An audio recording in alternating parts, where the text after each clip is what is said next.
I know.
Watching the Citizen Science Podcast, the one and only twin solar system podcast featuring Samuel Hofman, along with his team of experts as they discuss the very latest information about our binary twin solar system. Welcome to the show.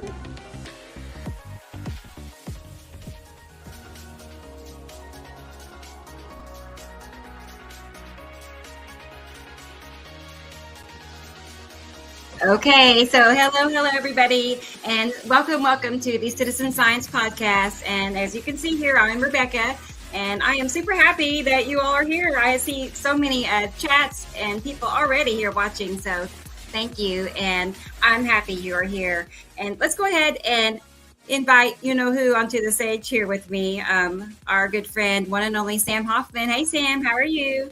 Yeah, it's just you-know-who. Hi everybody out there in YouTube and TikTok and the internet world out there. How are you today?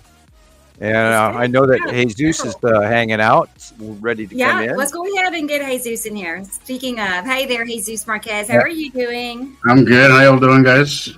Good. I'm doing well. I've had a very busy day. Yeah, I kind of figured. I was waiting to the last minute. I was like, I'm guessing he's running a little late. But we were stumbling over pre-show things and stubbing our toes, and it is Mercury in retrograde, so we're supposed to be knocking the glass over by accident and spilling the milk, and all that stuff is happening. Yeah, I caught the last couple of minutes. I kind of figured. Hola, Michelle. Hi, everybody. Yeah, let's go ahead and get. I see some other people in the waiting room, we'll call it. So let's go ahead and get our next co-host on here. It's Christoper Kuchuris. Hi, Chris. How are you? How you doing?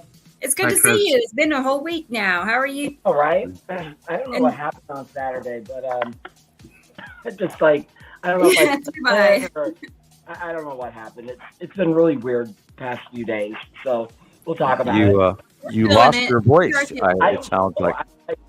I can't talk. I'm like, hopefully it'll pass in like an hour or so. You know what I'm going to say. Worse, yeah. Ricola. But I have no reason to have no voice, so we'll see what happens. Right. Did you go out last night and watch a band, and then have to yell over people to talk to each other in the nightclub somewhere? No. Tell us the truth. No nightclubs for me. All right. Were you yelling at somebody? No. No, just breathe in that Las Vegas air again. There you go. Told you not to breathe, Christoper. Come on. Yeah, maybe it's water, huh? Right. Well, it's good to see you. And I'm done teasing you. But we do have a guest tonight with us, y'all. I think you will be happy to see who she is. It's somebody that's been with us before, and she was in the line of totality yesterday. So she wants to talk about her experience with this big eclipse, because I have so much to share on that today, as you can imagine. So not that you all haven't seen enough already, right? So, But anyway, it's our good friend, Michelle Cox. So here she is, y'all. Here's Michelle. Hey, girl, how are you? Hi, everybody. I'm doing Hi. good. Sorry I didn't get your link out to you earlier. We had a small delay, but I knew you could handle it, So No it's worries. good to have you back. Thank you. It's good to be here. Yeah. I'm anxious to hear, your tales of the great eclipse. I had my version of the story to share too, so we'll talk about it in a minute. Yeah, we're still here. We're still all here. No major earthquake, and so I did a deep dive for 3 weeks into religion. For it was educational, but I was apparently overly concerned. I haven't even checked the number of overall cluster quakes, and you wouldn't believe where those quakes were happening. We're very close to. If I told you, I'm not going to tell you, but they were in a rather interesting location in New Jersey, and we'll leave it at that. And people should research what in that area, what's around there, for your own information. But anyway, I heard where the epicenter was, I was quite intrigued by the name of the epicenter city. That whole area there was an immediate area, and so anyway, it was rather interesting. That what everybody says about New Jersey, and forgive me, our Katie Jo for what I just said about New Jersey. Anyway, so. Yeah, I'm amazed that we're still here. We haven't had any major. Now there was a 6.2, I think it was a 6.6 this morning in the southern Philippines, and then some aftershocks nearby as well. Other than that, it has been pretty calm, and I expected actually a whole lot more volcanic or geological occurrences. There is some very strange behavior in the volcanoes around the Earth, including that and I only after I got done with the show the other night did I. Whoops! I got a phone standing here ringing at me. Only the other night did I notice about the smoke rings that the volcano put out, and that actually did go worldwide media. There is a volcano in I'm trying to think of the name. It's a double, and I haven't learned it well enough, obviously. But it's a very old, deep lava field, very much like Yellowstone, and it is not Etna. It's the nearby Kofli. I can't even think of the. Flagray or something like that. Yeah, right. Thank you, Christopher. Lately I can't pull names out of my hat for any reason. Kefli, whatever. Anyway, if I can't pronounce it, how am I supposed to remember it? But that one is active. It's really acting up, and they're quite concerned about the new activity ratio and the mounding, the edge rising in the center of the caldera is actually gone way up in anything that they've registered since the 1950s, even. So there's some really serious activity there, and frankly, if you live there, I would move. And then there, of course, there's the big one going off in like the East Coast, like certain states, or as much as Italy is an awesome place, I would not live next to Mount Etna or Kofi or right there on the edge, and of course, the Greek islands right now have been very active as well. So there's some stuff going on in the Mediterranean. But then there's stuff going on around all around the world, including the Tonga again. So, now's not a good time. There's the guy who lives right next to a semi-extinct volcano, Lolo Peak, which is right next to my house here. I mean, I live on the edge of it. So it says the guy that lives next to a volcano. Weird smoke rings last week. Yeah. Remember these smoke rings? Okay. Yeah, and that shows a transition. Now, this could also actually have to do with the magnetic fluxing of the eclipse itself, because there is an electromagnetic difference to Earth when that occurs. So it's entirely possible. But when you have gases rising up out of a volcano or a transition in gases, that signifies a pressurization and a heat exchange increase, because then the gases boil out of the material rock, and once all of that gets hotter and all of that, and that's what pressurizes and expands the ground where a crack forms, and then it breaks out, and it's sort of like shaking a can of pop and then opening the cap. And that's kind of what a volcano does. It gets so much pressure built up that it ends up blowing up. And in a lot of cases, like an example with Mount St. Helens, it was so pressurized for so long, and the mounting took so many months, and the heat and the transfer of water pressure from underground water sources and all of the crystallization and the rock and the gases and everything forming up literally completely changed the whole structure of the rock, which is why Mount St. Helens did this side burst. And side burst volcanic explosions were never really known about or very well studied back then until Mount St. Helens was a very great example of that. And the one I'm sitting next to did the same thing. Anyway, I had to take a sip off that top there. What? Oh, what's that last part, Sam? Well, what was that I last just part? I had to take a sip off the pop there, so I had to break in between. Yeah. Oh, okay. I get it. Okay. I thought you said something like a volcano was by you. Is that what you said? Yeah. Right next to me is Lolo Peak. I live at the base of Lolo Peak, and it is a volcano that did side blow. And we do have, Lolo hot springs, and anytime you have hot springs, you have, subdermal volcanic activity mixing with groundwater. And there's lots of that in our area. And I'm sitting on the base of the local volcano. I see. Okay. Although it has not erupted in 15, 30,000 years or something like that. But we do have a cone, and it is mounting and has changed over the years. And I tried to talk to the University of Montana about that, and they never returned my calls. So, right. Oh, some nut thinks he knows what he's talking about. Forget him, Right. And I was, of course, using Google Space at the time and weather satellite pictures to see that over the years, the mounting core of just what's up on top of me here has changed in the last 10, 15 years. Wow. You can see the changes. I bet. So, but I'm sure they got people up there watching it, but we don't, and I feel constant seismic activity going up here, but then you never know. I mean, it could be Idaho, which is still been going on. And that Idaho quake we had a few years ago, which was a 6 point something. And I think it's Stanley, Idaho. And that is still going on. And there are still aftershocks been going on for like 3 years now. Wow. So, and I've expected that whole area to actually erupt because at one point in time in the 70s, you go to the Craters of the Moon State Park in Idaho. And that actually, when I was a young teenager, we actually drove down there to watch the lava flow in Idaho. Cool. Wow, you can actually see it? Oh, yeah, it went across the road and everything, and they had to stop people. And, when we started driving down there, we didn't know that the road had been cut off. But by the time we got there, the road had done, like what it's doing in Iceland again. The Aihe volcano close to the Marianas Trench was showing some activity over the past week or so.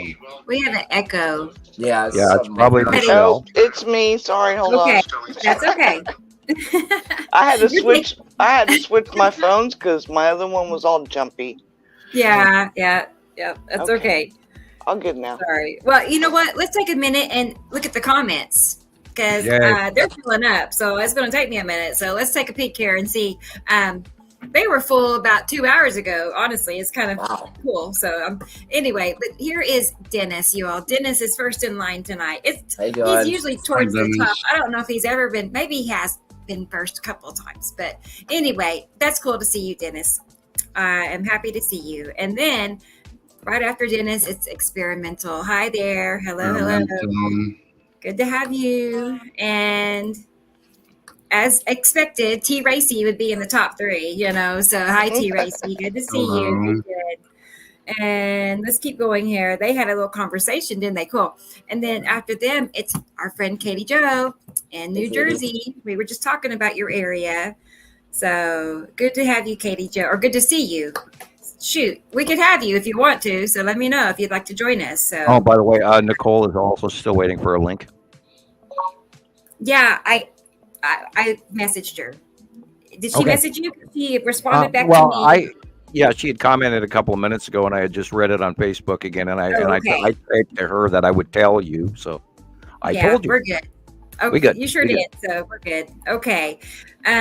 If you hear from her again, though, tell me. So I could go look. Let's see. Katie Joe. So good to have you, Katie Joe. And then let's keep going. Hi. Oh, guess who's next? The one and only Egg. I have never heard that name as far as a username before. So that sets her apart for sure. So I'd love to know the story behind that too. So maybe one of these days we'll get the story, the scoop. How did you become Egg? So, and then Brendan. Hi. Good to see you, Brendan.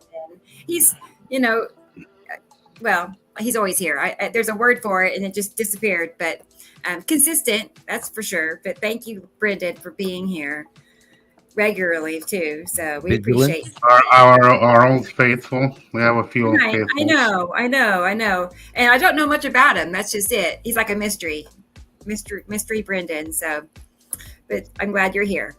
And then Erson77 is here. And that's a new name for me. I don't know. I was gonna say that doesn't sound like a familiar one. That might be new. That's cool. Great. I wonder how he found us, but I'm glad that you are here. So we'll have to get to know you better, Erson. So I look forward to chatting with you. And Karen is here. Hi, Karen. Good evening. Hello. Good to see you. Let's see here. Let's keep going. Oh, good. It's Audrey. We always know Audrey's going to be here. What time is it? It's 2 a.m. 2 a.m. in South Africa. Nothing stops Audrey from joining the show. Right. Nothing at all. I heard this week that South Africa had some really rough weather. Oh no. Yeah. Can she confirm that for us, or is it localized, or is it the whole southern part of South Africa? Yeah. Let us know, Audrey, what's going on in your part of the world. So it's like we each get our turn at that, Right. So let's see here. Okay, next is David. Good evening, David. Good to have you. Always enjoy seeing your name on the screen here. So perfect. And then it's Gators. Is it Randy? I want to say it's Randy. Randy Gators? I think so. Tell me if I'm right or wrong, but good to see you, Gators. And then let's see. I said experimental. Let's keep scrolling. Oh, good. I guess who's here, y'all? It's Alex from Germany. Alexander. So good to see you. And I know it's probably 2 a.m. for you too. Wow. Good work. Definitely bedtime. Yeah. So good to see you, Alexander. I shared one of his pictures today. I'll have to add it here in a minute so we can look at it. But it's just a perfect shadow of the planet Ice Atom. That's a good one. Yeah. I was just like, that's so, you would just overlook it so easily if you didn't know. But otherwise, it stood right out. So we'll look at it in a minute. But I'm glad you're here, Alex.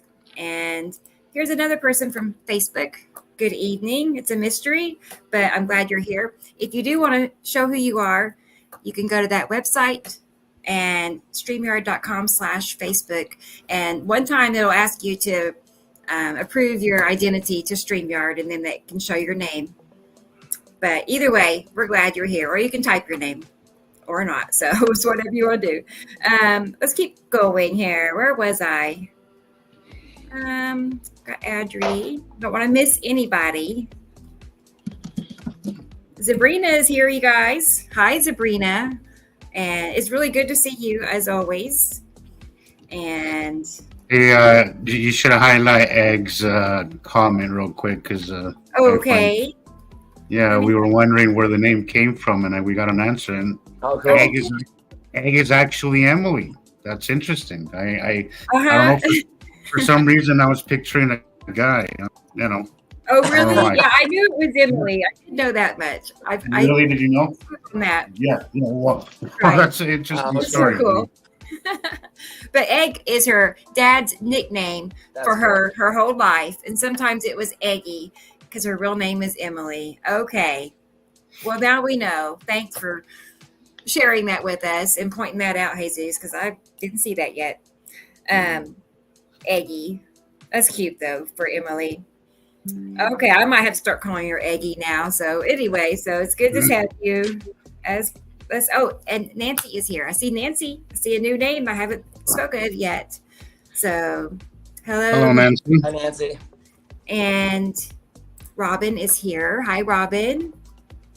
Boy, we have such a big crowd tonight. It's great. It's great. Lots of comments down the page. I know. And our dear friend Lauren, I really have. Hi, Lauren. Her comments, her comments are so like thoughtful and well thought out. I don't know, I always know something special is coming from Lauren, really. So anyway, I'm sure she's a super nice lady. I know she is. Always has been. Right. Oh, and here is Big Sky Girl. I got her added Montana in the house. Yeah, she had requested to join, my group, and me and Sam's group. We have Montana Skywatchers Anonymous, and so I got her added today. So she's now in the loop. I've been seeing she's been active on some of my accounts, some of my videos on TikTok, and I think I've seen her on Facebook now too as well. So yeah. Good to see her. Hanging out. Yeah, she's getting hanging out in our circles. It's really nice to see that. Yeah, well, definitely. And her name is Shannon. Just so her name is Shannon. Yeah. Yeah, you're welcome. I'm looking forward to getting to know you better, really. So that's takes it one step further, Right. And then let's see. Oh, here's Amanda. Amanda, hi there. Good to have you. I was going to say, who's That's mom? my daughter. Oh, that's mom. Your daughter? Okay, I thought my daughter. I was like, I don't have a daughter. I was going to say, I thought you had nothing but boys, Rebecca. I know. That's the one that actually got the pictures of totality that I couldn't get. Okay. I get it. Yeah. She's got a nice phone, and the phone I use to take pictures isn't as good as hers, so. Oh, that's okay. It make a difference. I couldn't get any pictures. I could not get none. Yeah, up here in Montana, we only had a sliver, and then right before it started actually getting bigger, the clouds moved in, and we had a storm come in, so I didn't get to see much. Oh man! But I did watch it on TV, right, from around the world, live on YouTube and on local CBS. Sure. There's so much to look at, of course, on all the social media. There was also a post by Mr. BB333 where he recaptured that red orb like he did in 2017. That was crazy. I saw that video. I saw it, and I still don't know what to think of that. I have a couple of ideas, but nothing I could actually. Are you talking on that looks like it's connecting to the sun? Yeah, right. And I'm wondering if that's a very large orb that's repowering itself and then leaving. I watched. Yeah, that's really the conclusion everybody had. I rewatched it. We did see it, and we paid attention to it in 2017, but there was no full summation that I could come to because of the size. And the fact that it sat there connected. Wasn't it 12 years ago? Didn't it take 12 years ago? Wasn't it? It was 2017. I might be wrong. 12 maybe. 2017 was the last one. Was it 17? Okay, all right. Yeah. Could you imagine? I've been trying to say the size of it must be enormous. Oh, it must be. It's got to be enormous. Compared to the sun, that thing's got to be bigger than Earth. Oh. Yeah. I mean, literally like the size of like a Dyson sphere. Yeah. It's got to be enormous. That thing has got to be huge. I tuned out for just a second. Tell me what you're talking about. I'm sorry, but what's bigger than Earth? There was a red object in 2017 sighted, and in 2017 it was sighted on the lower left of the sun. And it was very large, but it was smaller. It's like, a golf ball sitting next to a beach ball. Maybe a softball sitting next to a beach ball. And then it was attached with this thread, coronal mass thread to the body, and then it just took off and left. And they called it disconnects, and then it just they called it some sort of a vortex, and I was going no. Yeah. And then this year they called it a sun cavity. Cavity. You see this? Keep this picture right here. Okay. You see that little down thread of white on the bottom? Yeah. That was right where it was sighted on Mr. BBB 333. And if you look, there is a little red ball there. Yeah. There was it was on the same location, just on the opposite side, the bottom right, as opposed to the bottom left that it was last time it was spotted. I'm wondering if we're looking at the big star and our star is the small red ball. Wow. Which red ball? Well, you can't see it in this, but in the Mr. BB 333 video, which is on, if you'd like, I can go look for a copy of it. It's probably on my personal page or on Skywatcher 1. I imagine I can come up with a copy of it real fast without typing his name in, which would probably be the easy way. Yeah. Okay. Oh, it returns. I found it right away. So I will send you the link. And I don't know if we want to use his video, but I can use a little clip from it. I mean, we can do that. Yeah. Okay, I will send it to you where you sent me the link to today's show. There you go. I'm sending it now on Facebook, of course. And before we do so, we want to say, all this is for entertainment purposes only. Right. Right, and educational purposes, and we have no copyrights to said videos. Nor are we intending to make any money off of it. Yeah, we are just we are just using fair. What is that? Fair use. Fair use.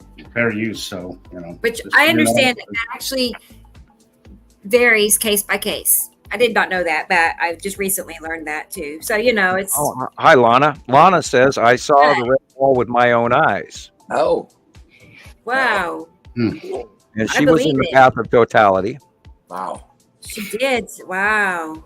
I have a friend that was in Mazatlan during the eclipse. She sent me some pretty cool pictures as well. Oh, wow. I have yet to post them. I told her I was going to share them. She said go ahead. So I have not posted those yet. And there was a quick video as well that she sent that I thought was pretty cool. I wish I knew where this was captured. Oh boy. That's awful big. That's awful big. To be the moon. I know, Sam. There's a lot of videos surfacing on TikTok that are showing the moon. I don't know. I think it's early to really. Most of what I saw was a little questionable. I'm not sure if it was. It was real, so I don't want to. But I have seen. I think a lot of videos are coming in as time goes on after the eclipse. So I think we're gonna have to wait and see what else surfaces. But so far, what I've seen is questionable. I saw a video. I was gonna get it. I just saw it at the last minute. I'll share it in a second. But it was a video where somebody was looking at the eclipse through their paper glasses. They were holding it up over the phone or whatever, and see the eclipse, and then he'd take the paper glasses down and turn the phone around. I saw that one. I think that one was the best one I saw. That was the best one I saw. And I kept wondering. At first, I was like, "Oh, it's iffy," but it looked towards the end. It looked like he really was pulling. I wish we could slow it. I wish we could see it and slow it down to see how if there's any cutting between both of them. Yeah, because we're scientists and we will get to the bottom of it. Right. And some of them you can just tell right away that they're just totally bogus. Yeah, some of them definitely. But that one I feel was questionable, was something to look into, That's cool. Yeah. Hi, Lana. I didn't see your comment till just now. So we don't really want to speculate too far. We'd have to have. And I did the fast look around when it was going on too, but then I was looking at nothing but clouds here locally, so it was nothing I could call. And I when it got dark, it was like, okay, it's pretty much sort of kind of dark here, and the birds changed their tune a little bit, and the animals were behaving differently, and it got really quiet. It was really quiet outside. Mm-hmm. But we didn't, we had only a sliver up here, so. That's something that because I went live. Hi, Irene. Just want to make sure you heard me. Hola, Irene Bencomo. Hola, saludos. What'd you say? Hello, Irene. It's Irene Bencomo in Spanish. Yeah. Okay. That's pretty. Right. And that's something I want to talk about here soon. About I recently posted one video in Spanish. Okay. And I feel was actually quite a success. Actually, Great. And we'll get into that later. But yeah, let's Yes. I'll get off topic here, but I do want to talk about that later. Okay. Well, I'll put it in my notes that we're going to go back over that in a minute. So, because that's exciting in itself. It is. It really is. It really is.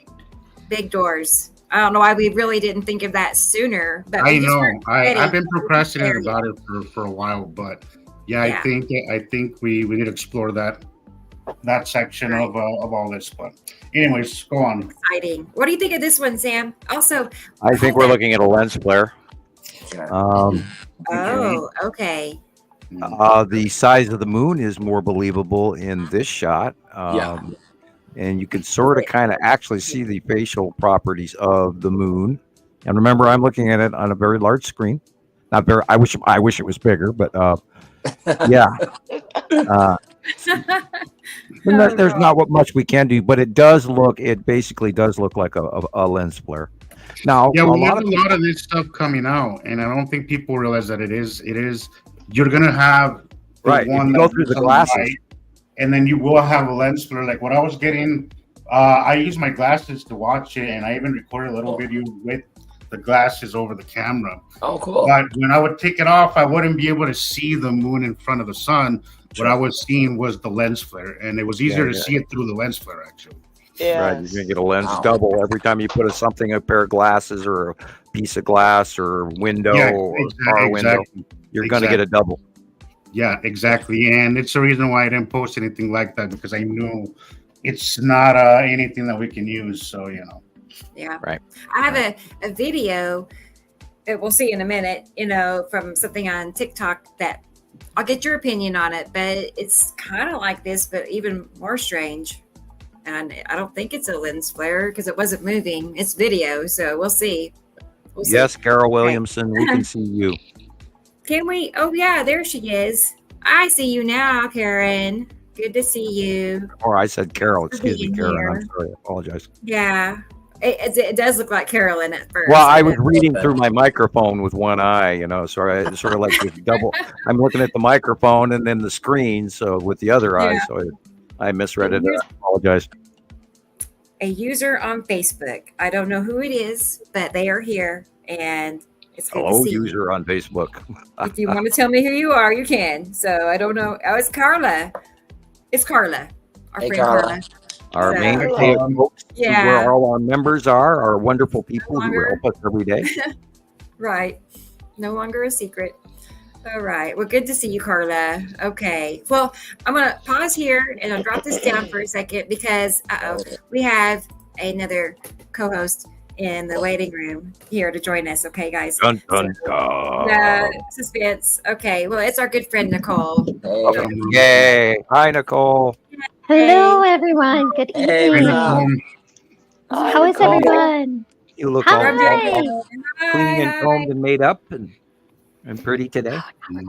She does. She always looks nice. She always does. Yeah. Right. Well, she looks especially nice today. You can light up a room today, Nicolle. Yeah. I'm digging the energy just immediately. Thank you. I should probably not have put any blush on. I didn't need it. No. Your lip coloring shade is just perfect, and it goes well with dark shirt, and Thank you. I did try to find something with color, but when you're blonde, there's nothing better than black. Agree. Or white. If you wear white, you look good. If you wear black, you look good. Yeah. I think most people look good in white, but I have very much found that I just don't like white because that's a whole separate category of laundry, right? and you can only wear it for about an hour or two until you do something silly, like in the kitchen. That's the other thing. There's that jelly or that splash of ketchup or where my kids sneeze on me. I like dark colors myself. It's always me. Yeah. Most of what I wear is black. Everything. I know. I really do try to incorporate color, but most of the stuff is black. It just goes with everything. It's easy to match with stuff. It's always professional. I apologize. I didn't mean to critique your apparel today. I do apologize. Quite all right. No critiques. It was more of a compliment. Okay. So thank you very much. But yes, you all are looking very, very gleaming yourself. So it's very nice to see everyone. I must think I've got to say that the eclipse must have done some of us good, if not all of us in many ways, right? Yeah, I agree. I think so. I think so. Yeah. I mean, my life's been kind of crazy ever since, but yeah, it's great. No, I'm kidding.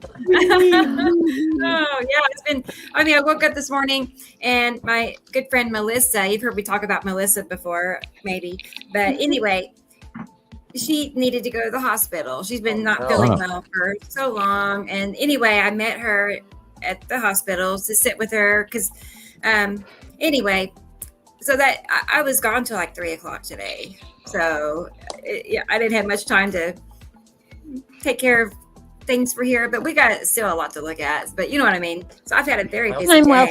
And, we really didn't get to the bottom of anything, but other than she's not, she's able to go home and good. I mean, that's a good start. Mystery. Yeah. It's a mystery.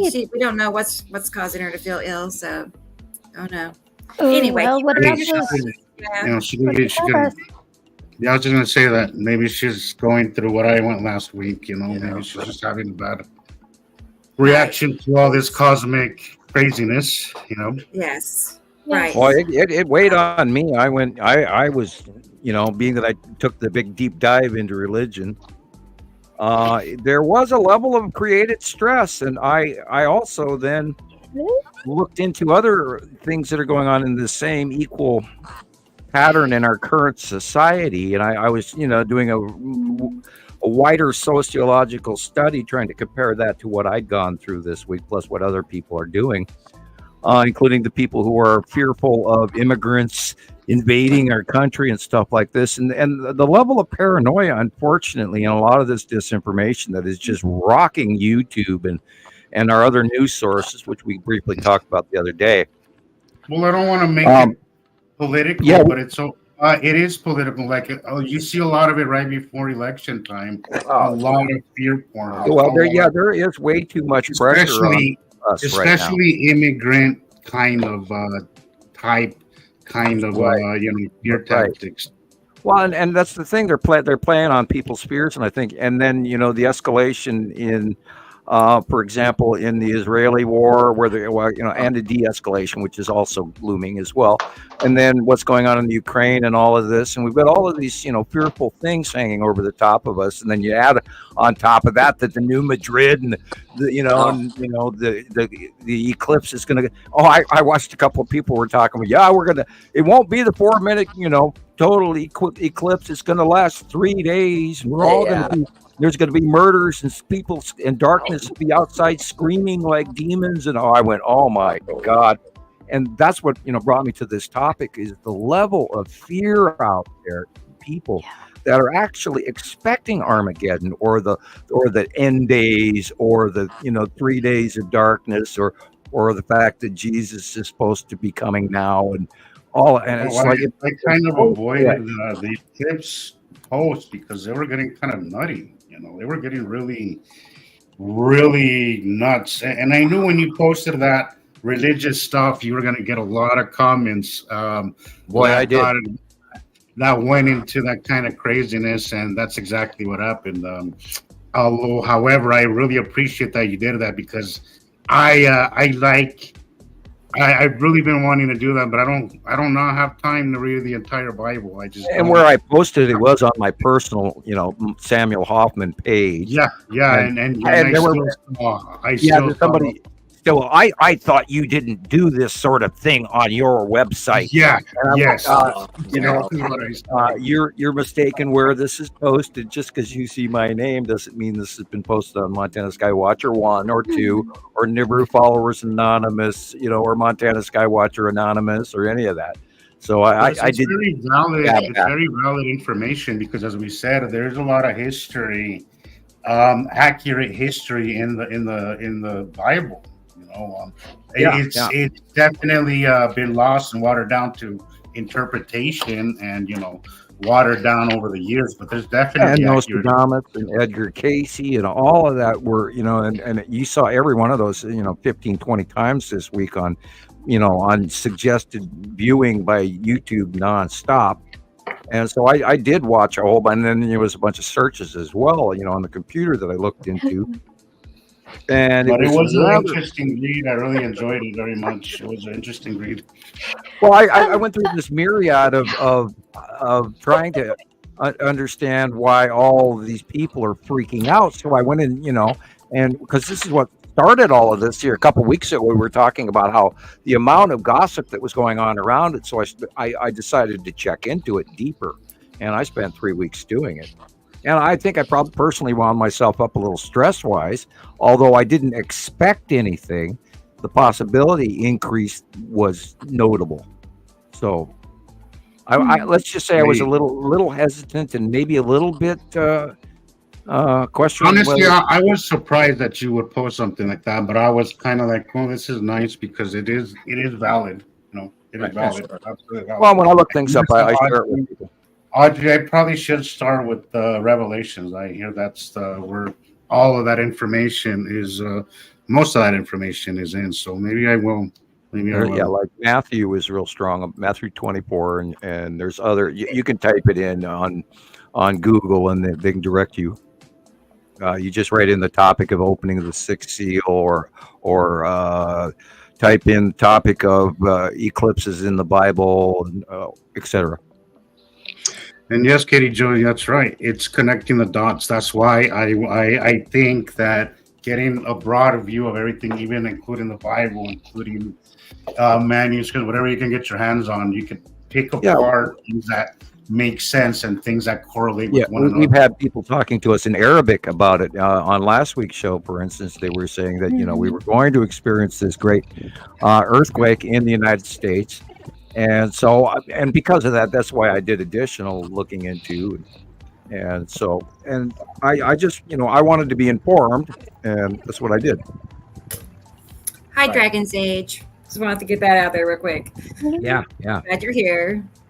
This is an hour of video during the eclipse. So before, during, and after, 1 hour.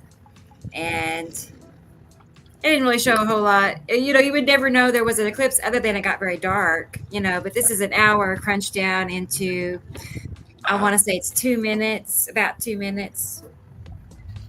But you can actually see the little tiny light in the center. That's usually a full circle. And so that will actually change, but it'll be the only thing that you can see in this shot that you actually can tell that it's an eclipse happening. Well, you can see it on the lens flare. It's why if you didn't have glasses, if you didn't have glasses to see it, the best way was to see it through a lens flare. In fact, I was seeing some video surface from Mexico. How people were using glasses of water actually. Yeah, that's really cool. I was seeing that. It was so cool, right? That is a great idea to see it. Wow. I had not seen anybody do that before. So no. I've never seen that either. Yeah, you create a refractive lens. Yeah.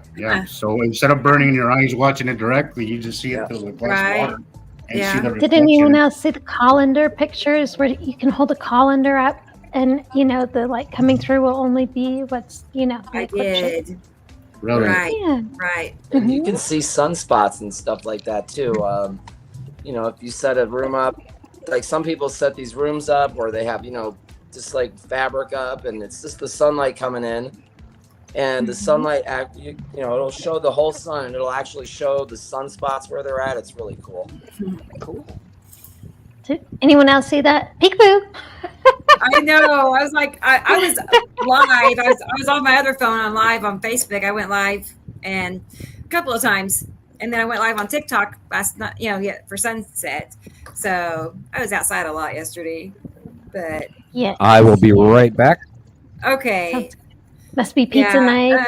honestly though, I don't have an example even to show you. Well, I do actually. I'll show you here. We've seen this. Here's what it looked like right before the eclipse. That was right before. And that's why one reason why I went live. It was so good, guys. Nice. It was just like, oh my God, look at that. So I had Alan with me even. I was like, you're gonna have to sit here for a little bit and just relax, lay back, But he's very patient, he's so patient. So because he can take pictures in like 2 minutes and be ready to go. But I was like, yeah, look at the sky. I said, we have to go live so everybody can see it. So I watched part of it. I watched a part of it while I was watching the eclipse. I think I watched part 3 of your video for a little bit. Look at that. I mean, this is what it looked like for me the day before the eclipse. See, this also looks like the video that my friend sent me. I wish I would have filmed more. This is like maybe an hour before the eclipse, about an hour before. And look at those asteroids. Yeah. I wish I would. Yes. Yesterday that's was the the day. Big 3 right there. Okay. That was the Big 3. That's where it stops. Wow. This is where it cuts off. I'm so sad. I wish I would have had more. But this is right after the eclipse, right after. Because then I went live and then, yeah. So here's my video of right after. So, I mean, there's the Saturn's yellow moon right there, that big blue thing in the middle of the lines.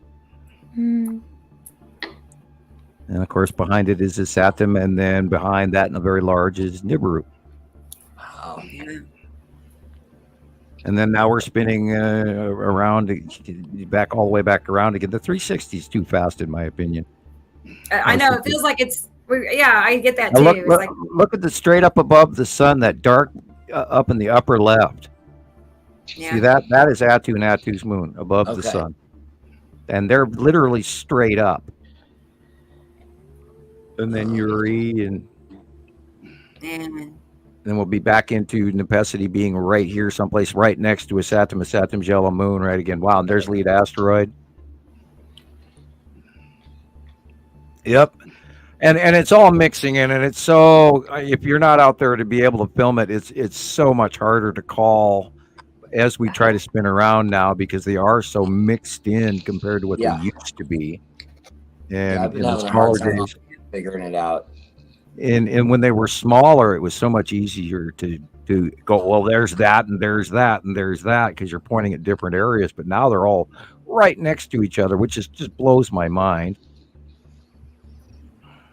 See that dark area? You've got probably red asteroid coming in the upper left in front of Attu and Attu's moon as well. And it boils back down to the monthly sight drawing, and literally only with that are you going to have the guide, and which makes it all the more cool, that I get to do that. Yeah, this month is going to be very difficult I'm going to have to change how I do things in a manner of speaking, and I'll end up having to describe it to everybody, because Uri, Attu, and Nepesity are literally over the top of us right now. Yeah. And the Saturn is so much larger, and the Saturn's yellow moon is so much larger, so it's going to be a completely different drawing this month. Well, because they are changing quickly. It is way. I saw the coolest illumination after sunset yesterday, and it was literally like 9:15 at night after the sun had gone down, and yet that whole northwest by north sky had a very large planet-based illumination going on, and it was there for 20 minutes and gone. Wow. And because I came back to look at it again, and it was gone already. It was like, damn, I should have sat there and stared at it. I know. And then, it reminds me that this is definitely really, really happening. And then you walk away for a day or two, and then you go, nah, there it is again. Oh shit, And I'm always arguing with myself, or we're trying to be as accurate as possible. And oh my God, I hope to God I'm not, full of shit and all of this. But we all know, because we've all watched it for so many years now, that it is real. Yeah, it's been a tough week. Very It's been a rather unusual week. incredibly unusual. Does it take anyone else to like take a week or two to get back on schedule after an eclipse? Does anyone else go through that too? I wake up until 3:00 this afternoon. Yeah, it feels like, well, you know, and my kids wanted to go to the store that day, and I had to go, no, we can't because the eclipse is going to happen. And I did that for two reasons. A, I wanted to watch it, and B, I didn't want to be away from home. Sure. And, wow. Jeez, look at those stripes. Right? Wow. That's cool.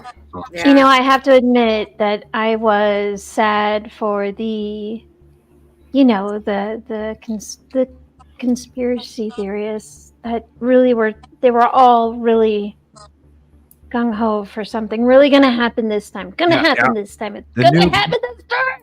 Yeah, I had a feeling it was just gonna be like another doomsday thing, and nothing was gonna happen. But I did feel curious to see what was gonna happen around. Maybe there was something else going on.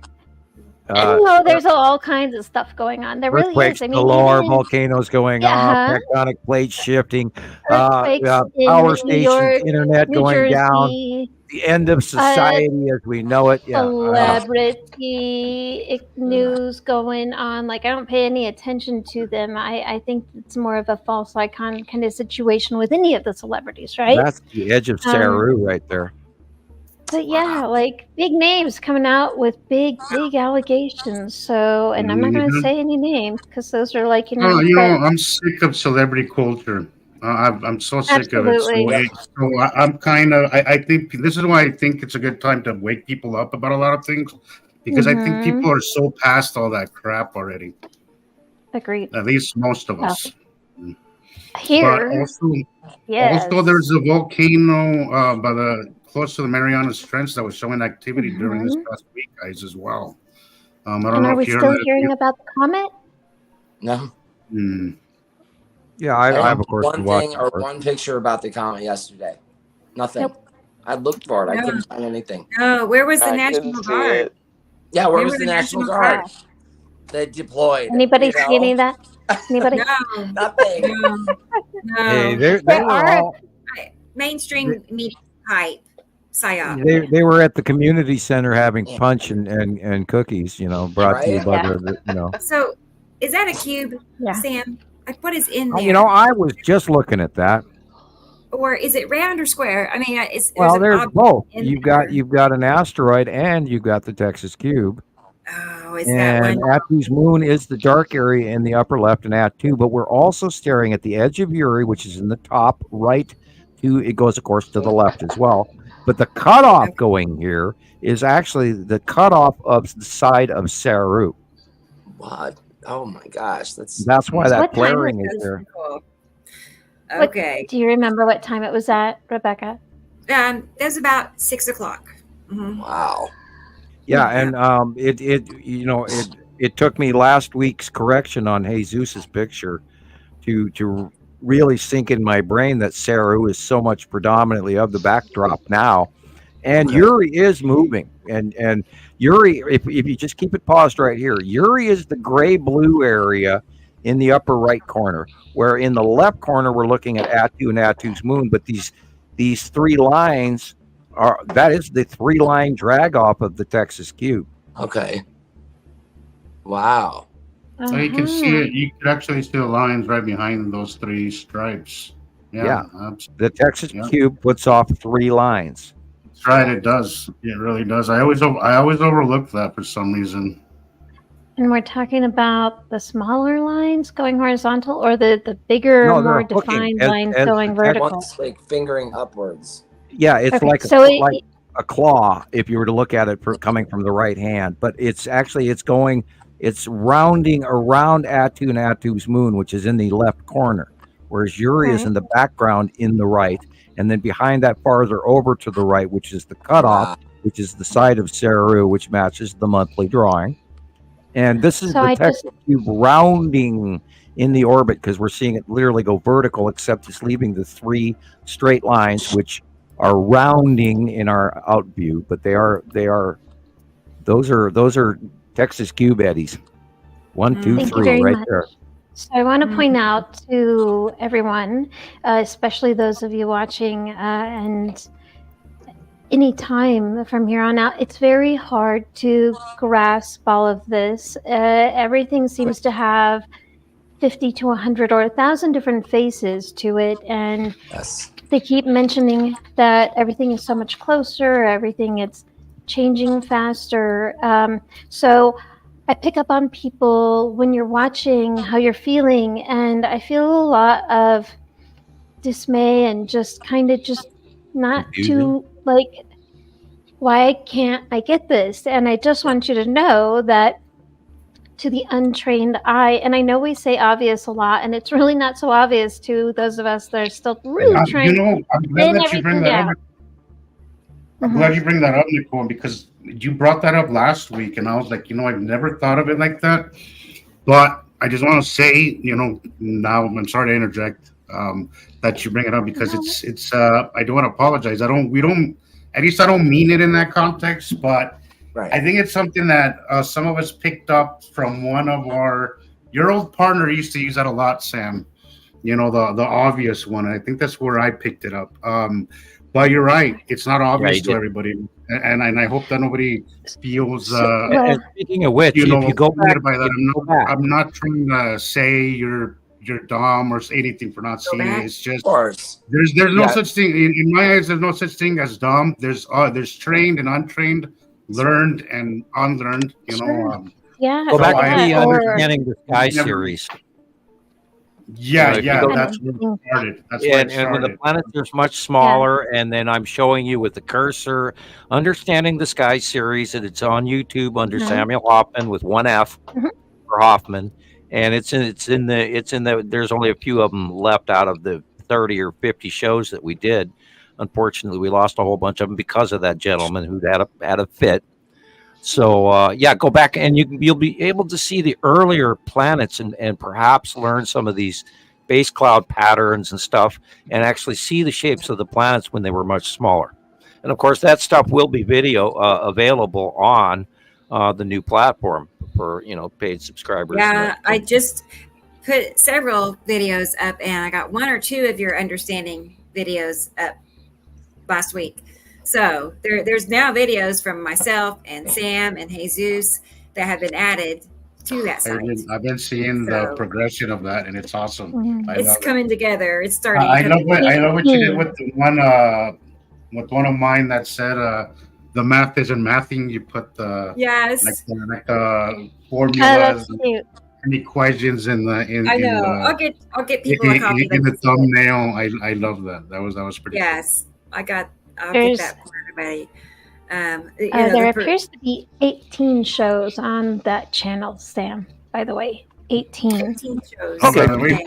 Show 51 today. I think that's great that we made it to 51. We were worried before the eclipse. We're like, I heard you say, I want to make it to show 51. So here we are. So we are marked safe from any thing happening during the eclipse. So and I got 87 shows on the Radio Wasteland on YouTube.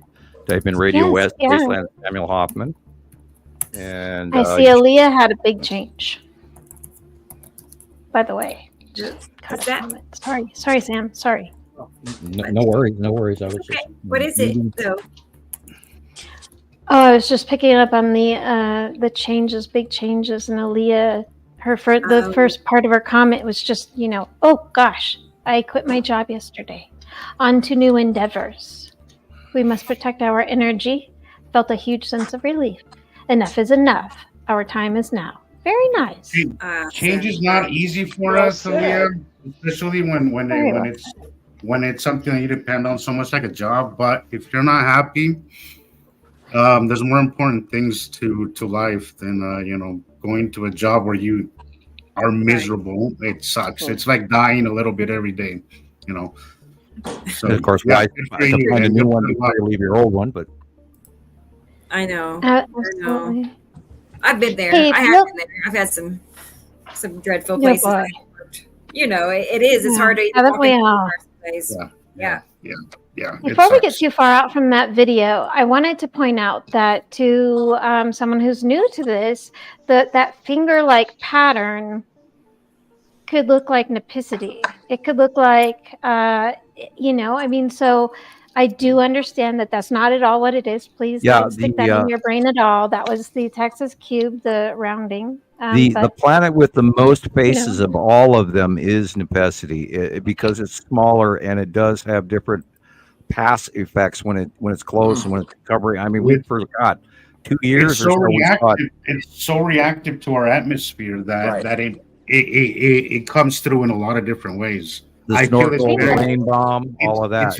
It's very photogenic planet to take pictures of because it has so many faces and they're all so intense. And it did really seem to be most everyone's like second favorite, if not like in a close battle for first out of the favorite planet. When Sam asked, "What's your favorite?" I mean, how can you not say Nepicity, right?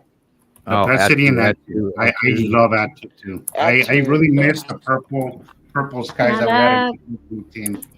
That one's photogenic. I really hope we get to see that again with that too. It was just amazing. All you have to do is walk outside and look straight up, and for most of the day, you're going to be seeing that too. And then, of course, Yuri is doing what Yuri's doing. But speaking of which, but we're not seeing that the way we've seen it before. Can you play those two shorts that you put out this week? The one on Yuri and then the one on Saru. Oh yeah. Okay. Yeah. Oh, please play those. They're short. They're real fast. If you can do it. Well, while you're queuing that up, right? Did anyone else notice how high the sun still was in the sky in Rebecca's video? That was at around 6 p.m. I mean, that I'm noticing it. And last week we also saw in that the high noon picture has the sun nowhere near right above nowhere near. Way over in the southeast. It's got a ways to go. Yeah, it's so weird. Definitely not overhead. I noticed the transition to spring solar placement way earlier than spring, and that like caught a month my or two ahead. Yeah, it caught my attention because the shadow line had changed in my yard, and it shines off of my bird feeder, which is a pole, and it's right out my window. And I noticed the change had happened, and we've been talking about this last couple of shows in a row. And it is so weird. But then we are also now going to, heading towards summer. So the elongated day. But there's something really weird in Denmark going on here. A little bit more. Exactly. Yeah, there's something more going on here. But agreed, something more. Yeah, look at that cut in. See, everything on the upper left-hand side of this sun is planet cutting into the sun. So dark. That's why it's doing that flare. Yeah. That's a cutoff flare because the planet is cutting into half the light of the sun there. Like at the 2 o'clock position of the sun on up to the edge of the page, but it's curving, it's going up inside and it's curved. And see how round it is? It's really round. Yeah, 2 o'clock to 8 o'clock. I mean it. You got the best drawing for that. I got to do that next. I know exactly which drawing that is. Okay. But that is very confusing, even for some of us more seasoned. This is just like. So I definitely good comment. Good thing that mentioned that, Nicolle, because this would have confused me. Had Sam not mentioned this was the cube, I wouldn't have even noticed behind us. Because things are so close that we've never seen the stripes that it puts out like that big. I haven't seen like that. I mean, I would have honestly, without pulling out any drawings or comparisons, I would have thought that was one of them. Definitely could have been Nepicity for sure, because there's there's really only so many that look like that too. Wow. Well, you gotta keep in mind which direction the pathways are. These eddies, these leave-behind trails that are happening, as Gillian calls them, tendrils.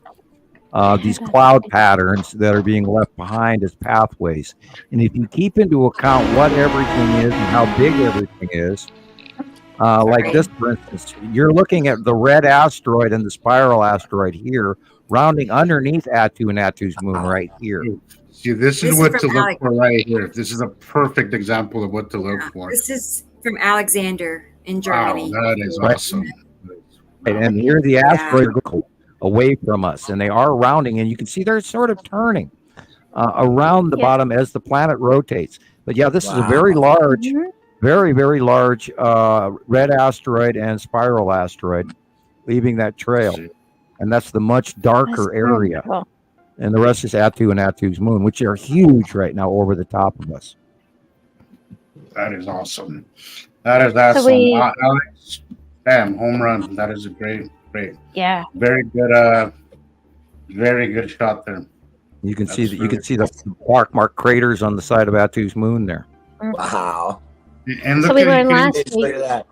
You can even see the difference between dark side and the lighter side on the right, as where the light is coming from. That is the Saturn shell of moon right there. See the flame-like clouds? Yeah. And see how close they are? It's just like, no way, how are they close? And yet they're spinning together towards each other. And it doesn't make any sense that they would be that. Look, there's the dark edge, and look, there's the moon from your Saturn shell of moon. How the hell are they that close to each other? It doesn't make sense. You do say that the light, they're on how a it different changes. level plane, higher up versus lower down. See, this is what I've been talking about. Like, I can't. The pictures I've gotten, I don't even want to post them because I don't know what's going on. It's been crazy this week. But I don't think that's a good. I think you should post them. You simply, so a rule to abide by would be, nothing through glass. And if you don't know what it is, at least say what time, what day, where are you facing, and where are you located. And if you don't know, don't say anything. Don't even. I think this could be, please correct me if I'm wrong, because chances are you're not going to get correction. You're going to steer everybody wrong. So post it, because some of the things that, some of the things that I don't think I could post I should. Nicolle, I get it. He's commented, wow, thank you. This is this is going to contribute to the drawing. So go with your gut on that. I get it. Definitely. But I want to say last week, Rebecca did clarify for us that she has learned that Mr. Alexander Waltz, who is the videographer here, is a professional and uses professional equipment. And so we are so lucky to be able to feature these incredible. I mean, there's not been one that has not been just, look at that and look at that and look at that. And I just saw those flame-like clouds, like actually looking like that and not just looking at the drawing. I'm always looking for those, but I just saw them. So. Well, I like how he's panning wide. I love how he's panning wide. It's such an important thing sometimes when catching these planets. I mean, it takes up so much room, so much part of the sky that it's really impossible to get that in just a normal shot. You really have to go with your phone sideways at very least, or something that'll give you more of a wider angle. Right. Yeah, what I notice when I go live, whether it's on TikTok, Facebook, or YouTube, it doesn't matter. It wants you to hold the phone up and down, Yeah, it does. It does. And it does. if you turn it, it'll have a message, on some of them, like on Facebook, it tells you to turn it back. But anyway, I don't know. I feel like this should give you an option, Yeah, I agree. So, because it's hard to really see, so I do turn it back and forth, so and people just have to, follow along. That's all you can do. So, well, Rebecca, that night that you caught that storm and you turned it sideways. Oh, yeah. And you said that it said, turn it back. We could still see it when you turned it sideways. Yeah, I never listened to it. It didn't block it off or anything. Yeah, it'll still record. It'll still record. Okay, so it'll still show it sideways. It just shows it, but I see. Okay, so it does show it then. Okay. Yeah. It'll show it, but it shows it up and down. So you'll have to go in there and. So they have to look at it, but we can do that. to see the bigger picture, it's worth it. So, okay, bear with me a second. I got those videos that Sam asked about. I know I got one of them. I'm not sure about And I'm back. the other one. We'll find out in a second. Hang on. Welcome back. Okay, let's see. I was saving that video, Sam. I know I got one video that you mentioned, or was talking about. The Yuri and the Saru shorts that you made this week. Yeah, see, that's just it. I thought they were awesome. Very well done. Here's what I have. One was too short for me. It was one I wanted longer, but anyway. Just my opinion. If I don't have it, I'll find it. I know. Some are too short. I agree. Could you highlight the question in Spanish, Rebecca? I sure can. Hang on. I'm not sure who's asking. Let me see. Maybe it's on Facebook. Oh, this one. This one here. Yes. Yeah. Nibiru. I'm not sure what no sé quién eres, pero si quieres compartir tu nombre, could you put the link so he can share his name, Rebecca? I can. Yes.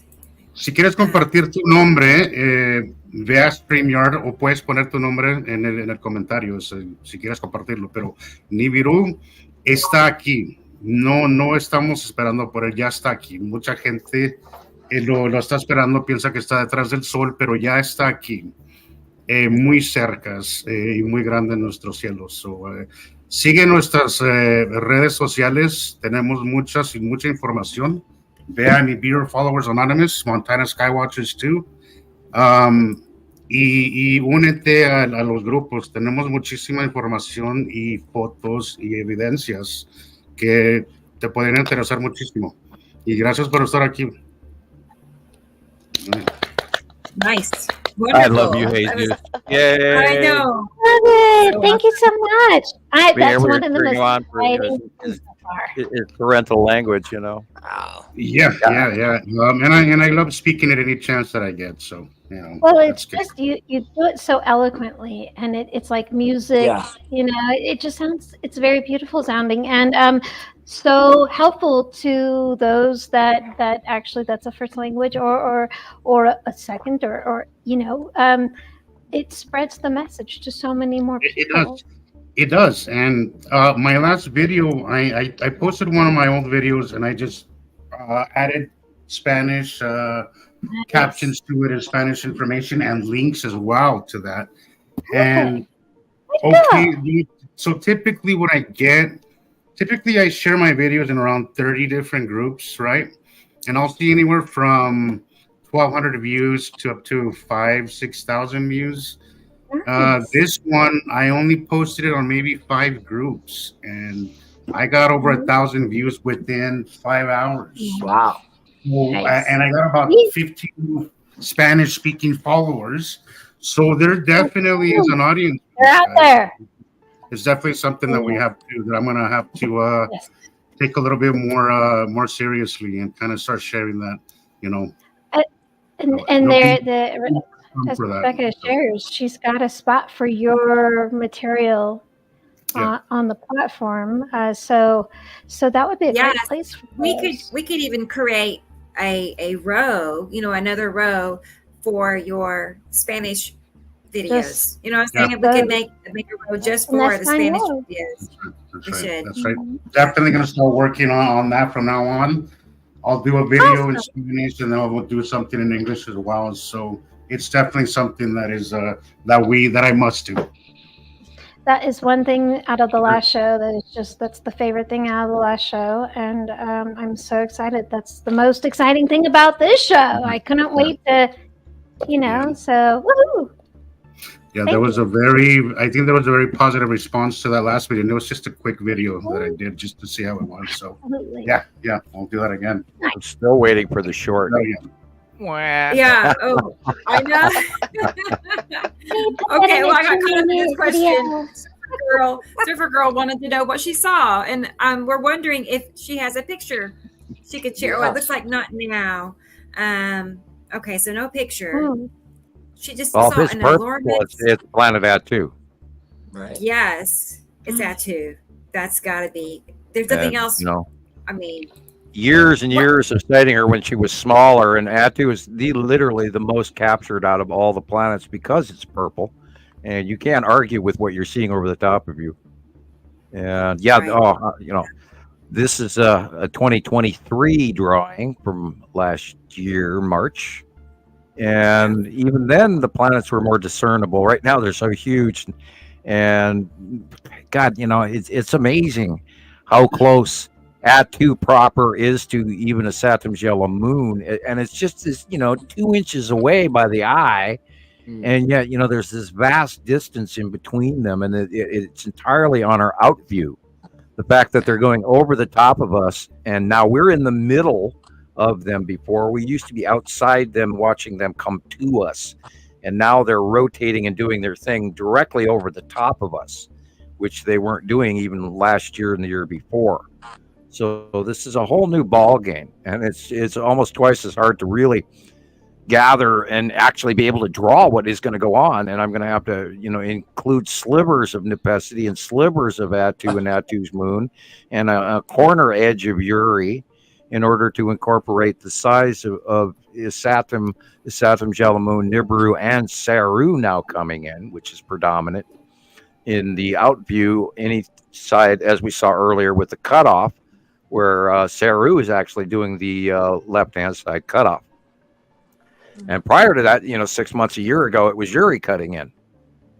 So, and all of that's changing now. So the dynamic of what we're going to draw and what we're going to see next month here, in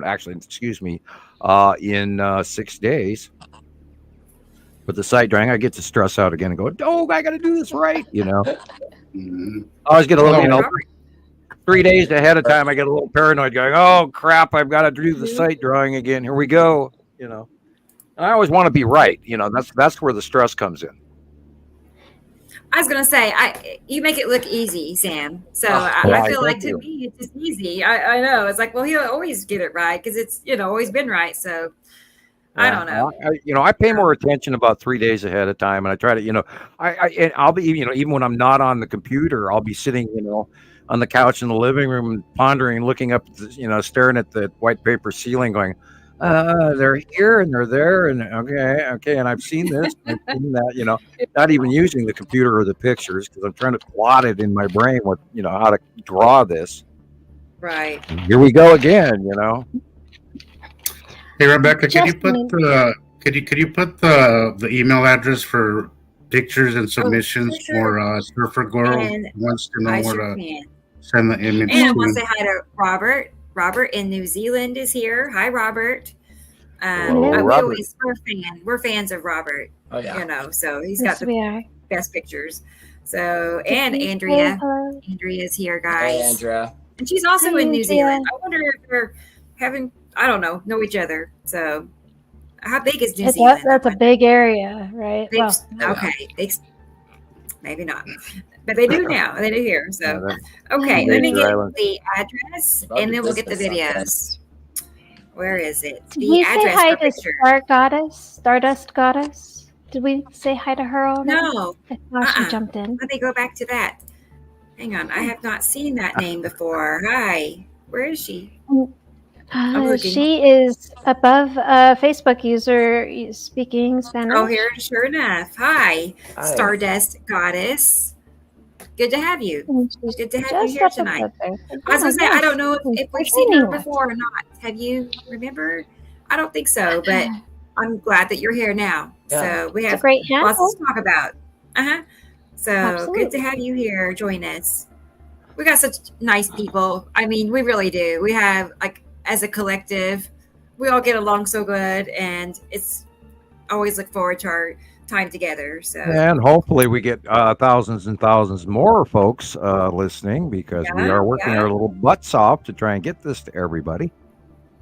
Absolutely. Well, hey, we've added a second language, so right. And like I was talking to you about earlier, I mean, I really feel like once we get our shows into the mainstream podcast channels, at that point, and we're translated worldwide. I mean, I don't know. I feel like that's taking it to a place that we have, never ventured. A bunch of my earlier videos were also translated into other languages, and I did give permission for that, but I've never seen them.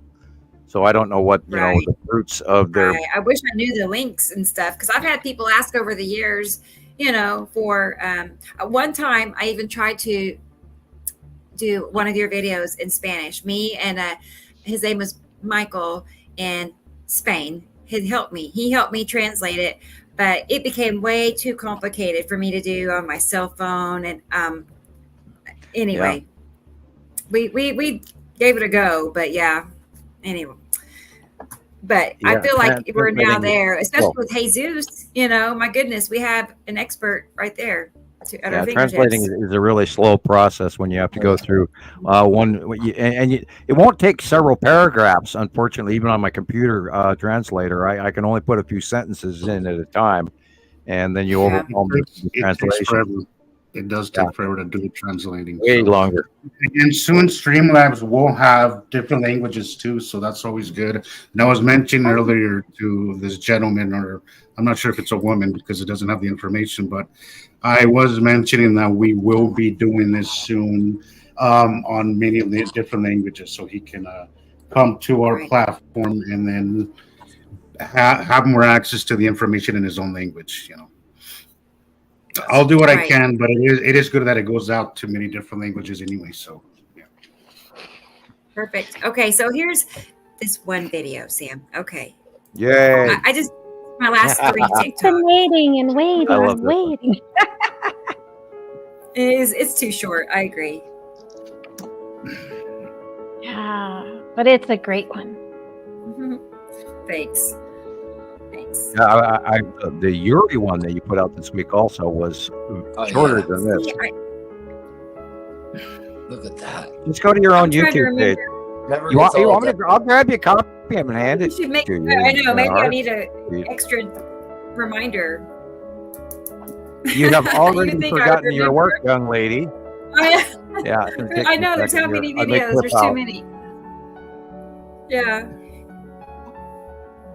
Wow. I mean, it's like when you think about it, you're like, oh, I know, see. Right? It's just and it never gets old to look at. It's so cool. It's called "This Is Yuri," and you use the song. Watch out. Stumbling in. You're unbelievable. Yeah, you clipped into the next video, the next short. Okay, wow, weird. My computer's doing funny things. Sorry. No, it's not you. It's my computer went to a very strange page. Okay. Holy cow. Maybe touch it. That's yours right there, Christoper. That's yours. Oh yeah, that part. Oh, cool. Okay. Yeah, that's Tony. That's mine. Okay, I just sent the link to you. I have not seen that. I'm gonna have to go. Yeah, that's it right there. Okay. That's the one I thought was too short. Yeah, I like that. I saw that this week, and I went, excellent. Oh, I did. I put it on YouTube. You're right. I forgot. I even shared it there. I knew I had put it on. Let's watch it again because it's so short. Let's go back to that one. Okay. Because Christoper, he didn't know that was his little clip. He's got a cameo here in this video. Yeah. Here it comes. Right there. Oh, cool. Yeah.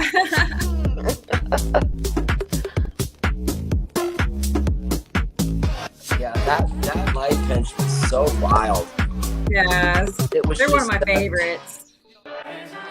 Yeah, you can totally tell there's just something totally. There's good old Stripe Fury. Look at that. Yeah, and this is what blows me away, that people do not see that is a planet. And then, of course, Saru is even bigger, and you can see the arc of the curve is, between the Yuri and the Saru. You can see the difference in the arc of the curve, which shows you size. Right. And Yuri is smaller than Saru, even though Yuri's a gas giant. So, yeah. For a moment, I was thinking, what if it's Saru? But then I saw those stripes. Stripes, yeah. The stripes. And that's how we also on the Terry Wade video that she got from somewhere. I don't know who she got it from, and I wish we did.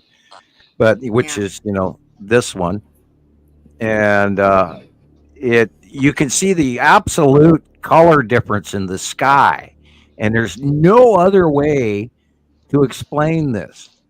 And when the sun goes down tonight, everybody watch a little after sunset, and you're going to look either to the southwest or the northwest, and you're going to see bottoms of the planets will be illuminated after sunset, but it'll be brief. So you got to be ready, because those planets are going over the top of us, so the light angle changes quickly. But this is an example of an illuminated bottom of a very large planet, while everything else is in a deep red sunset mode. And it really messes with your head. It does. Like, that's red clouds, right? It's red because that's normal. That's normal out there. That's normal Earth's atmosphere, exactly as you've got it written. That's our sky. And it has that red refraction because the Saturn is far over to the right, creating a red illumination off the Earth's illumination factor. Because a lot of the light that we see right at sunset is a direct refraction of the angles of light changing on the planet face itself and how we outview that. Okay. And if you look in the drawing here, although from my outview, the name Sarah was covered by Shelley's Stardust logo. But Saru is there, and Yuri is moving up higher now. And Saru is cutting into the sun, where Yuri is now moving a little bit farther over to the left and up higher. And Atu is overhead, and Nepacity is overhead. And the Saturn and the Saturn's shallow moon are still in front of us, but they're partially overhead to the right. And Nibiru, of course, is to the far right and beside us. And at sunset, Nibiru is literally filling from the western sky all the way to the northeastern sky. That's how big Nibiru is. It's just sky pillar. And so we don't get to see her, but now you'll see the bottom of the Saturn and you'll see the bottom of Saru as well, just after sunset, being illuminated on the bottom. And I saw that last night. I just want to also mention that I do know who Shelley is. So it just dawned on me. I was like, Shelley, I know Shelley. So Shelley's my moderator over on TikTok. So I didn't recognize that name. She really is a natural. She is everywhere. So good. She'll She's post her videos. Yeah, she reposts her videos. She comments. She'll share some of mine as well. Yes. And she's on that. So thank you. Thank you for your work. Thank you. Right. One day we got to get her on here with us. We're going to. She babysits a lot with her grandbabies, so her time is, quiet time is hard to come by. So one of these days, though, we'll make it happen, Shelley, so we can say hi face to face. So, but thank you for sure for everything. Okay, who else? Have I see something? I saw another comment in Spanish. Was this from earlier, Jesus, or is this a new one? That was me responding to Irene. Okay. We've been having a back and forth. Okay, cool. All right. Yeah, she was mentioning that she had posted something, some pictures, and mentioned Sam, and then she got a lot of hate for it. I'm like, unfortunately, there's a lot of people that hate on Sam. That's something that we must learn to not take personally. Okay, I'm sorry. It's all my fault. Blame me. Yeah. I don't understand that. Yeah, well, I mean, there's a lot not to like, I promise you. So stop. I think we can all say that, right? I'm of course, I'm being silly, but if I have somehow offended you, I do apologize because it wasn't intentional. Right. You know how sometimes, when you read something, it comes across one way. And I think people, they read it and they don't even know you. Have they ever talked to you? They don't know. But that's why I was so nervous to talk to you that first couple of times. My mom always called me Mr. Know-It-All, so I can see where people would, you can take that two ways. It's either a good thing or a bad thing. Right. Yeah, it's a compliment, right? Yeah, right, right. Yeah. Exactly, And Gray Guy exactly. is here. Hi, Gray Guy. Good to see you too. Yeah. As always. Yes. You haven't sent me a picture lately either, Gray Guy. So send them in. Send me a picture. And then Sussy is here. Is it Sussy or Susie? Either way, they're here. And thanks for being here. I would think it's Sussy, right? Sussy, I think so. Probably. But yeah. And Sussy is.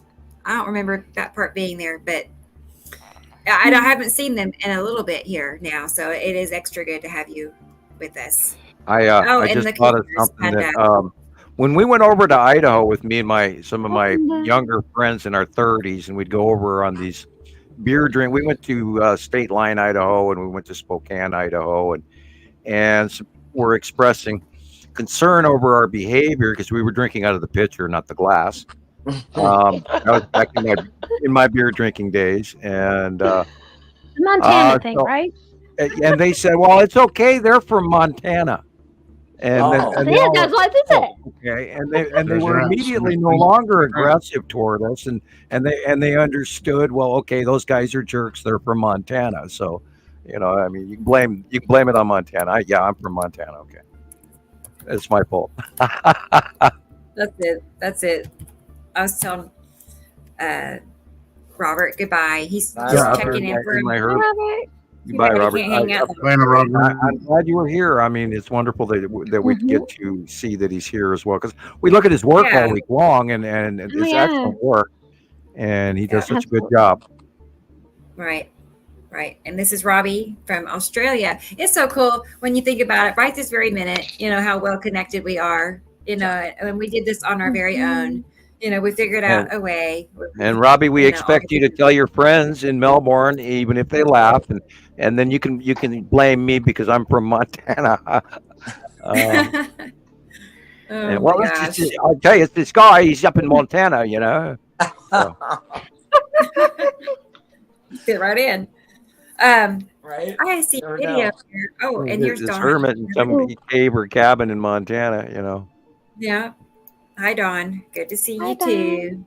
Hey, there's some commentary going on in the chat real quick, and you don't have to answer it, but I at least want it to be like, so Andrea's wondering, but there's been some other people mentioning plasma discharge from our, well, some of them are saying the moon, some of them are saying that would be from the sun. I don't know. You want to go there? There was tendrils. There were coronal. That's right. Coronal mass ejection tendrils, and see that's part of the coronosphere. And when the moon blocks the sun, we actually can see the coronosphere in action. And I believe that was part of the reason why they sent up 3 rockets to one or two to judge the coronosphere, and the other one was temperature changes and transitions around the planet and all of that. So they were some scientific shit they were looking up. And you can. This is where they get the best opportunity to study from an Earth-based observatory or whatever, or cameras or whatever, or guide towers and the array dishes that they stuff with their spectrographs through radio waves and God only microwaves and you name it. But when it is in the middle of an eclipse, then this is their best opportunity to study the coronosphere and the output of the sun. And if they're hiding stuff that they're not telling us about the 2 stars, which I think they are, then they can study even more and figure out what's going on, because they have an opportunity. And I'm still believing that our star is perhaps being left behind and smaller to the right hand. We haven't confirmed it yet. We've had 5 sightings of it so far, and from South Africa, a couple of different confirmations of that, and then one in Australia, and then one from the Philippines, and I forget where the other one came from, but they were all in the southern hemisphere.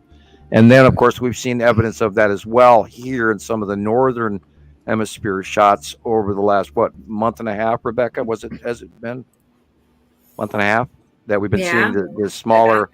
We believe that the larger star could be out illuminating ours, so it makes it much harder to see ours in the lower 5 o'clock position, below what we believe is our star, but may not be. So, and then, we could have actually been seeing a eclipse of that larger star by the moon, which would account for why other people were going, wait a minute, the sun's not in the proper place for it to do that conjunction according to the charts, when it's supposed to be X and it's ending up being Y. And we know that the second star got here in 2011. It started rising in the northeast sky in 2011. And then over time, the two of them joined all the way up to 2012. Wow. And now we believe we are past secondary half of the equation of the passing of us through the Nibiru system, not the other way around, because it's not Nibiru coming to us because they're bigger. So it's us smaller going through them. Oh. And now we are believing that we are at past the halfway point where sun separation, due to the solar activity and immense X-flare class coronal mass ejections that have been occurring, and new activity in the star that has not existed for quite a few years, and they were really stumped as to why. And I do believe that that our sun was being dragged off, the energy was being dragged off backwards to the larger star, which killed the entire facial output and coronal hole development and CME clusters as they rounded, and their magnetic positive and negative charges were separate of each other, moreover, and less interaction to cause the coronal mass ejections that we see regularly in the corona sphere. Hey, Sam, I know this. Sorry, Damien, go ahead. Oh, no, by all means, go ahead. I was done. Okay, so I know this is not an easy question to ask, and we get this question constantly, but yeah, seriously, wow. The two suns, we know that they're joined together, but that doesn't mean they're very close, right? Or what's the deal there? I heard this guy at Geomagnetic, whatever, saying that I don't know if it was him. Maybe I'm wrong. It could be somebody else, but I heard them say that just because they're co-joined doesn't mean that they're really that close to each other. There could be really long distances between each other. 30 million miles, 50 million miles. We have no way to measure that. And of course, unfortunately, we're all glued on Earth here, but we're not now. But I mean, just relatively speaking, generically speaking, would you say it's a long distance, or would it be? Yeah, it would have to be.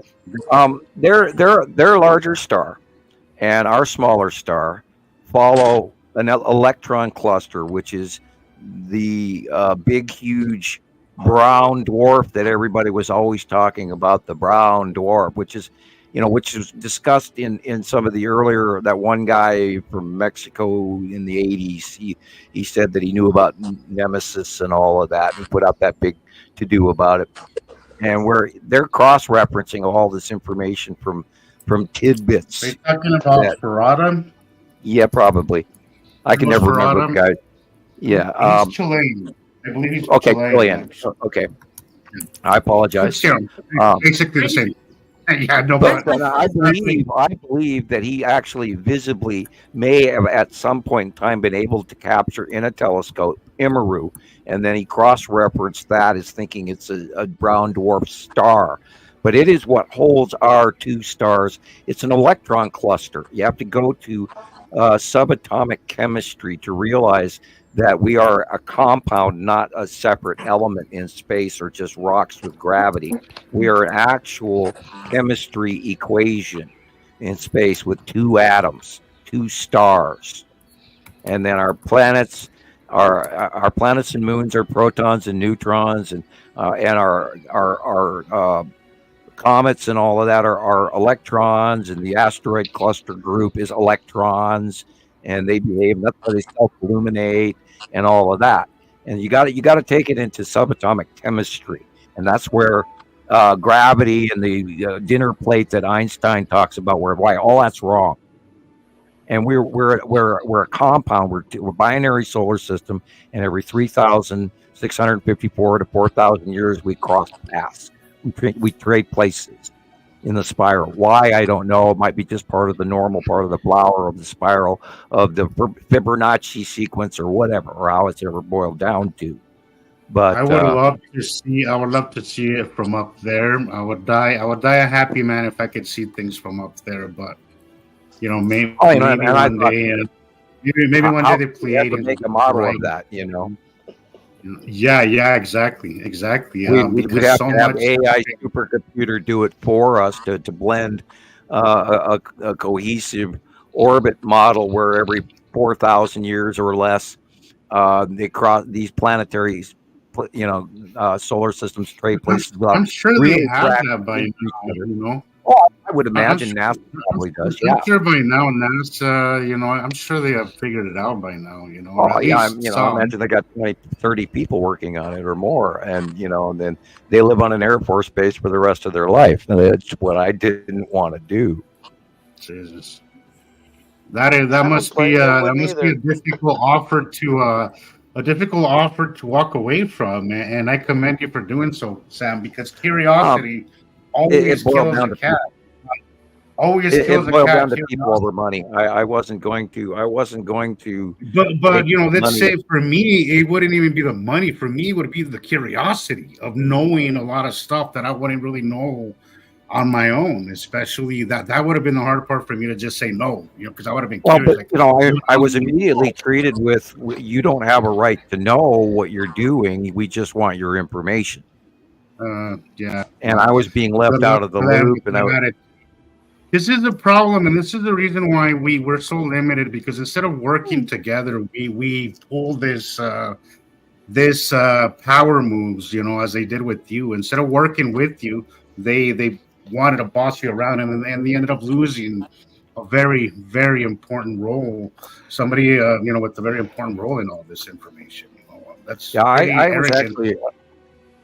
I was actually approached by, I believe, by India, their NASA, a few years ago, and I did not even want to entertain discussing it with them or moving to India with my children. I wasn't going to do that. So, but I believe I was actually approached by India, and then of course I've talked to the Australian Federal Police a couple of times too. So, anyway, that's another story altogether. I'm still laughing over that one. I was I was a bit intimidated the first phone call, and then the second phone call started going, wait a minute. And then after the third phone call, I went, have you guys got enough information yet? I haven't collected a dime from this gentleman, et cetera, et cetera. And then I sort of told him that, our interview was done and have a nice day and, good day, mate, and all of that. And I kind of chuckled at them, and it was shorter than it would have normally been by their accord.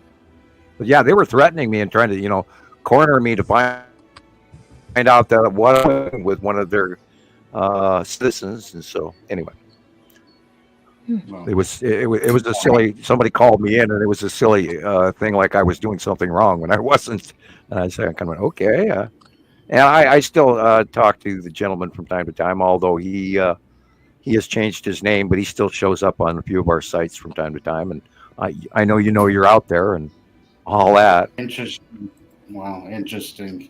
Yeah, well, we've had some, we've been having worldwide contact with some good people, and we've had worldwide contact with some bad people. So there was a particular member that was on Montana Sky Watches when I first started that I found fascinating. I think he was Russian. He used to so his job was he worked for a bank, and his job was to find false money, right? So he was good with artwork, and he was good, as he put it in his words, I'm good at uncovering what's there, what's hidden. And he would edit, his editing work was fascinatingly good, because he could take a picture of blue sky and show you what was there that our eyes can't see. It was I don't see him anymore. I think he was on for maybe a year or two, and then he just completely disappeared. And I really bummed out about that, because I really enjoyed his his posts. He had such amazing posts. You know. Yeah, I think that, we had a lot of early scientists. We had a lot of nice folks from Russia. We had a lot of nice folks from China. I have not spoken to my South Korean friend in a very long time. We had Matthew Wee comes from the Philippines, I believe, or actually, I will be corrected because I never ever remember what country he's from, and I do apologize. So many other things Malaysia. that Malaysia. He's from Southeast Asia, and I haven't talked to him recently, and I hope he comes on sometime soon. I miss him. I miss you, Matthew. If you're listening, really miss you, buddy. You know, really wish you come back and join us, maybe at least once in a while. You know, I know you've been through a lot. You know, with the loss of his daughter, I know that he went through a lot. But it was horrible. But I do want to know that we miss you, and we just kind of. For me, I just try to give you your space, you know, because I know we're going through. And you're welcome to come back when. And I mean, he works from time to time, and on the Montana Skywatcher too, and I see his work, but we see far too little of him, and I hope he feels comfortable and joins us again soon. And then I'll see him share memories stuff, but I don't really see him share anything new. So, and he was a very good Skywatcher. He picked this stuff very, very quickly. Yeah, one of the earlier members. So, he was there before Jesus and I were, right? Yep. Wasn't he? Yeah. He was there before us. Yeah. Okay, because that name goes back to day one for me. So, I just want to point out that video is from Alexander too. Yeah, there was something on the right-hand side of the sun as it was finishing. But I love this. I got to make this into a video because you see this. You see how it's so subtle. A little zigzag, curve going across the top of the sun. That could easily be the blue asteroid. The size is correct. Just above the sun, there's a white. Yeah, there's something cutting it off. Yeah, if you can, see right there. Just when it gets big like that, hit pause. Wow. Just see about 1 o'clock, 12 o'clock, 1 o'clock. Are you talking about where it's jagged? Yeah. See that? That's looks at the right angle and everything as the blue asteroid. Yeah. Wow. I mean, it's the right size. It's also in the right location. And there's not really clouds there, so. And if you look at the orange and then the white cloud, that little skiff white cloud. Yeah. On one hand is above, and that is, of course, and it's very orange because I'm looking at it on the big screen here. That is the Saturn's yellow moon, and if you look over to the left in the upper darker area, there's Attu and Attu's moon, and then striped Uri is on the left, as well as Saru off in the distant background at the horizon in an orange at the horizon. That's the side of Saru, and then the orange at the horizon on the right hand side is the side of Nibiru. Wow, they're all there. Yeah, that's the blue asteroid. I believe that's the blue asteroid crossing over the top of the sun. Because the size is right, the location is right, including the little tiny tail behind it. Right. I was looking there to the left of the sun. It just looks to the left. You've got the red asteroid, and you've got Spiral asteroid and Attu's moon. Even the long box cube is right there at the bottom. See that square? Yeah. It's all there. And then if we really look over to the right-hand side, we're seeing literally the ion tail line, which is that white line going straight across there on the side of Saturn's yellow moon. And over to the right of it, underneath that line, should be the long box cube. I don't know if we get to see it or not, but that's where it is. And one little sea trail at the far right there. Yeah, it's all there. See there, if you look to the upper right, there's the Saturn's yellow moon and the ion tail. Wow. Right. It's so subtle, It's like if you didn't know, it was there. And that white cloud that's angled up to the left is the side face of his Saturn, getting illuminated on the side.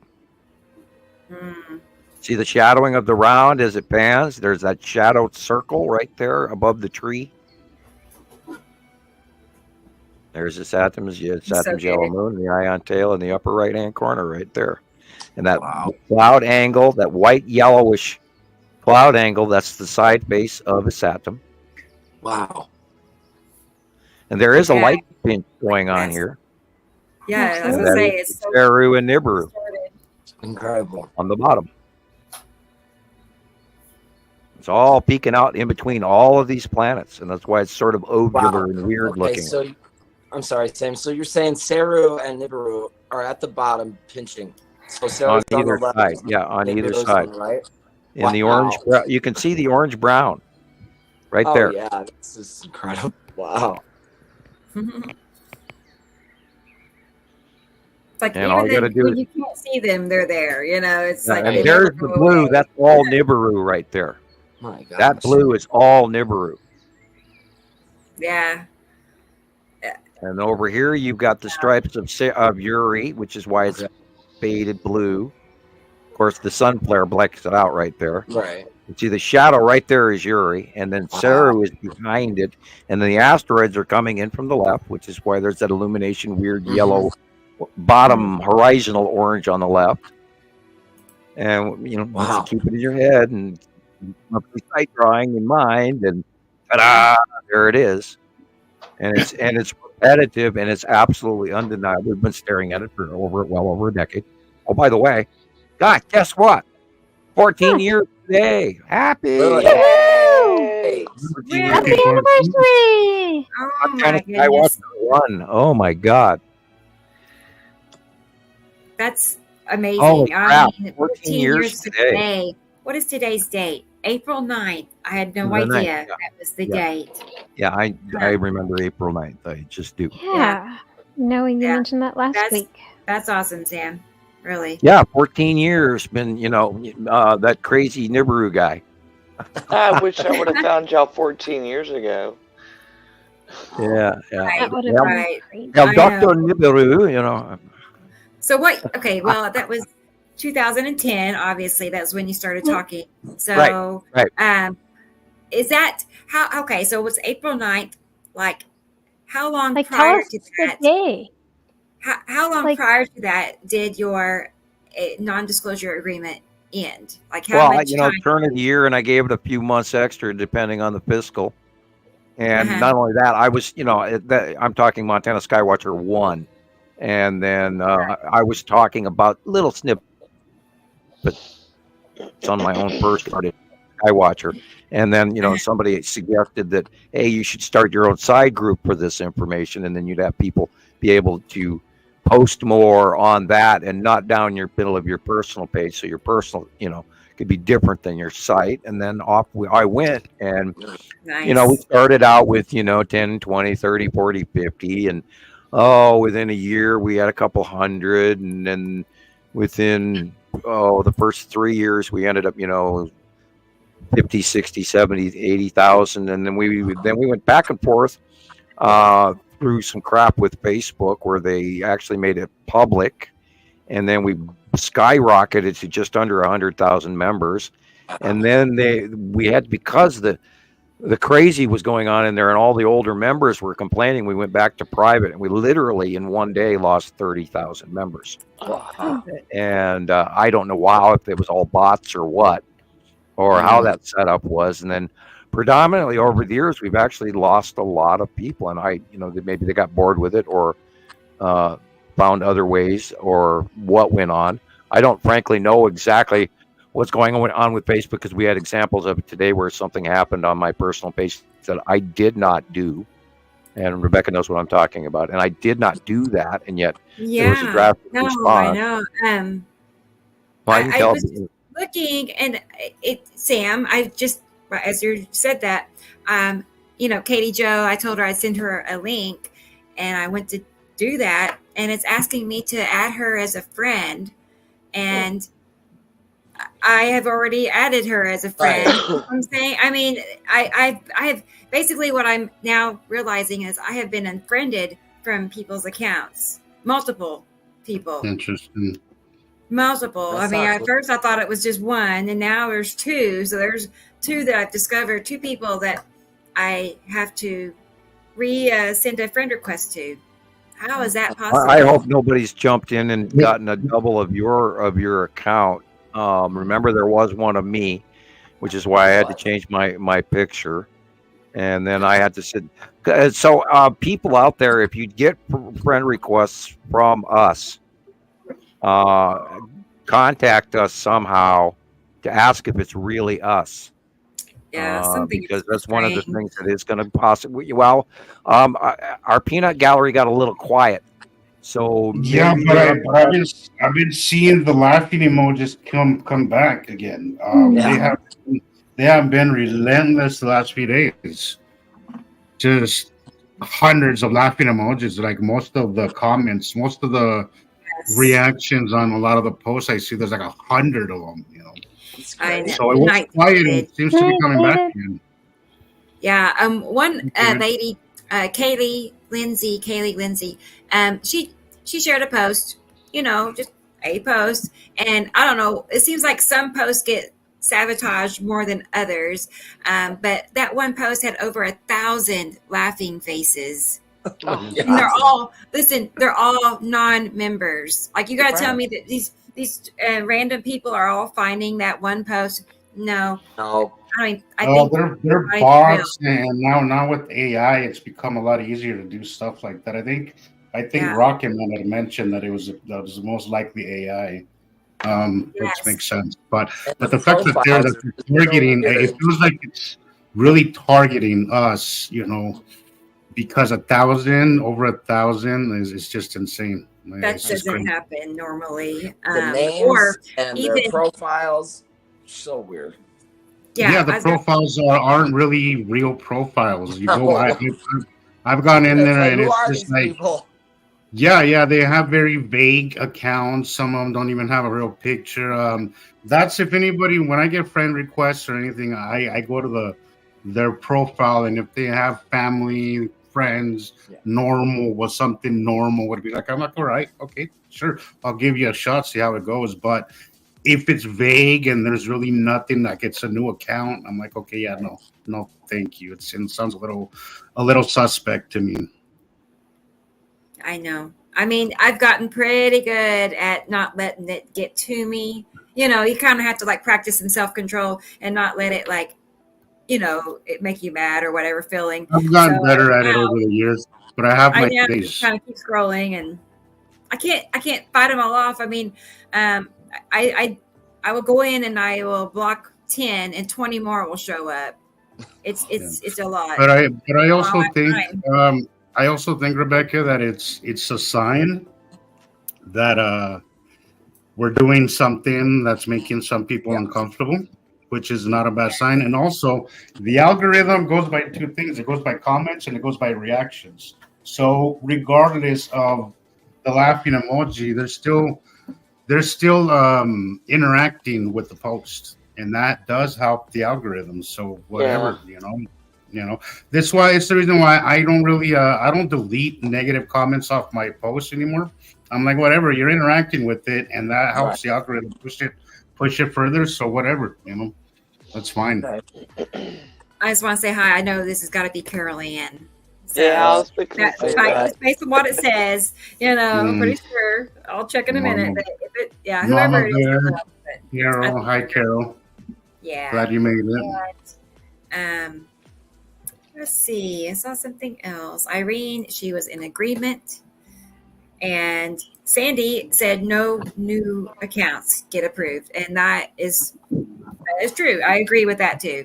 I check the dates. I really go up and down their profile before I'm so careful and selective. And sometimes people have to ask multiple times just so I know it's a real person, you know, and then anyway, so I'm trying to be careful, but these are non-member accounts that are, you know, bombarding us, you know, so you can't even stop them. Think about that. No. Well, I'm definitely not going to spend an hour of my day blocking some stranger that I really don't. Right? It's like, what? Yeah. No. So I just get good at ignoring, you know, just ignoring. As I said before, guys, it's important that we understand that it's okay to be misunderstood and sometimes even disliked. Comes with the territory. So yeah. Yeah. Okay, Shirley, I see your message, and of course, you do what you need to do. She's going to take care of her grandbabies, and she'll be back. So, thank you, Shelley. Thank you. There's been nights that she stayed up. I don't know how late, 2, 3, whatever.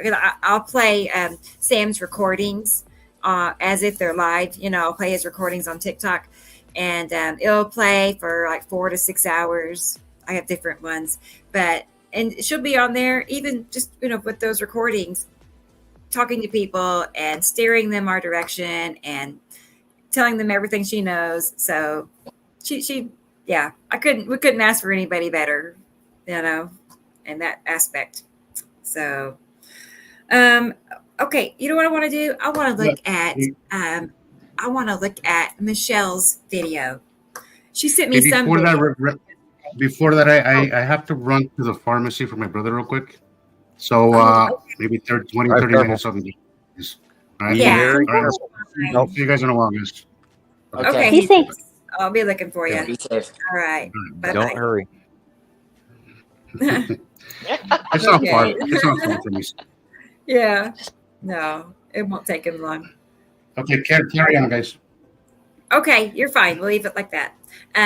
Okay, so Michelle is in Indiana, and she is was in the line of totality, so she wants to show us her videos. I got your videos ready. Let me get them pulled back up here. I wish you could see more. Yeah. Tell me, I'm curious. Yes, I need a cough very drop. Quiet. Green cola. So, I want to ask you a question. Did it get strangely quiet during the eclipse for you? It got quieter.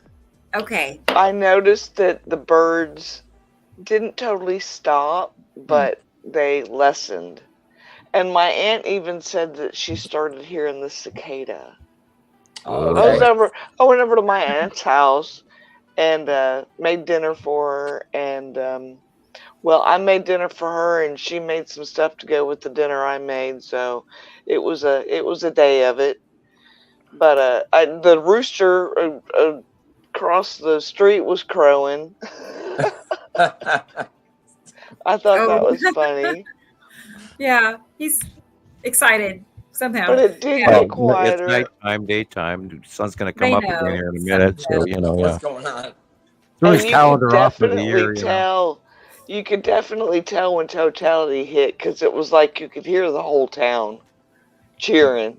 Oh, okay. And I live in a little bitty town. I mean, it's, I went from Houston, 5 million people, to Indiana town of 18, 20,000 people. Wow, that's nice. It's a college town. It's where the Vincent's University is. Okay. And so once summertime comes, then it gets a few less people. But I love it. I wouldn't trade it for. I'm supposed to be here, so I enjoy it. And my aunt's 2 doors down, so. I was gonna say, I thought you moved there for family. Is that? I moved here. I moved here in June of 2009 for various reasons. One reason was I wanted to get away from the big city. It was just too much. And my ex-husband has family here, so, and I've been here on vacation a few times and kind of fell in love with it each time. But my mother and my husband at the time and daughter all lived together. And her brother was still alive, and she wasn't going anywhere because I kept telling her, let's go to Indiana. So when my father-in-law passed away, we came up here to get his stuff, and we got home, and I went in my mother's room, and she was sitting there with an encyclopedia open to Indiana. And she said, "Okay, I'm ready to go. Let's go." Okay. So we cool. quicker than usual moved to Indiana. You know, I was gonna want to wait a little bit, but she wanted to go. She's like, if we're gonna go, let's just go. Yeah. So I moved. Sometimes you're just ready. You're just ready for a new adventure, a new chapter. Yeah. Well, let me get this. One thing also I wanted to share, one thing here, we get it pulled up, is I did see a post already yesterday talking about the next eclipse that will be going across the United States in 2045. And here's the path. And I'll be 75 years old out there. I saw that. But look at, guys, it's going right over Tulsa, Oklahoma. Right. So right. Can you believe it? So I just got to hang on 21 more years. And oh, goodness. I'll go live that day. Right. Alpha and Omega. Well, hopefully I'll be here to watch too. I know, guys. We got to be there together. Right. So 2045, August 12th, 8/12. Okay. 8, 9, 10. Okay. I'm already going to put it in my calendar, so. All right. Yeah, that's your next tattoo. 8/12/45. Yeah. Right. I wonder if they're going to start hyping it in the media. We'll start talking about it tomorrow, Yeah, well, the gossip videos will be out next week, Right. So, okay. So somebody's asking, when is the next eclipse somewhere else, like worldwide? I have not heard. I do not know if there is another big one. There is a map out there. I've seen it. I should have saved it so I could share it. But there's a map that actually tells you future and past eclipses and where they were and what year they were in, and I think there's been quite a lot. Yeah. Dragon Sage and I must be about the same age, because I'll be about that 75-ish age too. So I'm class of 87. So is that same for you? Maybe. Okay. Class of 90. Class of 90. Okay. Yeah. See, we're pretty close in age, most of us. I want to make sure I'm missing somebody. I see there's a Facebook user, and someone's telling us happy April 1st. It's like April Fool's Day belated. So, and good to see you. Don't joke on us. Yeah. Okay, so let's get back to Michelle. I guess Latin America in August, my daughter said, I guess is the next eclipse. Okay. In August? Latin America in August. Okay. Huh. Interesting. August. Okay. That's not too far away. No. So we don't get ours in the US too often, really, every few years, because the last one was 2017, and guys, that seemed like way more recent than that. Right. When I kept saying 2017, I was like, I remember that very clearly, and it wasn't that long ago, but yet again, it was like 7 years ago. Yeah. Actually, it was the actual time between that one and this one was 6 years, 6 months, and 6 days. Okay. So but exactly. But there was another eclipse that went through part of that numerology. Texas. Yeah, that's the numerology stuff. Mm. But I found that a little interesting. That it was 6 years, 6 months. And then there's days. also the paths make different Jewish and Arabic numbers and lettering and or Latin, or, Alpha Omega. Well, there was the eclipse in. What was the eclipse in? I want to say last year that went across. Because the one went into 2017 went across, and then another one went across down through Texas, and then this one came up through Texas and Oklahoma and Indiana. So it made kind of an The East Coast. A, Right. an A shape Right. between the Right. three. And then this next one makes it into like an omega or something like that, which is or some other Jewish symbolism or whatever. Yeah, because this next one was added into the mix as well. I took the deep dive into so many videos. I can't keep it all straight. Carol Ann's here. Hi, Carol Ann. Yeah, now we can see her name. Hi, Carol Ann. Yeah, we've both had an early start today. Carol, when your phone dies on you. Yeah. Right when you're starting to watch the show. That moment. Yeah. Okay, so let me get this video. Here's some videos that sent me, and let's take a peek at what I didn't even get to watch them. Okay, guys. This is the sun. Is it okay? Are you ready for this, Michelle? Yeah. Okay.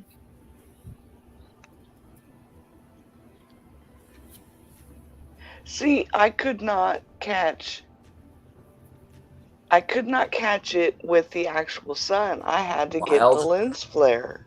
That's so wild. Look at that. And I even tried to put my eclipse glasses. I think I only sent you one of those, Rebecca, because it was kind of pointless. Because I put the glasses over the lens on my camera, and you could not see the eclipse at all. And I'm interested in what the white line below it is. Yeah. It literally looks like the spiral asteroid going straight across. I'm trying to get it in the lens flare. That's the only way I can catch it is in the lens flare. There's definitely something cutting in from the lower right. Taylor, my son Taylor, he did the same thing. He tried putting he said you had to zoom in on the sun on your phone as much as you could, and then hold the glasses up and pull them out to a distance. He did that, and it worked out. And I'm like, well, now I know. Right now, yeah. Afterwards, well, the one video, I think it was like the 4-minute video, because that's the one where I actually caught it in going into totality. I was zoomed in more, and I kind of zoomed out, and you could see the black dot in the middle. So you could see where the moon was going over the sun, but it was, I guess, the sun, even in totality, was just the brightness of the ring was just too much for my camera. Right. Yeah. I filmed, we were like 95% totality here in Tulsa, and that one was going looked the same the whole time. Sorry, that was going out. That one's going out because you can tell by the lens flare at the top of it. Yeah, that was. Yeah, you can see it. That was 3:09, so that was when it was ending. I hear the rooster crowing. Okay. Across the street. That's when it was going out. Yeah, because the lens flare is reversed. Oh, that one was right going in. Is that the longer video? That was when it was going into totality. Okay. It's crazy how you can't see. You can tell it's dark. Oh yeah. Oh yeah.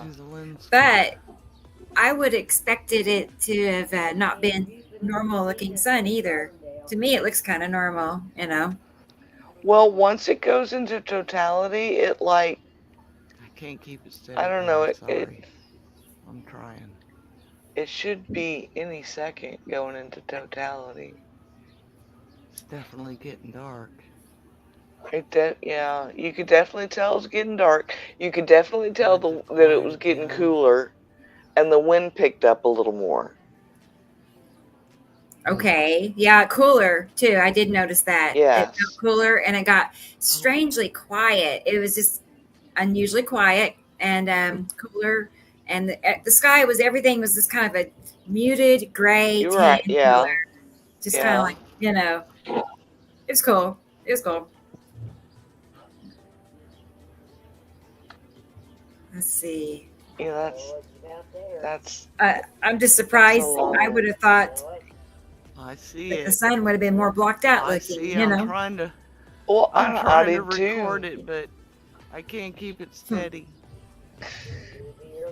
And I even tried laying down, and my vertigo kicked in so bad I couldn't lay down and do it. Yeah, that's pretty much why everybody really needs a tripod.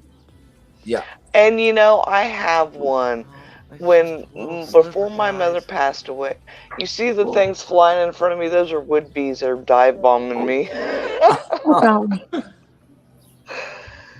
But I bought a from 304 to 308 here. I bought a telescope that you could hook to your phone, and it came with tripods, but it's packed still, and I can't find it right now, or I would have tried to use a tripod. Yeah, I have a lot of those things that I know I have it, but I don't know where it is. Exactly. And it takes me forever to unpack. I moved in this house. There it is. There it is. Wow. It's crazy. You can still see the sun on my camera. Yeah. You just can't see the lens flare anymore. Wild. Wow. I can't see anything in my glasses. What? Really? No, I couldn't see anything in my glasses. Just a minute. My aunts tell me, take your glasses off. And once I took my glasses off, that was it.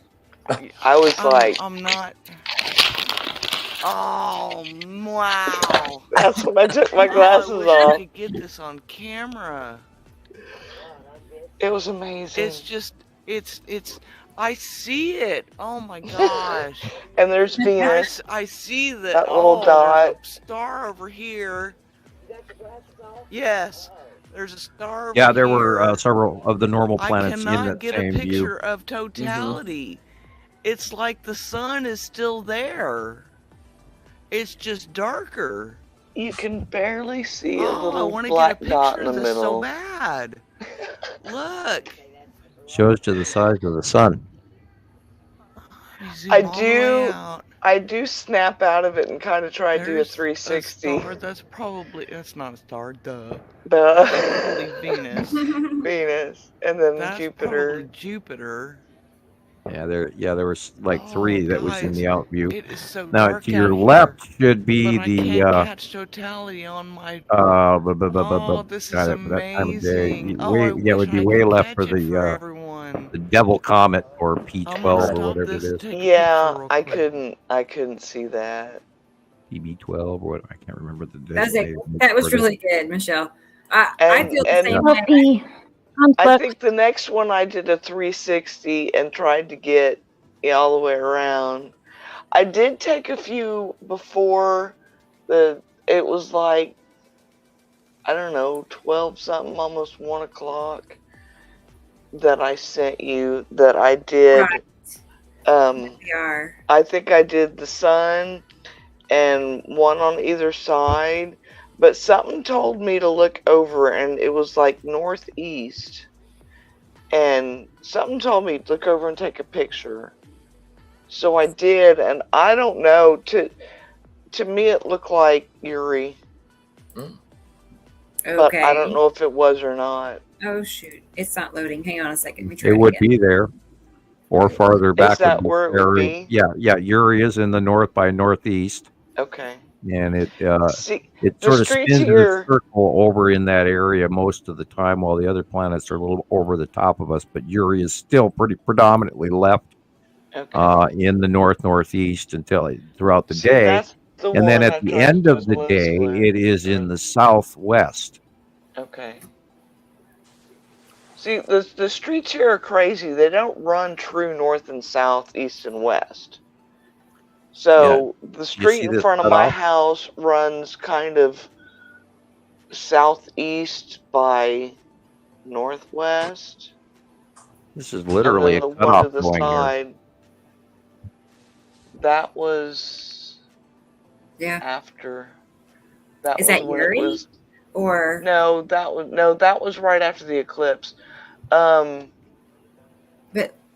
That's literally the upper left-hand corner is literally Saru cutting into the sun. Oh.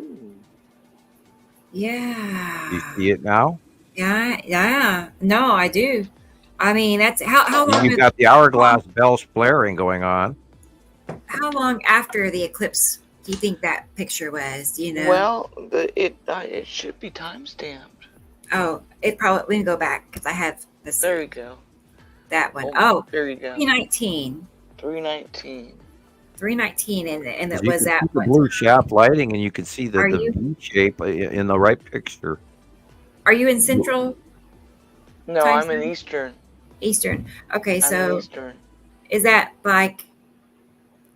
Well, it was 3:04 was the eclipse. Yeah. And then it ended within 2 minutes or 2 minutes 30. In some places it was 4 minutes, but yeah. So within 3:04 and 3:09 would have been the eclipse, and this is 10 minutes after that. I see. Yeah. Okay. Yeah. No, the one I sent you where I thought I caught Yuri was like 12:50 in the afternoon.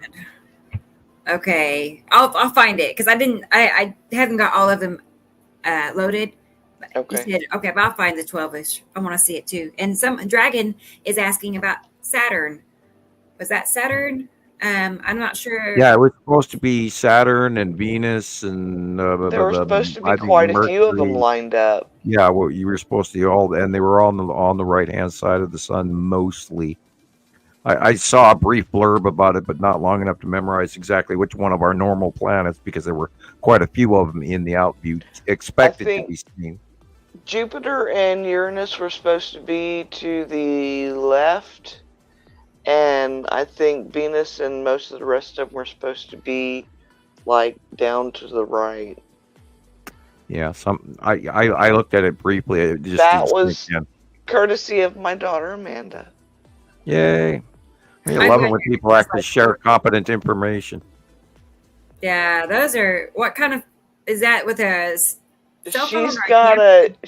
She has one. She's got an awesome phone. It's a Samsung S22. Yeah, because she sent me those, and I'm like, "Are those with your camera?" She's like, "Yeah." And I'm like, "How did you get such awesome pictures?" She's like, "I got a badass camera." Yeah. Wow. Well, see, my other phone that I use for my phone and texting and stuff is an 813. I went through HE double hockey sticks and back with my last phone with my service provider, and they just messed around, and I finally said, well, forget it. I'll just, do away with you and find another provider. And I couldn't afford a nice, Samsung S22, so I got a little, I think it's a A13, which it's got the better, which is what I probably should have used for the eclipse. I probably could have gotten better pictures with that one, but it has no memory on it and no room on it, and my old phone has plenty of memory and plenty of room on it, so that's the phone that I use for all my pictures and videos and stuff like that, because I have way more room. Yes, and then she sent me a picture of my grandbabies watching the eclipse with their eclipse glasses on. Oh, and yeah. That was so adorable. I meant to include that too. I'll get it. Don't worry. I think that got me as just as emotional as seeing the totality of it when she sent me that. Yes. Did anybody notice in this picture that we're staring at here? Did anybody look in the upper right corner all the way to the upper left corner and see that big dark circle right there? No. Let me zoom in on that. Which part? Look at the dark area in the picture first. I see it. I see it. In the upper right corner, and then you go all the way into the coronasphere, and you can see the black edge. Yeah, I see that now. What is that? I looked up and saw that first thing because my eye is trained to look at the dark areas in pictures first, not the light. And bang, there it is. And that is most likely is Saturn or a Saturn Jello moon right there. Awesome. Nice catch, Amanda. Awesome. I mean, it's all the interplay in a very unusual, I can't believe it, can't believe it's not butter moment. These planets this is what, the eclipse and all of this just blows me away about, because there's so much of the other shit going on right there. There it is. And yet, wow. How do you express that to the rest of the world? Right. It's there if you just look at the dark areas first. Did we talk about whether we thought that was the moon for sure, or did you say it was too large? The problem is there's no way to prove it. I know. We know that something's hinky, and something screwy in Denmark, as they say, or whatever. So the point with it is we have to try to take what we can get, the information that we can get, and then we have to wait, to come to a summation. But look at the evidence that we've already, we've seen numerous objects in the coronasphere that, average ABC or NBC or CBS or whoever you'd watch even mention. I don't watch those. Yeah, well, whomever. A lot of stuff coming through YouTube. A lot of people. There it is. I didn't notice my grandson down at the bottom corner at first, and then I saw that he's like not even 2 months old. And it's so cute. He saw his first. Burn those corneas early. I'm joking. So he'll be 21 when the next one comes around. He'll be a grown man. Well, cool. Maybe he'll. That's what I told him, Amanda. I'm like, it's a shame that she gets to enjoy seeing this eclipse, because she commented, about how, moon and it, got dark and stuff like that. I'm like, it's a shame because she's so young that she probably won't remember it. I hope she does remember it, because I remember my first eclipse. I think it was 1979, because I was in elementary school. You are correct. It was 1979. And, I didn't have eclipse glasses then, but my mother owned an answering service, and she had this little square thing with slots in it to put the messages, and it was a smoky color, and it was like layers. It was like 1, 2, 3, 4, 5, it's like 6 layers, and so I used that. And I actually got to see the eclipse through that. Yeah, we used that was so long ago. We went to the store and bought big, huge, normal Kodak film. The bigger the better. And we just, bought it and pulled it out of the strip and made a whole bunch of glasses out of that stuff in 79. Nice. It works. I wouldn't recommend it for doing it long, because there is, right. Possibility it's not up to standard, but it does work. It's what I used the other day, and I only got to watch a little wedge of it get covered up, and then the clouds moved in. Oh no, not fair. It was like, okay, cool, now I can watch it on TV. Well, you could see little wispy clouds. Oh, ours were kind of going over the sun, and rain, and very cumulus nimbusy, and so we had big weather move in. Yeah.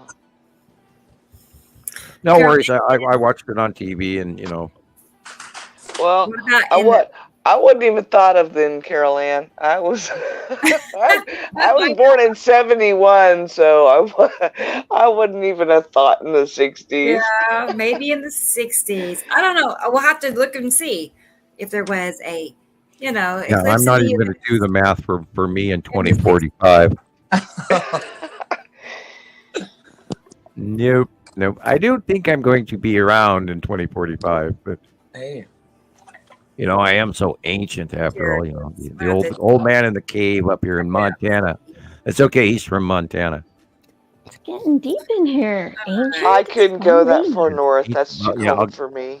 I'll get out my old cane now and hobble to the kitchen and get another Coca-Cola. Oh gosh, Use a cane. She graduated in 71, the year you were born. Oh, I was born then. Oh no, that's so cool. And I mean, I've seen pictures of Carol Ann, and you would never know that. No, I know. Her age? No, never. She looks good. Really? So you would never know. What's your secret? Right, exactly. Right, Please tell us your secret. Yeah. Oh boy, Audrey says I'll be 85. Is that when the next eclipse, Audrey? Is that what you're talking about? Maybe. I'll be 75. I bet that's what she's talking Maybe about. in 2045. Yeah. I'll be 60. Yeah, I'll be 75. How old will you be, Chris? 63. I'm like, wait, what? Oh my gosh. Okay. I can't picture you being Shy of 63. 100. How about that? Yeah, that's cute. Well, and yeah, Carol Ann, I know. It's true. It is true. You'd never know. So, she can't put the secret on here, she said. It's too secret. It's too secret. So. Oh, okay. Well. Oh, and Katie Jo, she'll be 56. That's still pretty young. That's not that old. So you'll definitely be there for that. Right. And Facebook user will be 75. So we're welcome back, Jesus. Same age as me. And Karen, she's just come out and saying it. I'm 61, so cool. I'm not too far behind you, Karen. I'm 52. I think we're discussing ages here, but I'm a little. I don't know what the context is, but. We're talking. Hi, welcome back. Yeah, I was going to say it was really depressing. Yeah, Sam. It usually is. You know, nobody prepares you when I go to work. Sometimes I get the younger generation. I'm like, hey, sir, I'm not used to that. I'm so like, when did that happen? When did I become sir? Yeah. Now I'm Mr. Hofman. Yeah. Nobody prepares you for that. You know, it just happens one day. And you're like, oh wow, they're talking to me. You know, it's pretty funny. When I was 14, I had a waterbed, and my brother and I went to a waterbed store to get some new sheets, and we walked in. And the guy, now mind you, I'm like 8th grade, you know, and we walk in and the guy says, you know, well, how can I help you, ma'am? And my brother looks at him and looks at me and he's like, he's calling you ma'am? You're like a teenager. And I'm like, I guess, you know, he was raised by, you know, people that taught you to say sir and ma'am. And that's me. That's how I was raised. You know, that's how I was raised. Myself. Talking to my aunt says something, and I say yes, ma'am, or no, ma'am, and yeah. Mm-hmm. Please and thank you. Yes, ma'am, no, ma'am, or sir, ma'am, please and thank you. The forgotten art. Yeah, people are not as kind as they used to be. Do you remember when people used to actually clap and sing in theaters? Yeah. Where you actually wore clothes on purpose that were special to go to the movies? Right. And you were quiet? Yeah. I don't remember singing at the Well, that movies. was in the 60s.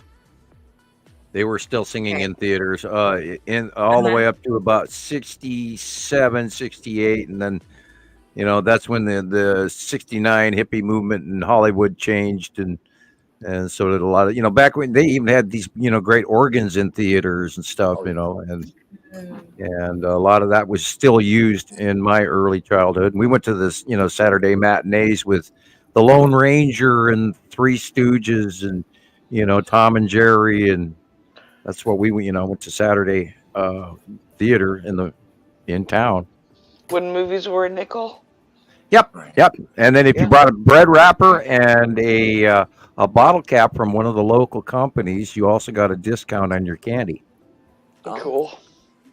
Yeah. Well, that's where they get you now. You know, the prices on the tickets sometimes can be. I'm not going to say reasonable but I mean reasonable compared to the prices of popcorn and Right. stuff. But it's a popcorn when they get there. Like, holy crap, $15 for a medium freaking popcorn. Like, what do I get with this? Does this come with the Coke? Does this come with the whole meal? High blood pressure. That's when you go to the store first and you sneak in your own candy. Yeah. I have taught my children how to sneak a Coca-Cola under their armpit. Yeah. I'd be lying if I said I hadn't done the same thing before.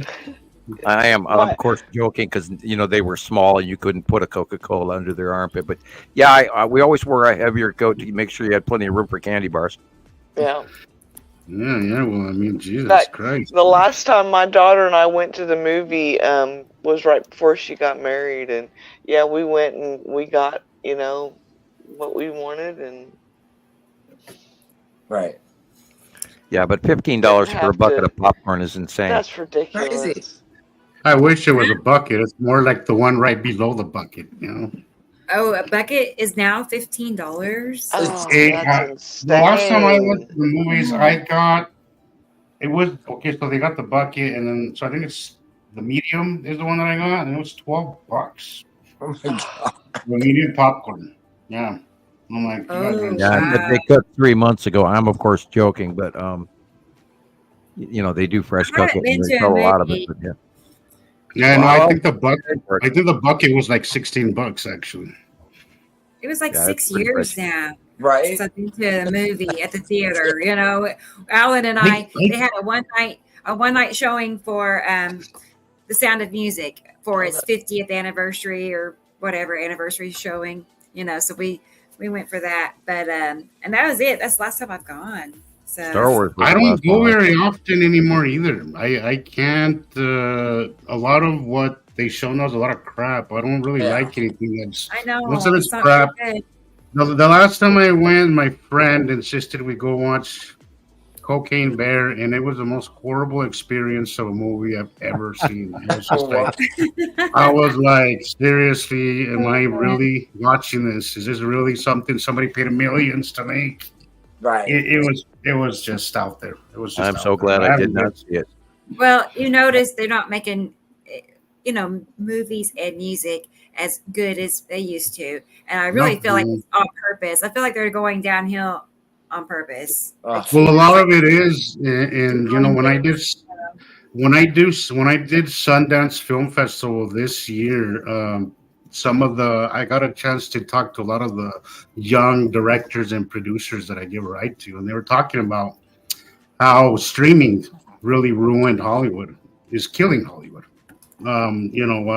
Nobody's going to the theaters anymore because you could just stream something, from the comfort of your own home.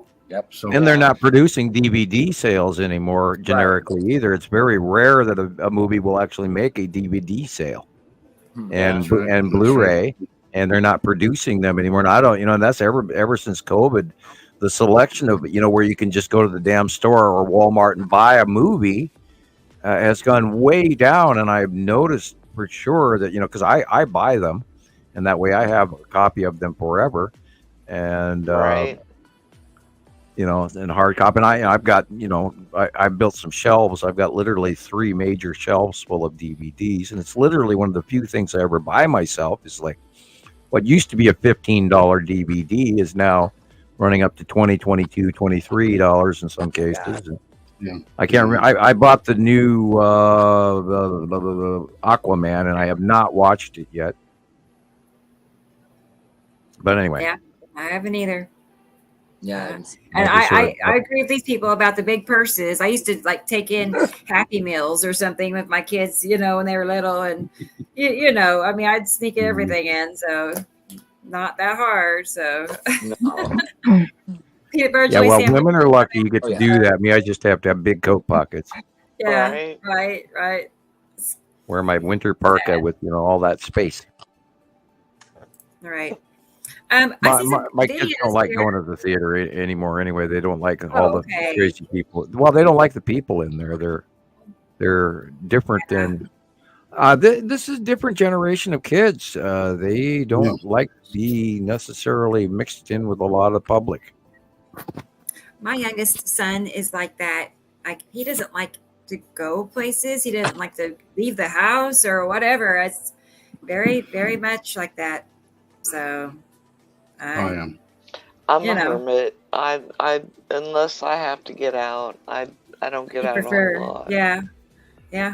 I don't get out. I mean, now that I'm home more, I'm home more because I haven't been able to work since like 2009. It's been a long time. We did survive the eclipse.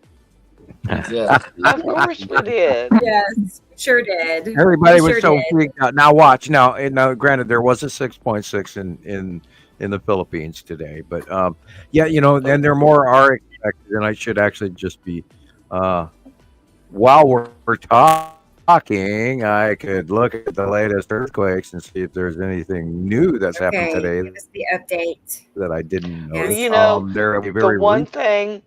The one thing I did hear is that they said that when the eclipse happened that something was going to happen. And they're like, right. No, it's not going to happen the day of the eclipse. If something is going to happen, it will be within about 40 days. Right. Or 3 months, something like that. Yeah. Of when the eclipse happened. That it will take time for something to happen if it's going to happen. Right. So there was a 5.0 in China. There was 4.7 in Indonesia, another 4.9 in Indonesia. On the volcanic plate of the Ring of Fire is the Volcano Island in Japan region. It had a 5.0. Alaska just had a 4.9. Let me see. There was a 2.6 in Empire, Nevada today. 2.5 in Banning, California. A 2.9 in they're calling this Ensenada, which is probably the Baja region. And a 2.5 in Mentone, Texas. And a bunch in South America. Yes, so they're pretty decent sized. But the Malaysian Asian side of the Ring of Fire is definitely active today. That's the full report on that. Anyway, I could go look at the smaller stuff, but this was just the major. Hey Sam, it's okay. So I'm seeing that I was seeing earlier and right now that there's a series of several earthquakes near the Marianas Island. That's typically our deepest. The Marianas Trench is the deepest point in the ocean, so which means we'd be closer. It'd be thinner crust there, right? Is that significant? How significant would that be? That in that region, we're seeing that. Is it normal? I really never paid attention to that side of the Earth. During the Marianas Trench or on islands anyway. Yeah, the deep areas are reacting, and then you have to go into the depth of each of these individual earthquakes. Like in the Azores, there was one that was a 5.0 this week, and it was 10 kilometers deep. And then in the North Mid-Atlantic Ridge, there was one. It was also 10 kilometers deep, and that was on the 4th. And then also on the 4th was another 10 kilometers.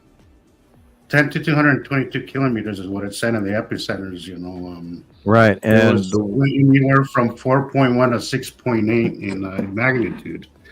Now New Zealand has been having some subduction. And I mean, we're talking like 220 kilometers. And here's one with, they had a 4.5 in the South Fiji Islands, and it was 138.8 kilometers deep. So, and that's also that area, and this one's 572 kilometers in South Fiji, and that was a 4.9, and that was also this week. So yeah, the depths are different. What's going on what we would refer to the western side, they would refer to as the eastern side of. Am I cutting out? No. Yeah, you're doing the robot thing. Slightly doing the robot thing. That's what happens when I drag my cursor. I think I'm clipping out my signal. That 6.6 was at 35 kilometers deep. And I'll come off that, so I'll clear up my feed. Yeah, I think maybe my microphone might clip out when I'm grabbing and scrolling. Here's that video that Jesus and I was talking about. I Where believe this is exactly the showing the one. eclipse with. We'll see what everybody thinks. Let's see what y'all think, because hang on. I can't get to the button. Hang on. My friend in America filmed this and sent it to me. If the eclipse is right here, yeah, then why is the moon over there? No. Oh, wait. What? How does that happen? Because we're in the middle. But look, the moon is right there in front of the sun. Wait. But the moon is over here. Not possible. It is possible to be. Now it's black. The sun. Here, I'm using it right here. Let's always use the glasses. Okay, sorry. That's insane. Do you see that? If the moon is right there in front of the sun, then why is it over there? I'm gonna Google that. Oh, interesting. Okay, we need to get a blow up of the moon. Right? Maybe it is flat. It's a conspiracy, dude. It is a conspiracy, dude. How does that prove that it's flat? It is okay. Okay. So, are you saying you think it's fake? Well, I have been wondering if it was, and because we've heard reports that the moon and the sun were not in the proper alignment in which to actually cause this. Now, why would people look that up and discover this and then complain about it if that was not the case? When everybody's saying, wait a minute, this doesn't, because it doesn't. What these people are, they're looking it up on their phones, and the computer is telling them one thing. And then other sites are saying, well, this is happening in another thing. And when the two are conflicted stories from programs, then it's telling you that something's hanky in Denmark again. Something's not kosher. Something's wrong.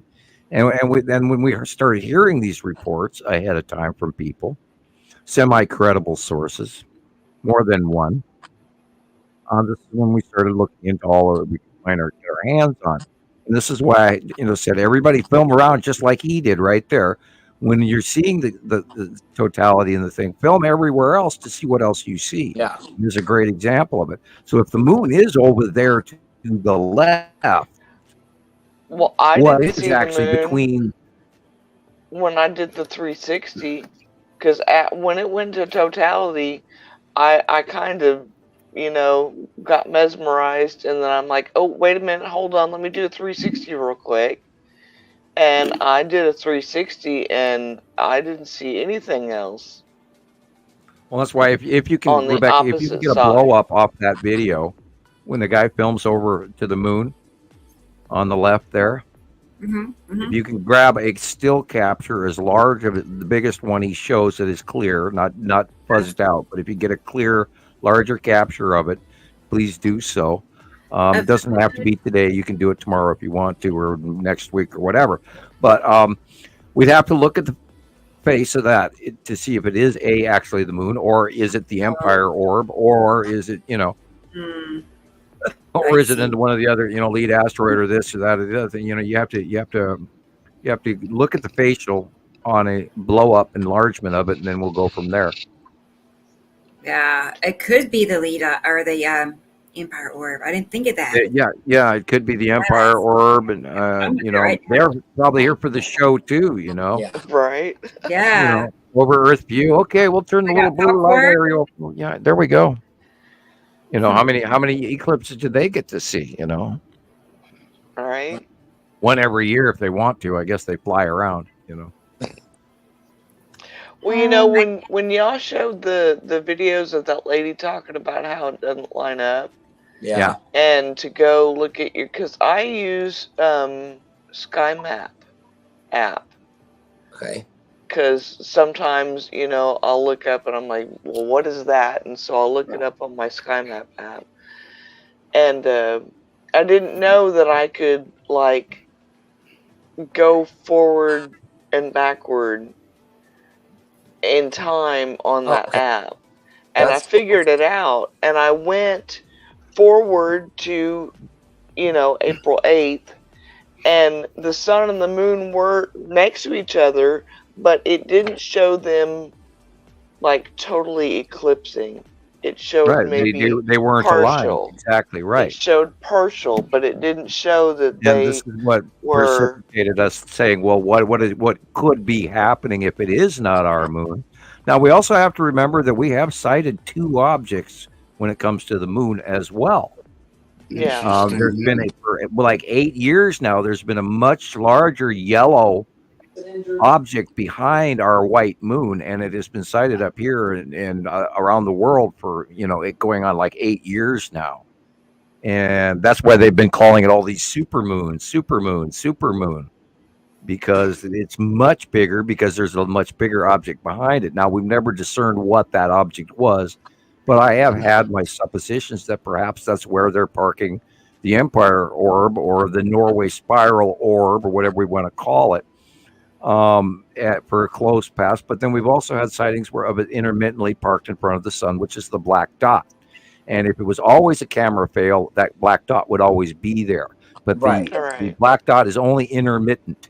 And we've known years ago, after the arrival of the spiral orb and the arrival of the the arrival of the Texas cube, that they were sighted parked in front of the sun and beside the sun, depending on the around the world shot, where they had a different angle, or they drifted over in orbit or whatever. But we had many sightings of the Empire orb and the Texas cube parked next to the sun for a few years.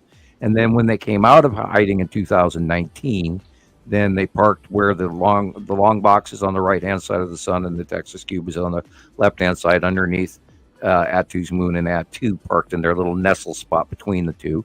And the asteroids are in front of them on the left, and literally the long box cube is hiding in front of the ion tail of a Saturn's yellow moon, so it blends in a lot of the time.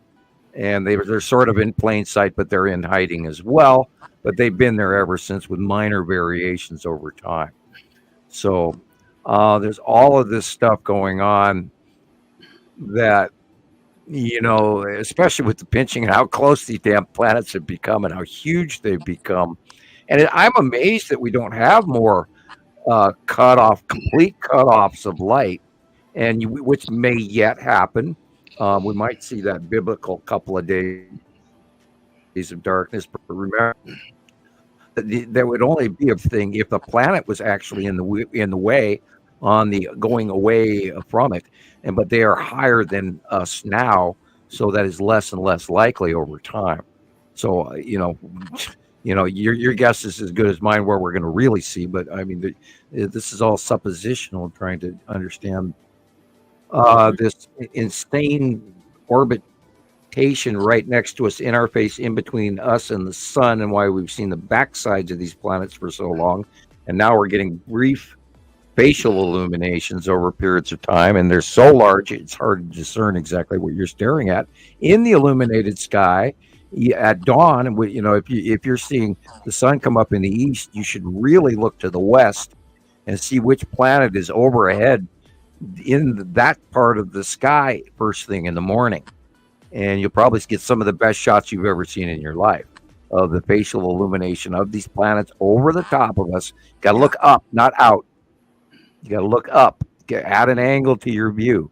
And in the early part of the day, there's very, depending on where you live, there's a very large chance you're going to get a capture of the facial illumination of one of 3 or 4 planets all at the same time. I mean, no matter where you look when you step outside, there are planets around us. And then, of course, it's harder to see if you're at sea level, because you're seeing through a lot more crud in the air, and you're just sort of looking through this veil. But if you're high up and your elevation is cool, like, Jesus understands, and other people, and Nicolle also lives at a really nice altitude as well. So, your altitude is helpful. So remember, capture the dark areas. Don't look for the light. A picture on the left. You can include part of the sun on the one side of the picture on each. because that does help us when we look at them, knowing automatically where the sun is. And it also shows the refraction cutoffs or the bell flaring or the side pinches or the halos or anyway, or over time you'll learn what the best shots are. Okay, swallow, breathe. Yeah, see, that's what I try to do. I try to get one picture with the sun in the middle. Yeah. And then I take a picture of the left-hand side, the right-hand side, and then I try to do a 360 starting with the sun, and then I go to the left and go all the way around, and then try to go all the way around and then look up. Yeah, So and remember when you pan slowly. Otherwise, you're I have to go slowly, or my vertigo kicks in so bad. Yeah, you're going to vertigo a whole sometimes. bunch of people around the world, and they'll be having to grab the countertop because they watched you. Well, I have to go slow. Well, there's one video that I sent you. It was a while back. It was like on March the 16th.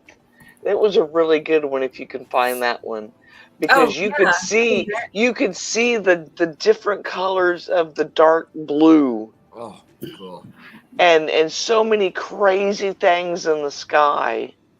It was insane. I know. But it was hard for me to do because I was trying to go slow and I was trying to go around, and then at one point I went around and I'm like, okay guys, it's above my head, but if I look up I'm gonna fall over. So right. here's what you can see, but I can't look up. So. That's when you brace yourself on the car, Well, I'm out in the middle of my sidewalk, so I have nothing to brace myself your neighbors on. are going, what is wrong with that woman? They probably think that now. Yeah, because I go out and I'll sneak out, like if I don't have work in the morning, I'll sneak out and try to take some pictures, of the sun and do at least the sun and on either side, I did it out the back. In fact, it's funny because, what was it, Sunday? My neighbor will cut my yard for me. He uses my lawnmower, but he'll cut my yard and his yard. And he came over and wanted to know if he could cut the grass before it started to rain. So I'm like, yeah. I went out to go get the lawnmower out, and I was waiting for him to come out, and I was, looking up at the sky, seeing what I could do. And of course, my aunt 2 doors down, I hear her holler at me. She's like, "Are you cloud gazing?" I said, "Yes, I am." I'm cloud When you get one of those construction green jackets and have a bird watcher printed on the back, and everybody leave you alone. Right? Wow. I'll tell them you're taking a selfie. That works for me. Yeah. That does not look too moon-like, does it? No. No, it doesn't. Okay, throw that down. Let me zoom in on that. Huh. No. Is it the Norway Spiral Empire Orb? Oh, and it's going up out of the picture. Wow. It kind of like had that eye. I saw a corner, like there's you'll see here in a second. But I don't know. You know how the Empire Orb has like I don't know. It almost looks moonish. It doesn't look totally round. It looks kind of... Well, that's because of the light. Yeah. Okay. Oh, what? Oh. Little things are flying around it. What? Yeah, there's 2 little dots. I saw that. Also, the right moon there. during the eclipse was in new moon mode, like Yeah. zero illumination on. Yeah, so it would not. The moon would not be illuminated. No. You would not see it. True. I actually looked that up yesterday. Okay, Rebecca, do you have the Norway Spiral or the Empire Orb startup video? Oh, sure. Yeah, I do. Let's get it. Hang on. For those Were any new of those folks out that I there? sent you complete, Sam? Was I supposed to be looking at something that I wasn't looking at? No, it was a little while ago. I sent you quite a few spirals. It was after like two podcasts ago, and because you mentioned that there was a complete spiral one, and that you hadn't been able to find it, and I don't even know if I saved that. And I was very excited that I think I actually forgot about it, and I was very excited you'd sent it to me. I'll go back on. Because I may have saved it. I mean, Leanne was like, "Oh yeah, you got the good stuff." So I'm pretty sure I found it. Okay, I may have saved the link to that. I hope I did. I'm scrolling back through your last conversation, which was lengthy. Yes, sorry. Good night, Audrey. Good night, Audrey. It would actually 5 a.m. Bless your heart. Good night, Audrey. Yeah. We'll see you next show. Okay. Yeah, I have the link. I will look at it again. Do you want me to look at it now? If it's complete, like I sent quite a few, so I don't know. But I believe one of them is the full thing, and your concern previously spiral was filmed in Norway. that it wasn't complete, that you hadn't been able to find the complete one. So that's right. And this one is a full 2 minutes 25. There's a lot of those that are just like a bunch of like fluff and extra, and mainly, like you said, there's just a few that are a copy of a copy of a copy. I could send it to Rebecca, but I could review it again. But I did save the link. Okay, Earth to Brain. Where am I going? Oh, okay. Back to Facebook. Okay. Do you were you bringing up that video, Rebecca, of the opening of the Empire Orb? Yeah, it's here. And I will send you the Norway spiral link that she sent me a couple weeks ago. I did look at it the one time, and I'd forgotten I had a copy of it. And I am going to now post it on my wall, my personal wall. That way I will remember to review it again. Yeah, there was one that appeared over Hawaii that we showed on this show previously, I believe. There was also one that showed up over Alaska. Yeah, I can't, over the last 10 years, I can't tell you how many wormholes we've seen open on video from members from around the world. And there's been a lot of them. And we've actually gotten good at discerning, the good ones from the bad ones. Yeah, I also found one on I want to say it's the Texas cube, but it looks more like a long box, honestly, than a cube. But I haven't seen that one before, so I'm pretty sure that you have that link as well. But it's not the same, because the only place I found that is on someone else's channel that you had referred us to. That's kind of like it's like a long time ago, like right near it, and it's like like a professional kind of show that like they review the and then zoom in on the footage. But this is not what I found. Yeah, this does look very similar to what that previous video, including the little things flying around it. Yeah, it does. See those little white. That's really fast. See the little white dots around it. Yeah.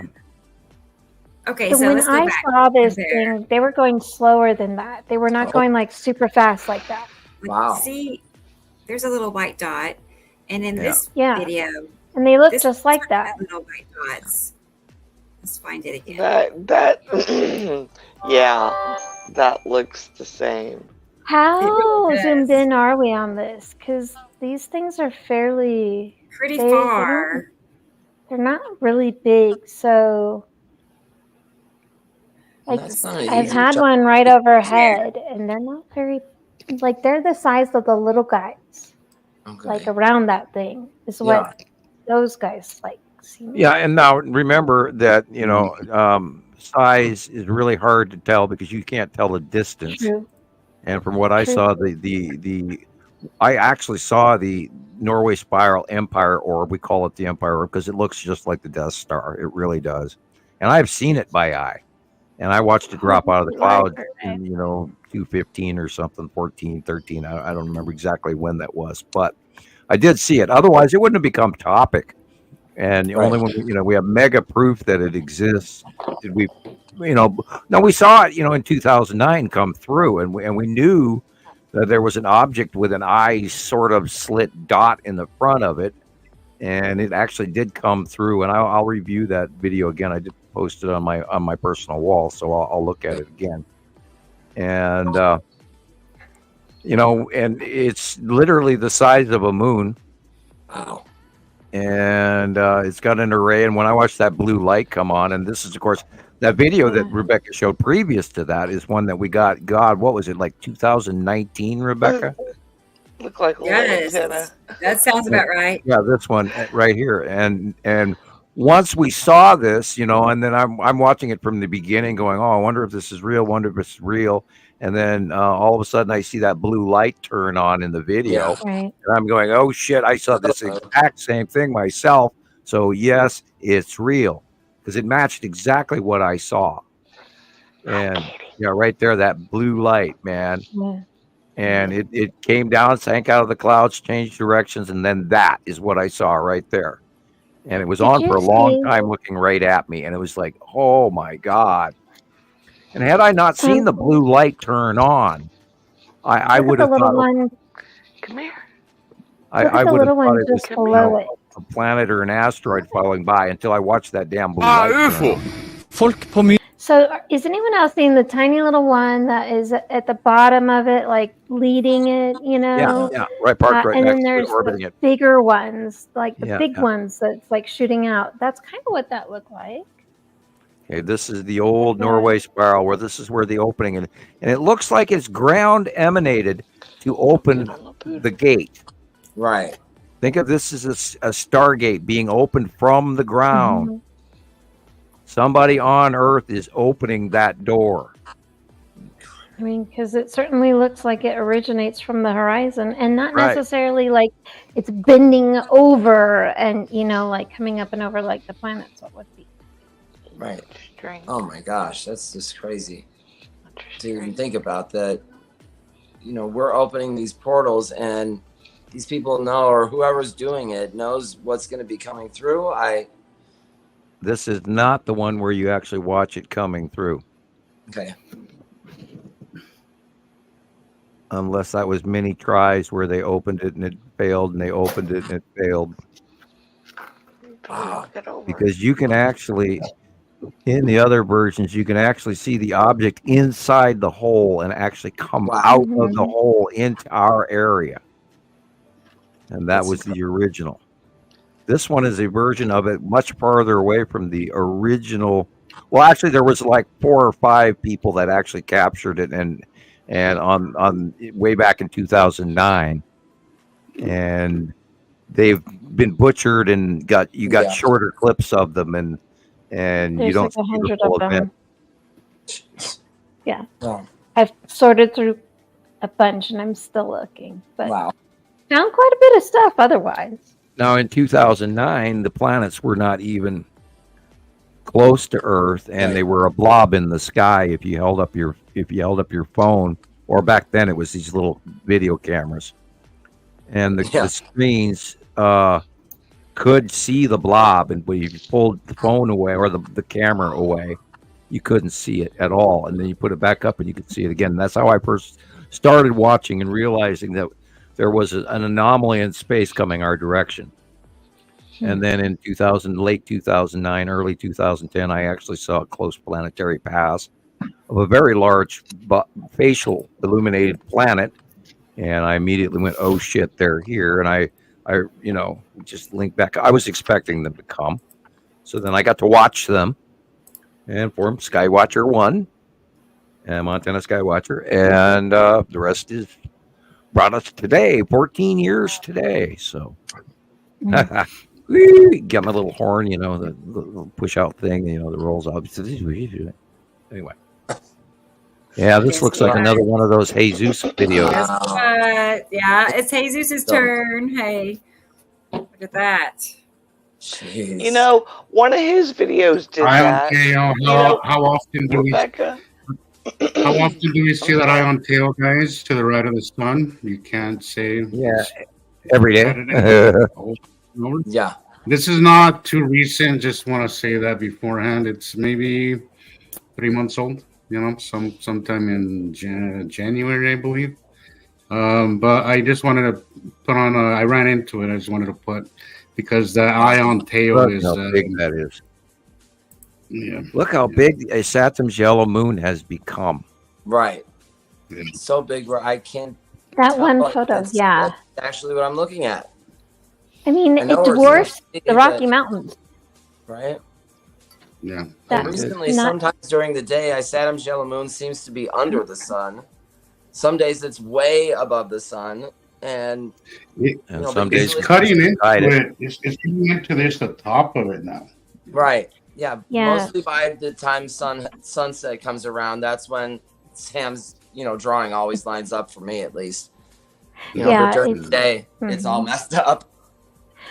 Well, the photo, and you don't have to pull it up, Rebecca, but it was on Nibiru Followers Anonymous, but I was trying to capture some asteroids flaring, but the bigger thing that really is very apparent in it is just the big giant Saturn's yellow moon and the tiny little Rocky Mountains, our purple mountain majesty, just itty bitty little things. Oh yeah, I remember that one. Remember that one? Yeah. Yeah, they just like swallow it, It's just, you can see the perfect curvature, and you can actually see another big body or big blue butt, as Gillian calls them, on the other side. And then just to the right of that was an intergalactic ship, I believe is what Sam called it. It looked like, get this, the Windows logo, the 4 little boxes. That's kind of really what it looked like. You remember that, Sam? That would not surprise me if that was like a real object. You know what I mean? It just would not surprise me. Mm-hmm. They would model it, Seth. No, not at all. So much up there we don't know about. And then we rely on captures from around the world. People send them in. I added this one because it's for our Spanish-speaking people, guys. So this is the video that I posted recently, but. Well, look at that. It's in English, and then I thought it'd be a good one to put in Spanish, and it did pretty well. So. Oh. Yeah, go ahead and argue with the famous index finger. Right? Right. That's awesome. Atu's moon and vertical asteroids. There's Atu's moon. I always have to wonder, is that Jesus? But then, wow. And that, of course, is Saturn's yellow moon, and it's Saturn. Wow. And that is Atu's moon. Oh, 2018. Cool. Yep. I knew it right away when I looked at where it was. Jeez. Literally, your drawing right there, Sam. I love that one. Yep.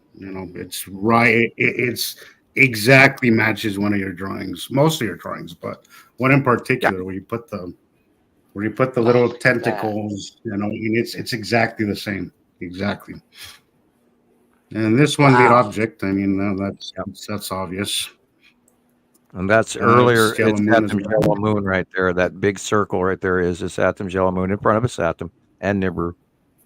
And that was last year or the year before when it was that small. Now it's Atu's moon, and of course, lead asteroid and red asteroid, and the white dot in front was the spiral asteroid illuminated. Yep. You cannot argue with this, people. These are frickin' planets.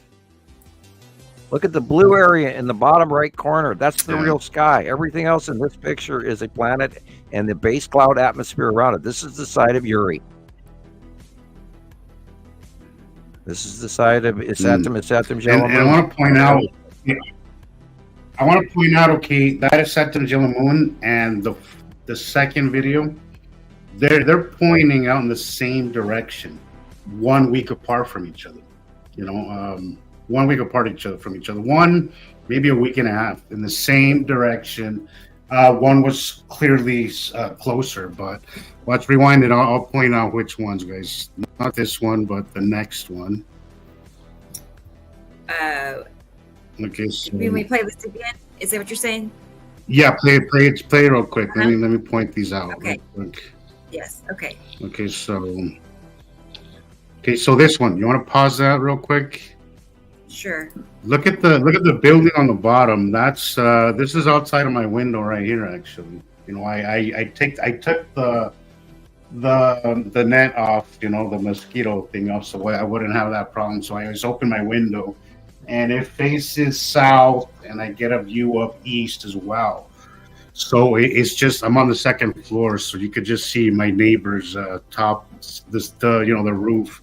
But this one, it's passing right in front of the same direction as. Okay, go ahead and play it. So that one, and okay, let's keep going. Man, that's so good. That one. Ooh. That one's one of my favorites. Yeah. That's so good. Yeah. I mean, that one kind of almost looks I made that into a TikTok. And it really, yeah. It had like, Incredible. I forgot. I have to go back and look how many shares and views it got. A lot. See the stripes of Yuri. This one, okay, that's the same building right there. That's across the street from my window. So this one and that other one that I was just pointing out, it's the same direction, guys. It's going in the same direction, about a week and a half apart. Very cyclic, very repetitive, and once you start paying attention, guys, you will see that it's very cyclic, and you could really catch on to these events, if you're paying attention, because this is in the exact same direction. You can't make that up. You can't say that's an anomaly. You can't say look at the shadowing. It's one-time occurrence. It's the same place, guys. The same thing. We're seeing the Saturn of the moon pass in the same direction. It's. I mean, it's crazy. Everything moves, right? It's But crazy. yeah, it looks the same when you start Look seeing at how things many one bodies is are definitely shot. much closer than the other. My one is definitely closer occurrence than the other, and it was at different. Okay, so the first one was at right around sunrise, so we could see more color. The other one was midday, so we see it in blue. But the other one has color because it was right as sunrise was coming up, so we see more of their color. And we've said this before: as the sun comes up or it's setting, we get to see their true colors. Mostly their true colors. Sometimes they blend in with whatever's behind or in close proximity. And the closer they are, the more blue they are. But that's right. But I mean, it's the same orbit, guys. The same orbit, slightly different. Different angle, different. When they leave, they maybe Look, Chris is back. as they leave, maybe we'll start to see them better. Yeah, I agree. I've been getting nothing. I've been getting nothing in the day here, guys. Just nothing but night views. I've been getting all night views. Nothing that I can really photograph. But what I have seen so far this 180-day cycle has been happening at night, not in the day. So, I think that is significant. Considering that we have said this, they're going to start to go past us, and we are going to see more night illuminations and more night passing. So that's exactly what we said. They're on the other side of the planet, and we can see the light going beyond Earth, so it will illuminate them. Exactly, and we've been seeing that. We've been saying that we're going to see this more often, and that's exactly what's happening. At least in my area, that's what I've been seeing. Is mostly just night occurrences.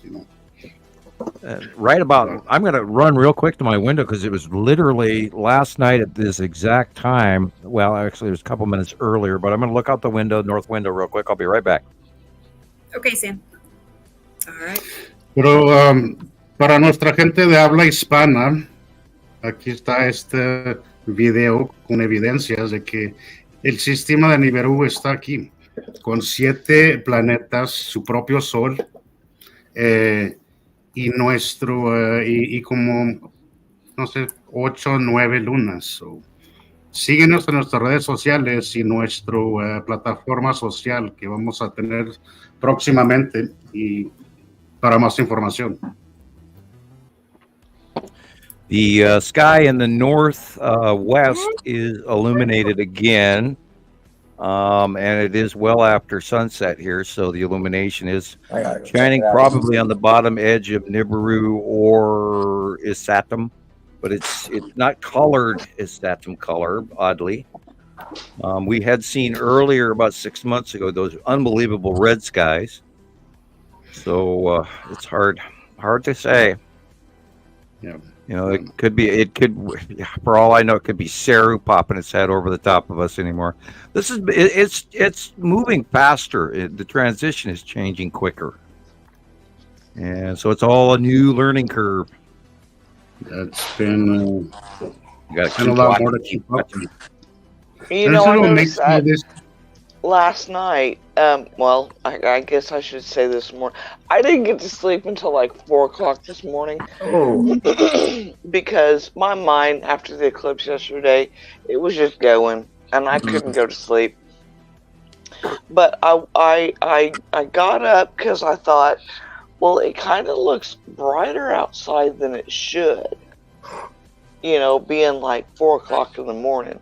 So I look out my front, which is basically northeast. To the north, it's just like dark. To the east, southeast, it's just like dark.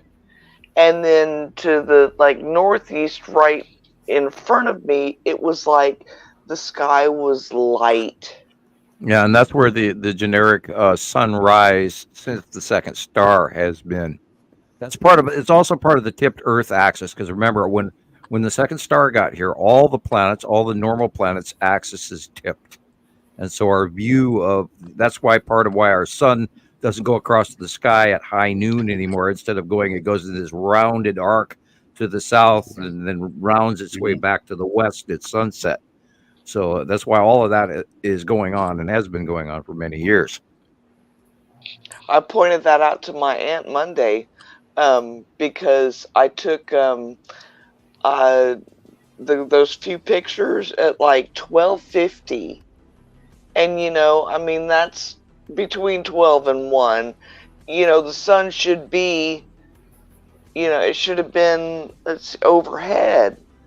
And it was more, you know, in front of me than over my head. Right. And the springtime arc is when the sun is left out of the winter arch, the winter orbit, and then due east predominantly back in my generation was at daytime in the spring, the sun would rise due east, and it has not done that since 2011.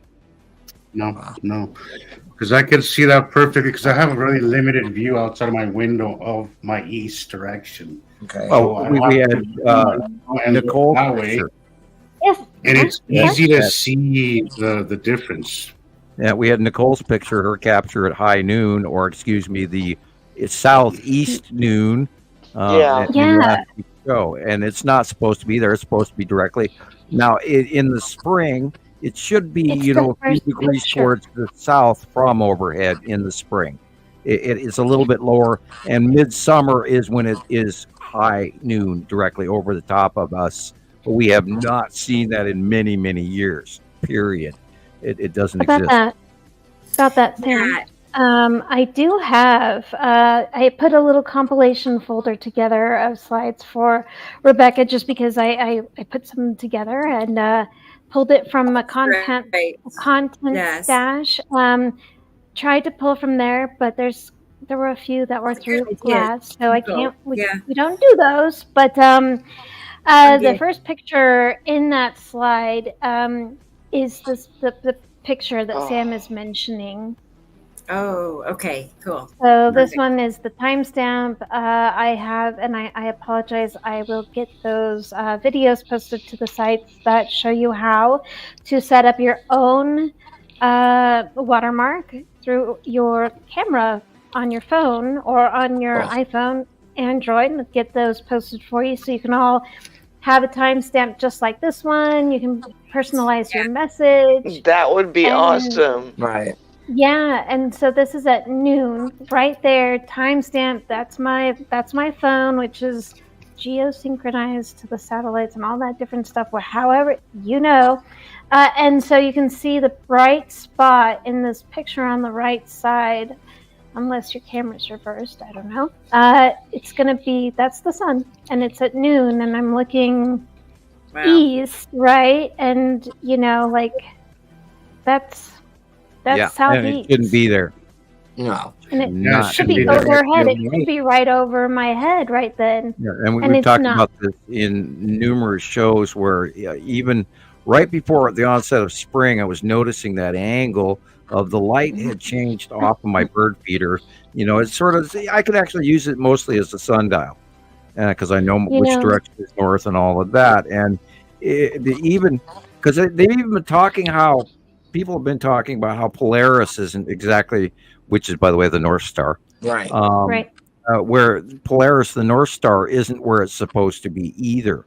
And I have noticed now a little of that could be actually our transition through the galactic plane, because we are in the middle, headed toward the upper half of the galactic plane. And I don't know the extent of our progress, but we should be finishing up in the galactic plane within the next couple of years.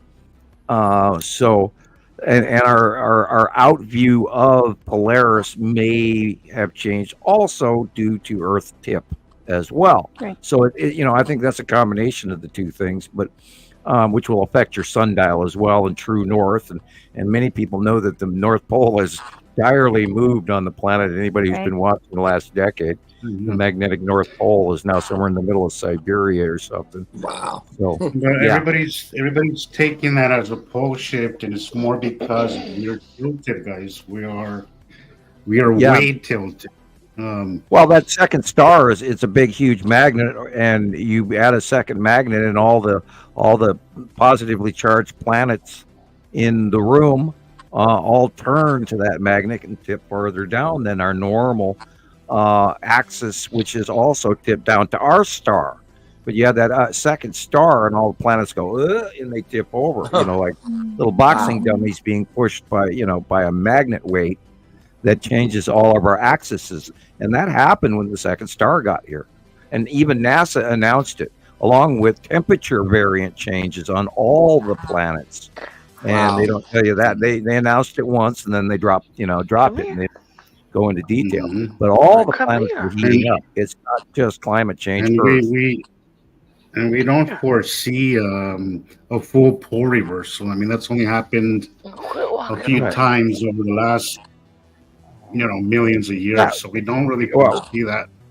We might jostle. We might change permanently, or we might actually straighten up once they leave. We don't know what's going to happen.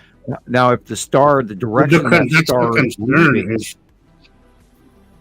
once they leave, that's the concern. Yeah, well, even the direction that it's leaving may affect our axis tip, because it's a larger star, and if it comes closer to us and takes over that majority of magnetic control, which it can't really do. I mean, our star is thread linked to us, and their star is thread linked to them. But that generated magnetic field may have a greater or lesser effect on us. And I'm concerned also about temperature variant. If this larger star comes closer to Earth than 93 million miles, I don't know what's going to happen. I don't know which way it's going to room, or exit the room, exit stage left, or I believe, because of its previous trajectory path of onset, it came from below us on the left-hand side, and I believe it's going to exit over our right side, perhaps, hopefully not over our left shoulder, maybe just to our right, which we could hope. But if it goes left over our left shoulder, we might be in more trouble. I can't tell you. And, we also have to take into account that this is a cyclic thing. This happens over and over and over again. So it's not going to be majorly destructive, although, this is how tectonic plates move, and, giant floods happen in past history, Noah's Ark and all of that crap, People always go, well, it rained for 40 days and 40 nights, but they don't ask where all the water came from. So you got to take into account larger events or what's going to happen. We don't know. Planet passing Nibiru in Sumerian. And I don't want to get drastic and extreme, but I mean, we know that tectonic quakes are up. We know volcanic activity is up. We know that the Schumann resonance on planet Earth is off the scale. We know that radioactive particle decay has changed. in our scientific tests right now, and they don't know why. And all of this is all related. So accelerating. yeah, and the sound we hear, and when the planets go over the top of us, some of us get nauseous, and some of people head burns, and some people their feet burn and their hands, and get Or you'll have a sword through the center of your head. During the eclipse, the sun was just burning hot. Well, yeah, absolutely. Yeah. I couldn't bear it. I had to move directions every little while because it was just so hot. It was just scorching your skin. Yep. Yeah. It's hot on the skin. It feels a lot hotter. Colorado was experiencing 70s in mid February. Oh, that's unheard. That's extremely not normal. No, and March is our snowiest month, and we really didn't get much snow at all. Yes, good job, we saw some up on the mountains. We've seen plenty of snow, but down here in the valley, we have not seen much at all this year. Go back to Andy's picture, please. Sure. And I want to say hello to our guys today. I love your channel. I think we've invited you on the show before. That offers stands. So yeah, nice to see you here. By the way, what do you guys see here? Asteroids. Yes. Which ones? Right. Little sisters. I don't know. Well, we can include Lorraine and the one Leandra has to get hold of me because I see it in this as well. And then there's two other ones that we could also call that I'll keep my eye out for them next week. On the far right we have lead asteroid. We have all of the original object cluster group right here. Lead asteroid is on the right in the middle. Red asteroid is the clump in the middle in the back. Spiral asteroid and little sister are up front, and then behind those is where the Texas cube. That's what I thought. I got one. That's where the three lines at the top are coming from. Right. Let's see. Here's another view of it. He sent me. Oh wow. Yeah. Yeah. We try not to do repetitive pictures, which is why I did not include all three of the captures. But because they all look the same. In this one, the lead asteroid is not there, but the red asteroid, the spiral asteroid, little sister Lorraine, and then of course the Texas cube is in the upper back. Yeah. With the three lines, and if you look at the top, wispy in dead center middle at the top of it, there's a little Star Destroyer parked up on top there. No way. Yes way. Lots of them in the skies this week. Are you seeing them, Chris? Yeah. All over the place, right? Yep. Yeah, they're and these are not stars, by the way. These are illuminated objects from the. This is probably the bottom of Saru at night.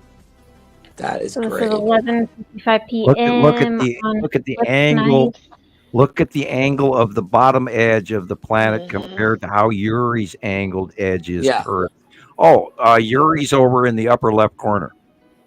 Oh wow. And this is northeast. And you see the tan asteroid in the upper left corner. Yeah, it looks yellowy. A little yellowy tan dot. Okay. Wow. Nicolle, yeah, so this is Saru and Uri.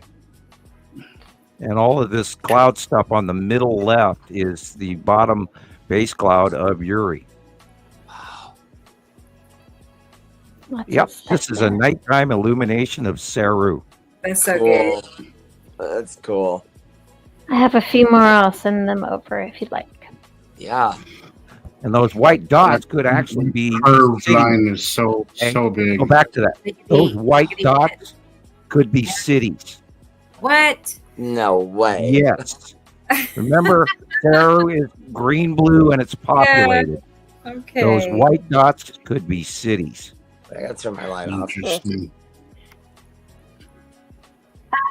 Yeah, I gotta say that that's not the placement of any known Do you see constellations. these stars with Or, the horizon side on the right? No. uh-huh. Like I said, you won't see the stars. Some of these you'll see a star or two, or like maybe just like Orion or Big Oh, Dipper, but you won't see anything else. And this is then, an awesome but these shot. are not the stars that should be. There's not stars where these are showing up.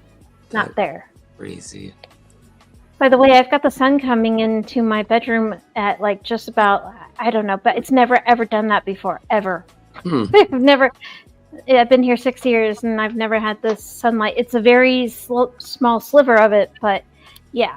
So nothing's where it's It's supposed all to be. in. Yeah, we're in a. Everything's weird. Everything's off, and this is the Which only is why- reason why that it would be, is because these freaking planets are here, and you can't, even if you don't see them, you cannot discount all the other things that are showing us that this isn't anywhere near normal.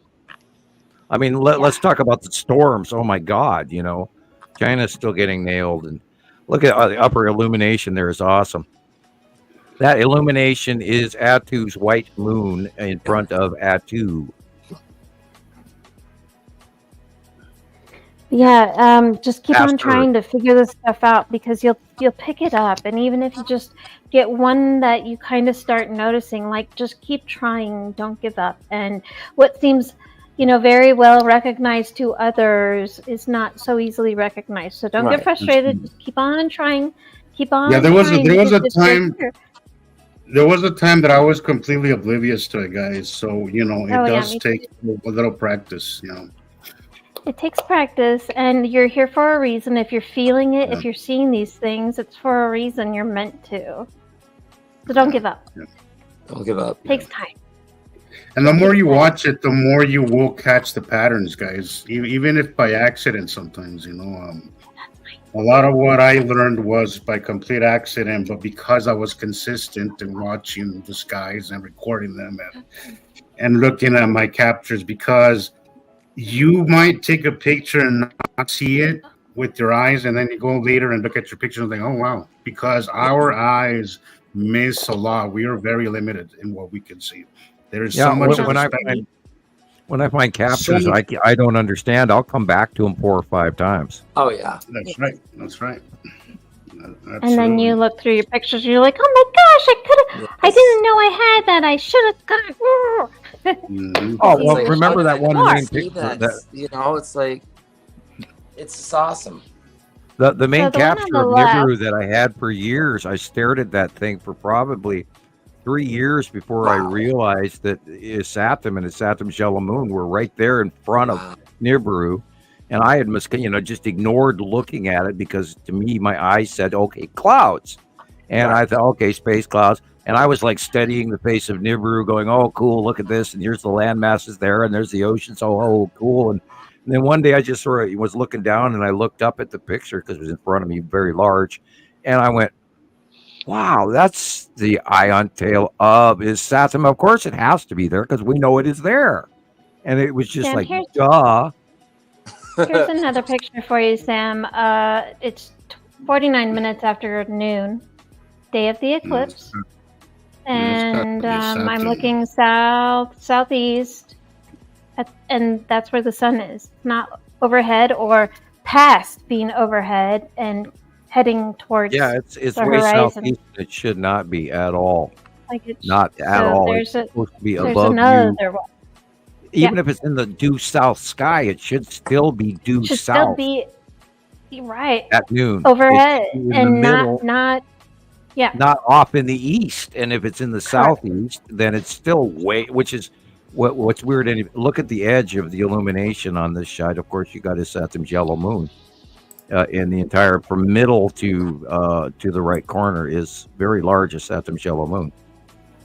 And in front of it on the white cloud on the bottom is the spiral asteroid. Oh, wow. And then over to the left of the sun over all the way to the tree is the side of Uri.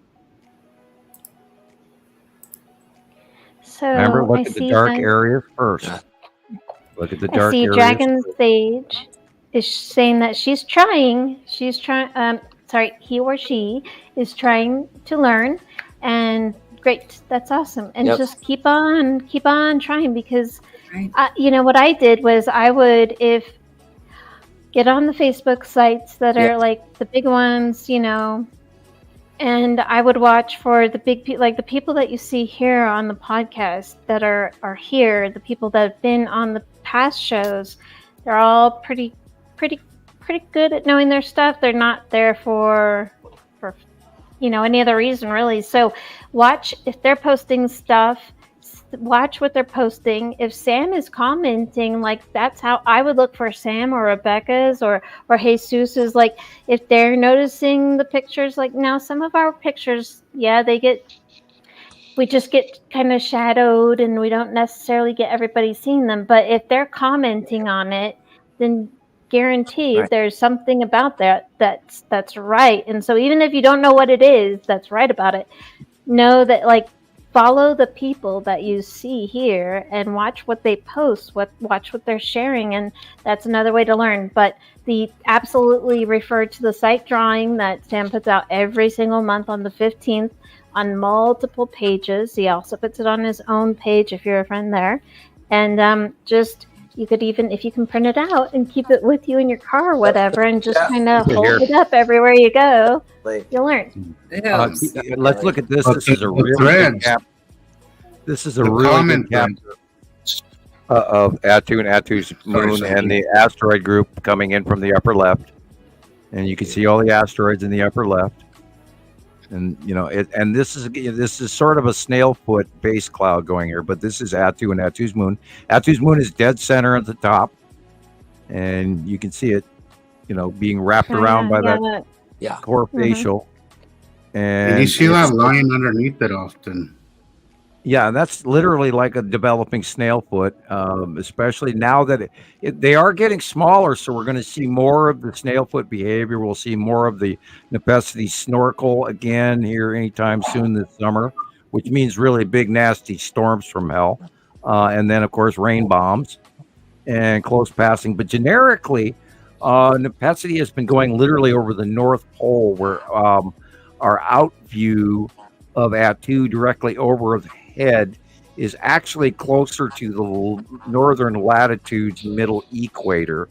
Now I'm going to have to keep that in mind the next time that I see Robert send in his pictures, because he's in New Zealand, and I got to cross-reference that in my brain half the time, try to get a better understanding, because people in South Africa have pretty much the same view, but in some cases they see at different angles, and so it's like, and it messes with your mind. It does. It really does. Yeah. Absolutely. My apologies. We used to have somebody in China that used to post. Haven't seen her in a while. I'm pretty sure you know what I'm talking about, Sam. But she used to post. I said hi to her just the other day, and I commented on her stuff. I don't get a lot of feedback from her, so I don't know what to type or how extensive to bomb her page. Because I imagine she has people, family and friends. Well, she used to be way more active in our circles, and then all of a sudden she just wasn't. But she used to post some really interesting stuff, but it was always a little confusing to me because she's in China, like literally underneath us. I've gotten a lot of really good material from Japan over the years, especially some of the early Attu's moon and Attu captures. Way back when Attu's moon was this tiny little thing, and we were, facial identifying it, and then we found out how that, Attu's moon has got this weird one side. The bottom left-hand side is flat and straight and weird looking, and I look back with that with nostalgia, and wish to God, and of course, eventually they're going to be that size again as they leave. So, we'll get to a long goodbye. But I mean, wow, I am really nostalgic for the days when these planets were smaller. And it was so much easier to see them, and it's kind of. Yeah, I'm getting action here, but it's nothing that I can really do nothing with. It's so close. Like what was it? This last time that we got some snow. Last week we got some snow. It came in through the north, right, and I could see it, the V thing, and it came right up over us. And then before you knew it, it just whited everything out, and there was nothing I could catch. Yeah. Nothing at all. It was just and the base close. cloud between Uri and Attu does cause onset Uri whiteout. And there's this, huge subdermal cloud between the two of them. So sometimes literally when Attu goes over the top of us, it drags in the Uri cloud, and then there goes our weather and our out view and everything else. And it happens, yeah. And then there's those weird days, we still haven't, squared that in our brains yet, where the skies are just as blue as can be. There's not a cloud in the sky with the exception of occasional starfighter.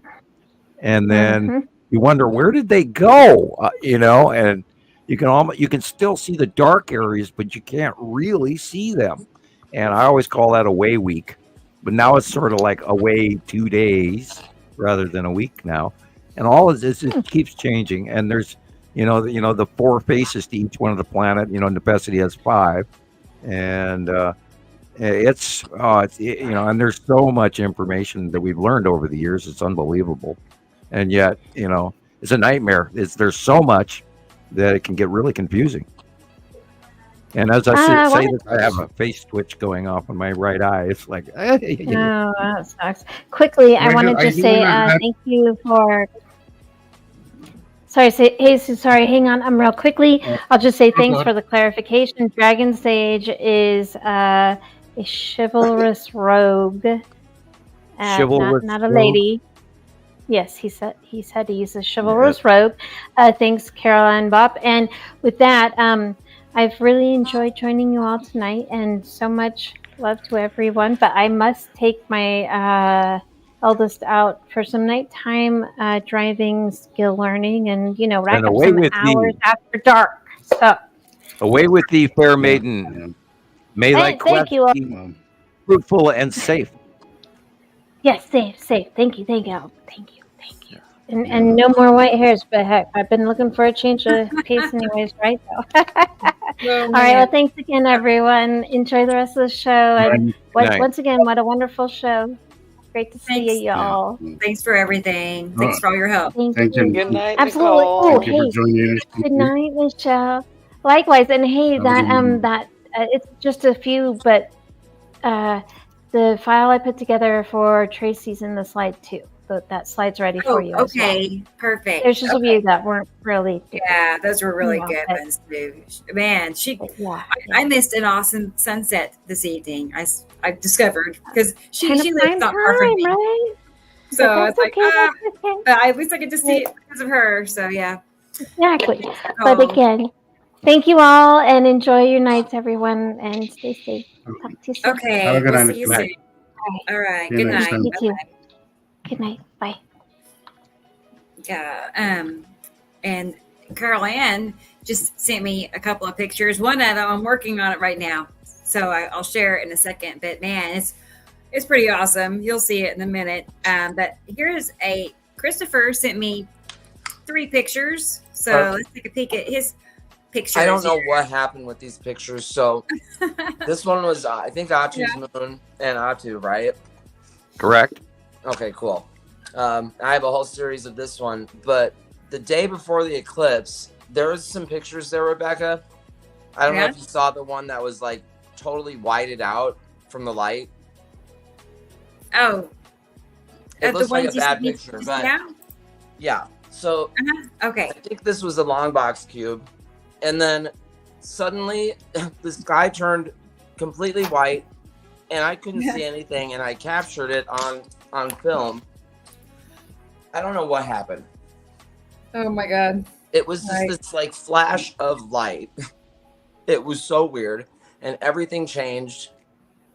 And it was just for a brief second, but I caught it on film, or like I took pictures of it because I'm sitting there clicking the phone. Well, I don't know what it was, and I'm thinking, did they try to like wipe the city's mind like Sam talks about, or? Interesting. Are you saying, okay, it turned white? Okay, is this the same day as this? Is this no? This was the day prior. So. Oh, okay. Yeah, and then the next day. This is the next day. Yeah. I mean, I do notice how the sky will go. When it has it'll just be so perfect, like it was anyway. And then, it hits that stage where it's just white out, it's just everything. It was like the sun flashed or something, because everything turns yellow and you can't see the houses. You can't see the trees. Yeah. It was freaky. I'll post them on the Facebook. Do you have any memories of time loss? I don't remember anything from this weekend, Sam. I don't know what's going on. Now we figured out why you're hoarse, because they abducted you. You were screaming, "Let me go, you motherfucker!" And you're screaming during your abduction. I'm like falling asleep. I'm waking up. It's just... I am joking. Yeah, I am getting up at 3:00 in the morning still. Oh. It's so weird. I don't know why. And I mean, I'm normally a 5 a.m. riser. And my clock is completely wrong, and I don't know why. It's been going on for months now. Yeah. And I'm having coffee way earlier. I can tell you that. It's kind of interesting, chasing the deer away from my bird feeder more. While they're still running around in the dark. Excuse me. I said, when do you go to bed? Like, what time do you go to bed usually? Anywhere from, after a big spaghetti dinner, it might be right after dinner. I'm joking. Usually, somewhere around midnight. Okay. So not much sleep then. No.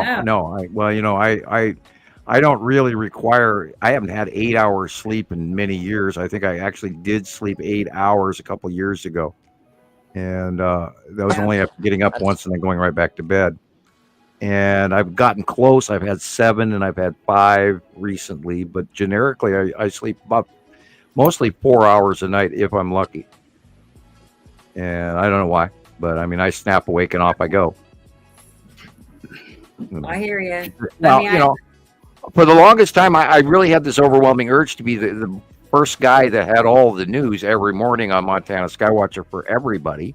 And I would go look at the earthquake reports and the weather and this and that and the other thing and try to be on top of the news and be, the best and number one. Because, I mean, we are number one, and number one is not an easy job, and you have to keep it.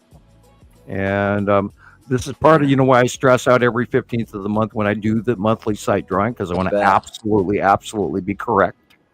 And you guys deserve it. I don't want to be one of those many people out there that are handing out disinfo. And I feverishly keep that in mind. And so there's a level of, I do a lot of homework so that I can stay on top of this. And that's what kind of frustrates me on those days, like you were talking about, where we get white out and you can't see shit, Yeah. It bothers me. It was just so weird. I definitely will post those pictures on the Facebook group, and I have a lot of this Achu's moon and Achu pictures also. I love how the clouds tower into the, upper atmosphere. They curve over your head. It's the most people have forgotten that's not our normal sky, because they see it, and they've seen it for so many years now. That we've had it literally at any given time. We've had generically at least 2 planets in our close proximity that were creating an exterior space atmosphere cloud pattern around them, so that we become expectant to see that these large things way above us are just, are clouds, and they're not. And I think there's an entire generation that's been raised on the planets around them, and they can't even see them. Wow. Because it's normal to them. You don't even think about that too, like there's this younger group that's been here, and this is all they've seen, and it's totally normal for them. So we've been watching them, and they were in the South in the original days. But go ahead. I'm sorry, Rebecca. Go ahead. No, well, sorry. I visit with different people, as I'm going around town. Anyway, but I was talking to a guy, and he was 28 years old, and we, I stopped to think about it, and he was like, 9, 10 or whatever age he was whenever the planets arrived. You know what I mean? And they don't remember at 9 and 10 what the sky looked like. That's all. So you have to be older to have a basis, a memory on what the sky used to look like. Yeah, and in an adult imagination of understanding level. And yeah, and this is why I try to remind everybody, go back to a 1960s Western.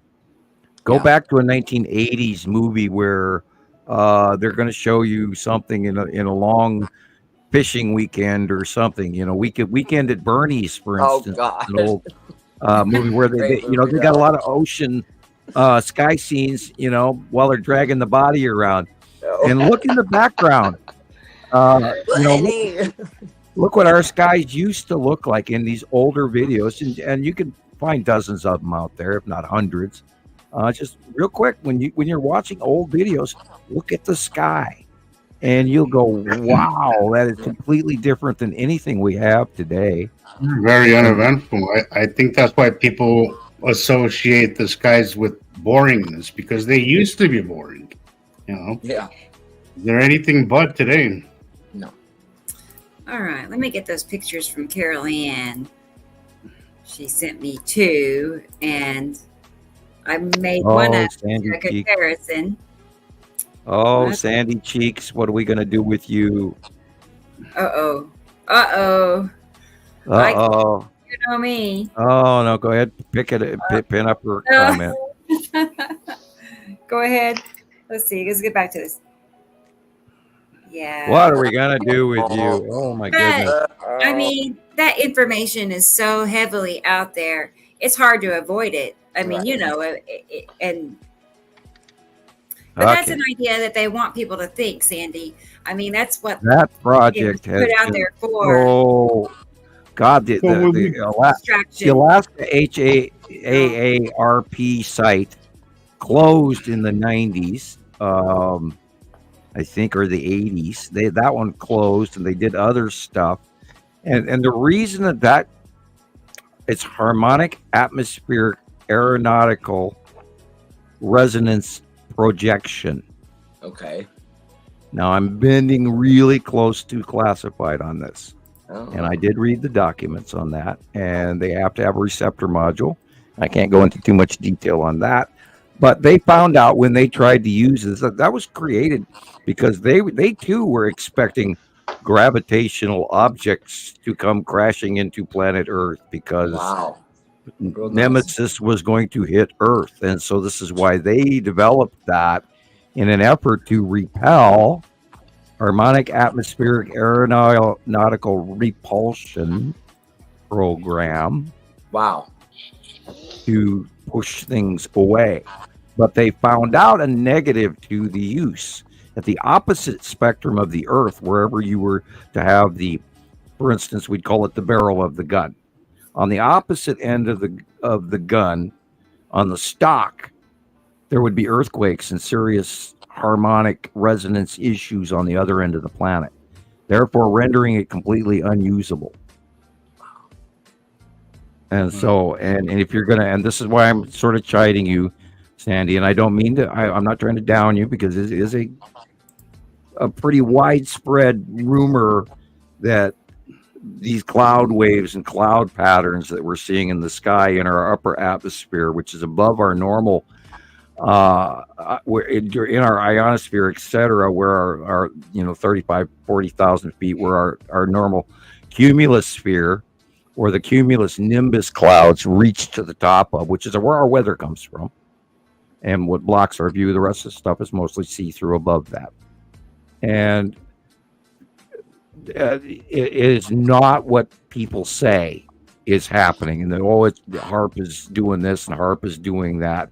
Yeah, sure, it can mess with our harmonic resonance of our planet, but I promise you, it is not something they're playing with, because they don't have to screw planet Earth. They who are out to get us are not doing that, because Mother Nature is doing it all by herself, and they don't need to mess with this shit. It's regular.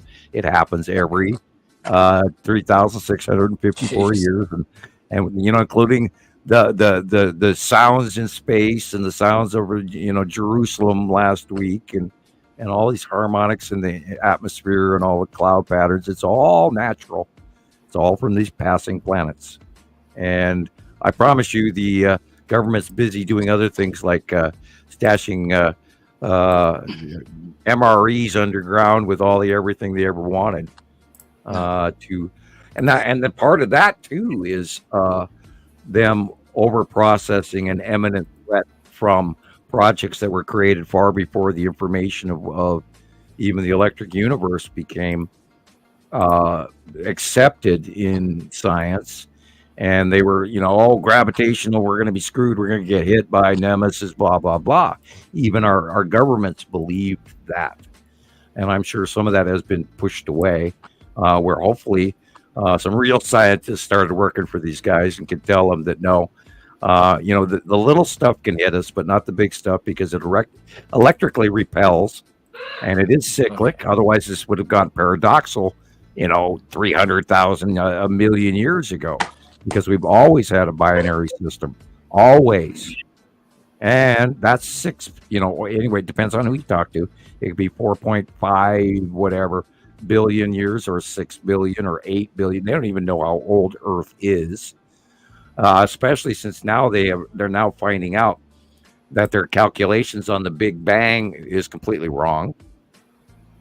And they're finding universes now that are 16, et cetera, billion years old, which completely blows the Big Bang out of the water, because they thought it was X amount of, like 8 billion, 10 billion. I don't remember exactly what they were saying, the Big Bang, how long, because, it depends on which scientists you listen to. They all always come up with different numbers, so I do get confused.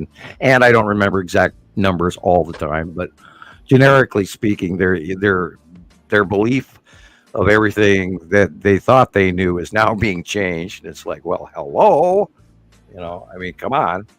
And the binary system and everything. And I got screamed at over this paper thing when I was 17. And so there's a lot of crazy government people involved with this. And you can't take into account that they're exactly right, because a lot of them aren't. And they're in charge. That'll scare you. I do want to add to this, Sam, that all these rabbit holes, they're on the way to learning. We all went through these down these rabbit holes. I've said this before. Oh yeah. I even went down because I was so confused at one point. And it never occurred to me that it would be planets. That's the last thing that ever would have occurred to me. But I went down even the flat Earth thing, which didn't last long, because I did it just for the sake of being thorough, But we do all come across all this misinformation, and I think some people unfortunately get stuck there and they don't see past all this stuff. And I think that's the point of it. It is the point of it is to kind of stump your knowledge and stump your interest, and think, if you think you know the truth, you're going to stop looking. There are a bunch of plastic that's the effect that it has on people. And there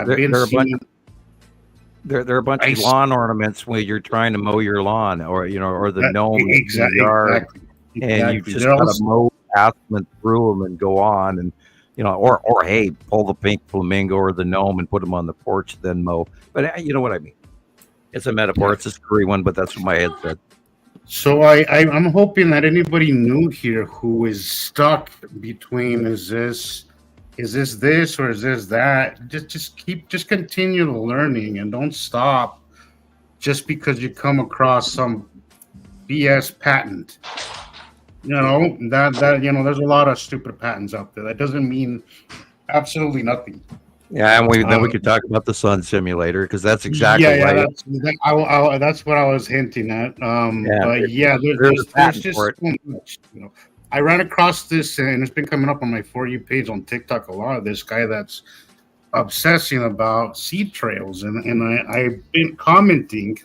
I commented a couple of times and got completely ignored by everybody, not just by him, but by everybody.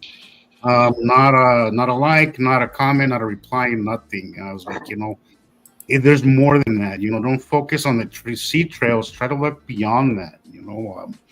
So try not to stunt your learning curve, your learning process, guys, with that stuff, because that's what it's intended to do,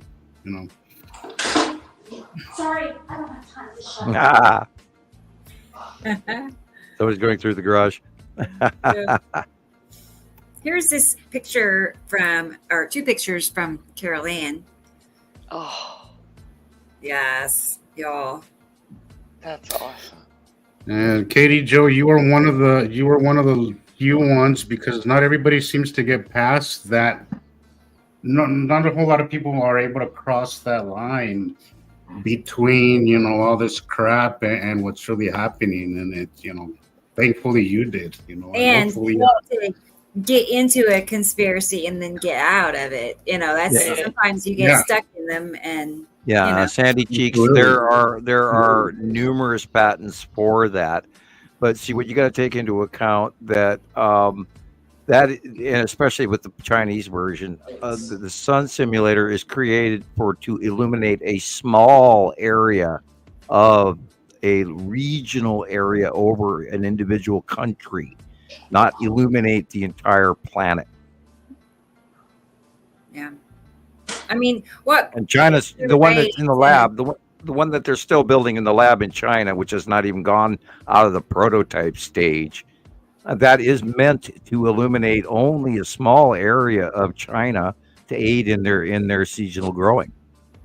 Yeah, because they've been getting hit hard with the crop failures because of all the rain and all the flooding that they've been having. So they're doing that out of a desperation, because they know these shortages of food are gonna affect not just them, but we're gonna start seeing domino effects with that, guys. Oh, they last couple of years bought everything that they could get their hands on from America, even the ground corn. And if you know what ground corn is, that's the extra stuff. When corn starts selling for next to nothing and ends up as cattle feed in a lot of cases, they'll have so much they can't fit it into the silos, and so they dump it on the ground. And China was buying everything they could get their hands off the last couple of years. So, I mean, our markets were selling well, but the fact is that we're still underproducing. I think we're down to like 60 or 45%, anywhere from 45 to 60% of what we used to grow. And our weather, look at the Mississippi this year. Holy cow. Sam? Yeah. I'm sorry. I have to interrupt. I have to leave, apparently. Okay. Nobody communicates with me. So are we going to be on much longer? Or probably not. Another hour, maybe. Well, I'm leaving. I'll be at my wife's dad's house in like 10-15 minutes. We'll see if you guys just check back. Okay. Yeah. Okay, you guys. If I don't see you again, have a great night, everybody. All right, be safe. Okay. Drive carefully. Thank you. Okay. All right, see you later. Bye-bye. But I was seeing a report, Sam, about from Ireland that typically they because they've been getting hit with a lot of water as well, everything's saturated. So their potato crop, which they typically see about 20-some thousand acres, is down now to 5,000 to 10,000 acres, if that. Yeah. And that's that alone. I mean, a crop like potatoes, that is huge. That it's a huge underproducing, for their country. That's going to bring a lot of problems, and it's going to bring it's going to skyrocket prices with whatever they do have. Last it's really going to lose, so much, because potatoes are really it's a really cheap commodity. That last week in Kansas and Nebraska, they were having red flag fire warnings, which means that they're dry. And right now they should be wet so that we can grow all of our wheat and all of our corn in Kansas and Nebraska, etc., that we've always grown. And then we also have to check into the Idaho potato product and so. I have not watched the farm report in a while, but go ahead. What's happening in Ireland, Sam, is that the ground is so oversaturated that a lot of their crop, like potato, grows underground. Right. Yeah. So they haven't there's been so much that hasn't been able to be a lot of it has gone to waste because it's so oversaturated. The potato famine had a They can't run their machines and pick it up. So a lot of it has gone to waste, and a lot of it hasn't been able to be planted because they're so oversaturated, in the land that they use to produce this stuff, So, pay attention to the stuff, guys. And Sam says, we're not in Kansas anymore, so it's important to. These food shortages have only begun to hit us. They keep blaming. They blame it on inflation, which I think there's some truth to that. But I think there's other things at play here as well. There's a huge domino effect because our supply line is so fragile that anything could play a huge effect. Something on one part of the world is going to play a huge domino effect in the rest of us. Example, Mississippi River. The river is low. Right now, the barges, they are traffic jammed because they can't flow as easily as they used to. They can't run 4 of them down the river at the same time. They can only run 1. That raises shipping costs. They're stalling longer. They also have to carry less because the water is not as deep. So that also increases shipping costs and availability and quantity. So, and all of that is playing in even around the Suez Canal. And, hey, the Panama Canal is backed up because they don't have enough water. So our shipping around the world, our chain of supply that we used to run on is not even going well, and what our supplies are also equally reduced. And the Ukraine war, they've been waiting for wheat from Ukraine because that's what they grow a lot of, which is why Russia wants it. And the Crimea and all of that was supposed to be shipped to Africa and a whole bunch of other really dependent nations that were going to get help, and now that is also slowed down and stalled, and they're still selling some. Ukrainians are getting some ships out, but the blockade from the Russians has been nasty. But the Russians are losing in the naval war right now, from what I understand. Of course, I don't fully believe all the media, so anyway. So, yeah, we're going to see very expensive loaves of bread. I mean, look at the cost of butter. And, that has to do with the reduction in cattle, and cows are low. And then we just went through a bunch of pig kill-offs because of all these diseases. And a couple of years before that was all the chickens. And, so we've got these, pandemics in our food stocks as well as now we're going to have the cicadas come up, Yeah, I gotta love all those plagues, ladies and gentlemen. Get out your Bibles, and here come the bugs. Yeah, a lot of changes coming, guys. A lot of changes, and we're just starting to see those things take place. So it is a good time to.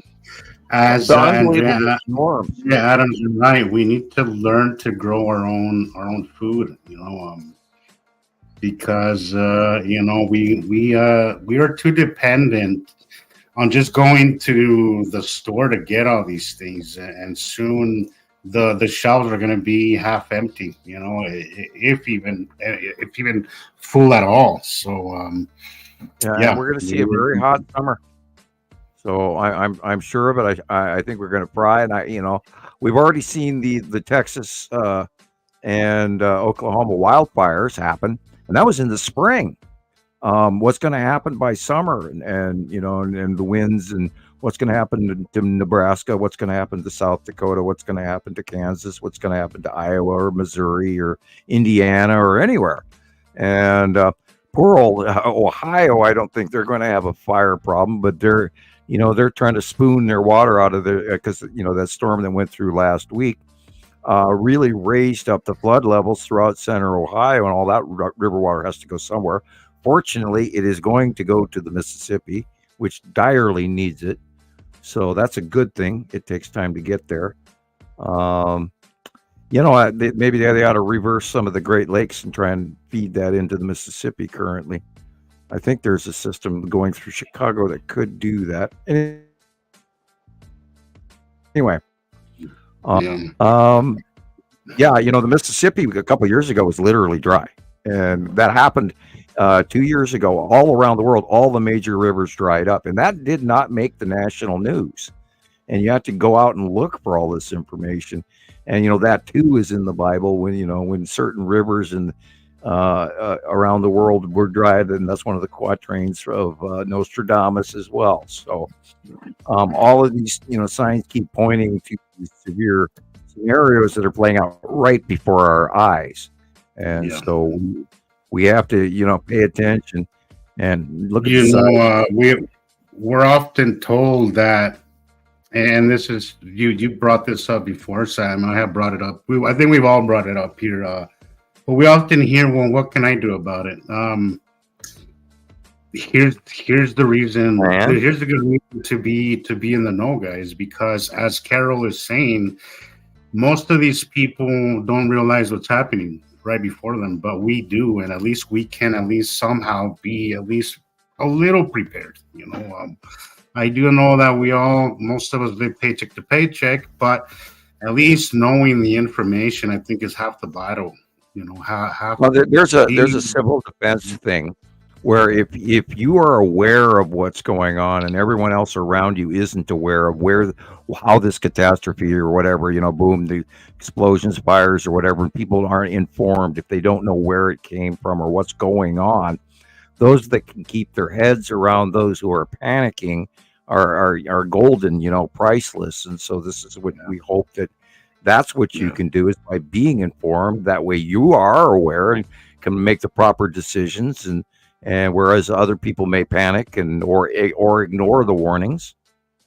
And, a lot of people are going to look to some of us that know what's going on. Right now, a lot of people laugh at us and a lot of people down what we say, but eventually we're the ones they're going to turn to know. And that has happened in ways, we've seen people that were originally are argumentative with us in the past who have actually come over and go, God, at first I thought you were full of shit, and we see that.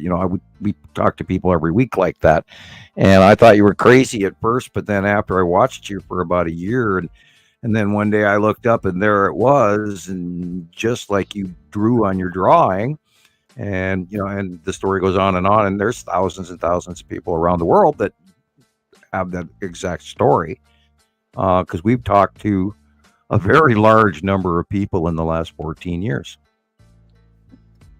We really have. Although we don't, there's a lot of people. Christopher was saying the other day how his mother-in-law was not really having it, and then all of a sudden she texted him and she was like, holy shit, I see it. That's what it's like. That moment of clarity is one of the craziest feelings you ever feel, The funny thing is how hard of a time she was giving him for being out of his mind. Exactly. And then she, a couple of weeks goes by and she goes, oh shit, I see them, I love it. I absolutely love it. I love it too. And it's the reason why we've all stuck here, because we know, we don't think this happened. We know, we've seen it. We have put up with a lot of shit, Sam especially.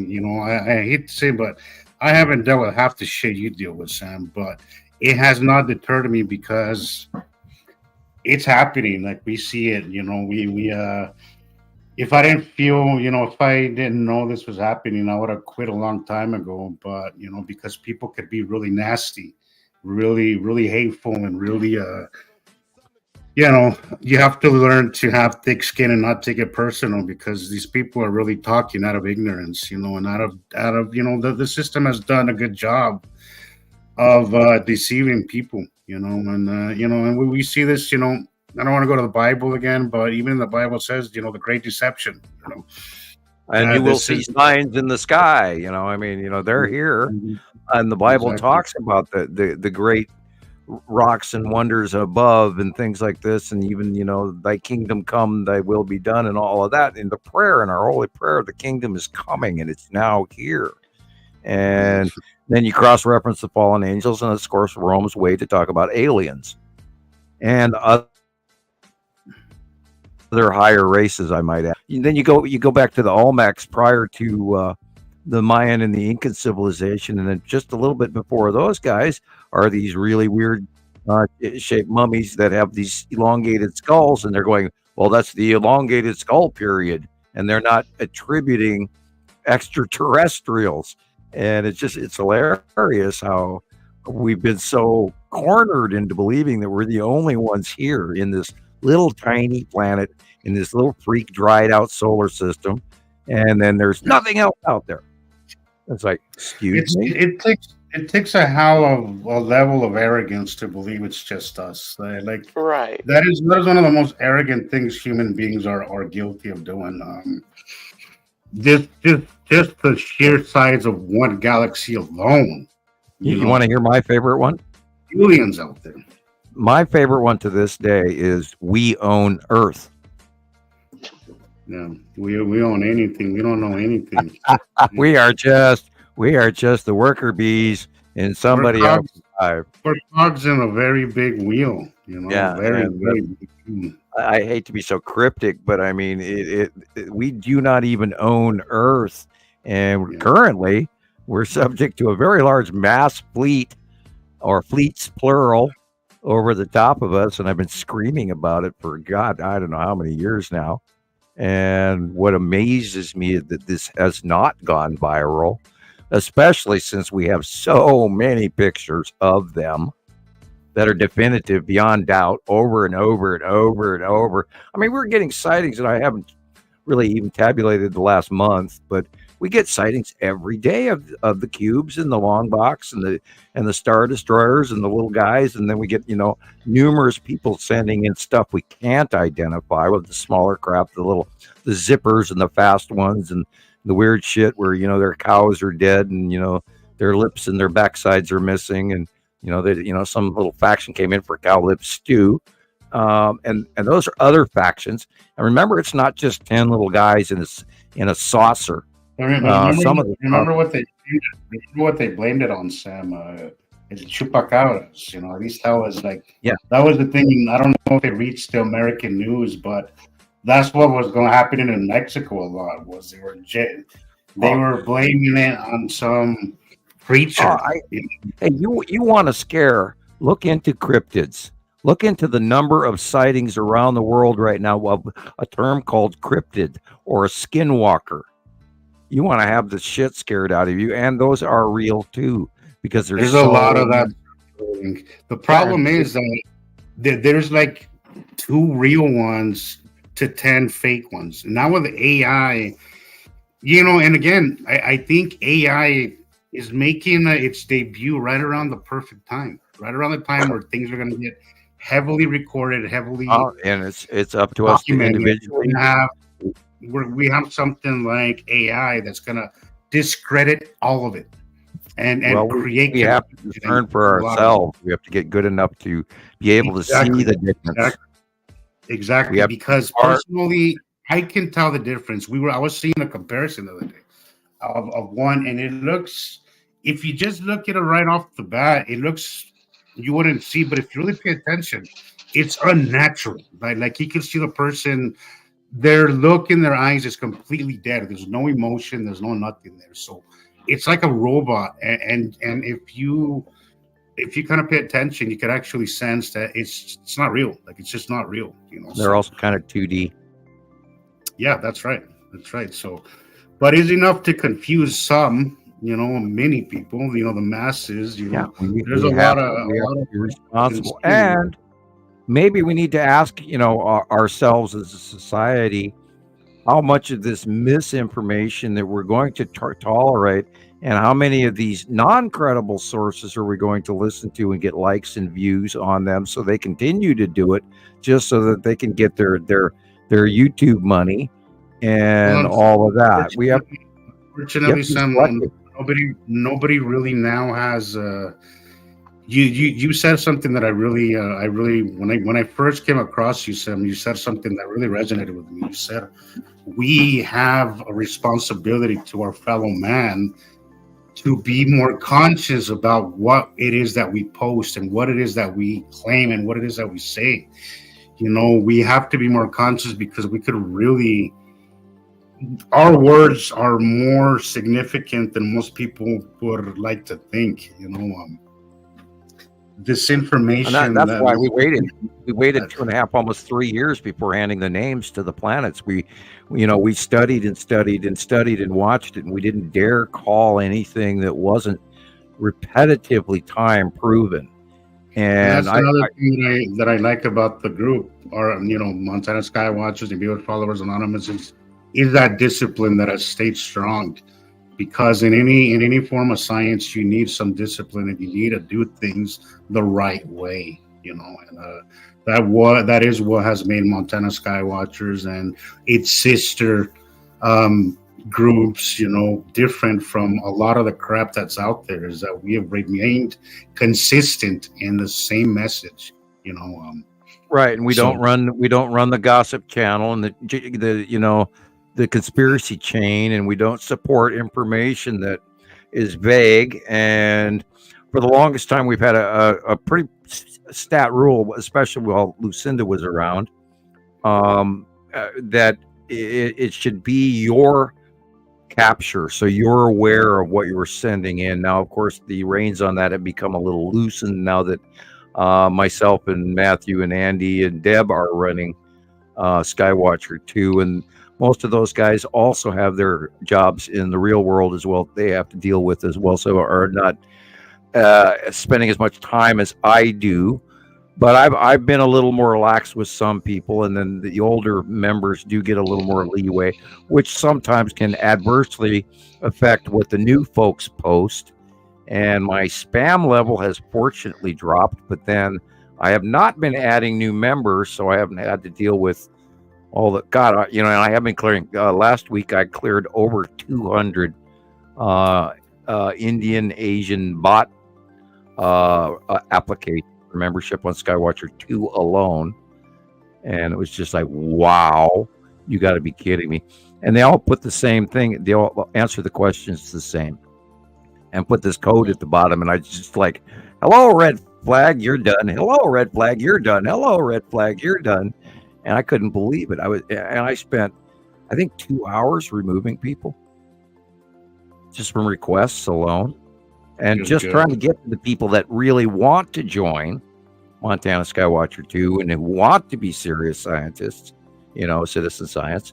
And I'm having to spend all my time just dealing with the bombarded fake requests from people that, and all of them have, they joined Facebook 4 weeks ago and joined Facebook a month ago and joined Facebook 3 weeks ago. And they have no pictures of anything, not even their face.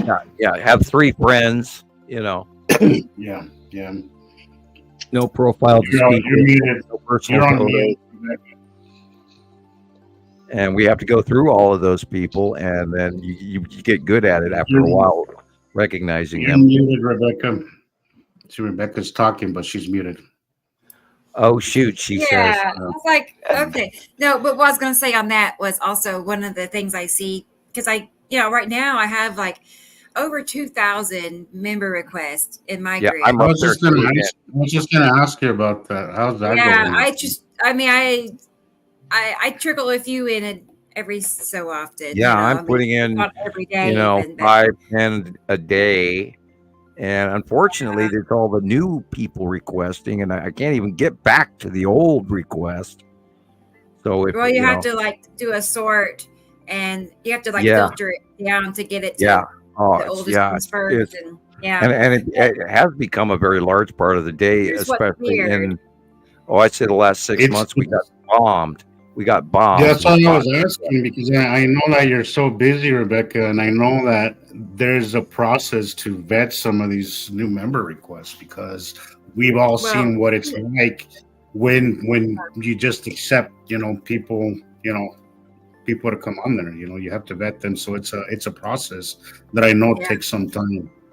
I know, it's true. It really is true. I mean, I can't tell you how much time I've spent looking at people's profiles for years now, like years. And we get spammed. I've started to, put together a pattern, like certain accounts all have the same kind of post, and anyway, you just start to see them after so many thousands of accounts you look at. But here's the catch, or one thing I noticed, or I look for is I'm a member of so many groups, sky groups, Nibiru groups. I'm just out there. I'm like a member, and so it will tell you how many groups you have in common with the person that is trying to enter the group. And if they don't have even one, if they're not in any sky group, cloud group, Nibiru group, anything, I'm like, chances are, I don't think you're going to just find my group and be like, oh, I want to look at clouds now, So that's your sign. Yeah. That's probably flat earthers are us. Huh? A hardcore member of flat earthers are us. Yeah. Nope. Yeah. Thank you. No. But anyway. Yeah, no. That's my when I get a friend request, which I've been getting a lot lately. I go to the profile. That's the first thing I do, and then I go from there because it's really their profile will say everything you really need to know. Is there any sky history, or is there any kind of history that would lead you to me and what I do? And then you kind of just go from there, and right. There's a lot that I don't accept, and if there is some that are honest, I'm sorry, but we have to kind of watch what we do because there is a lot of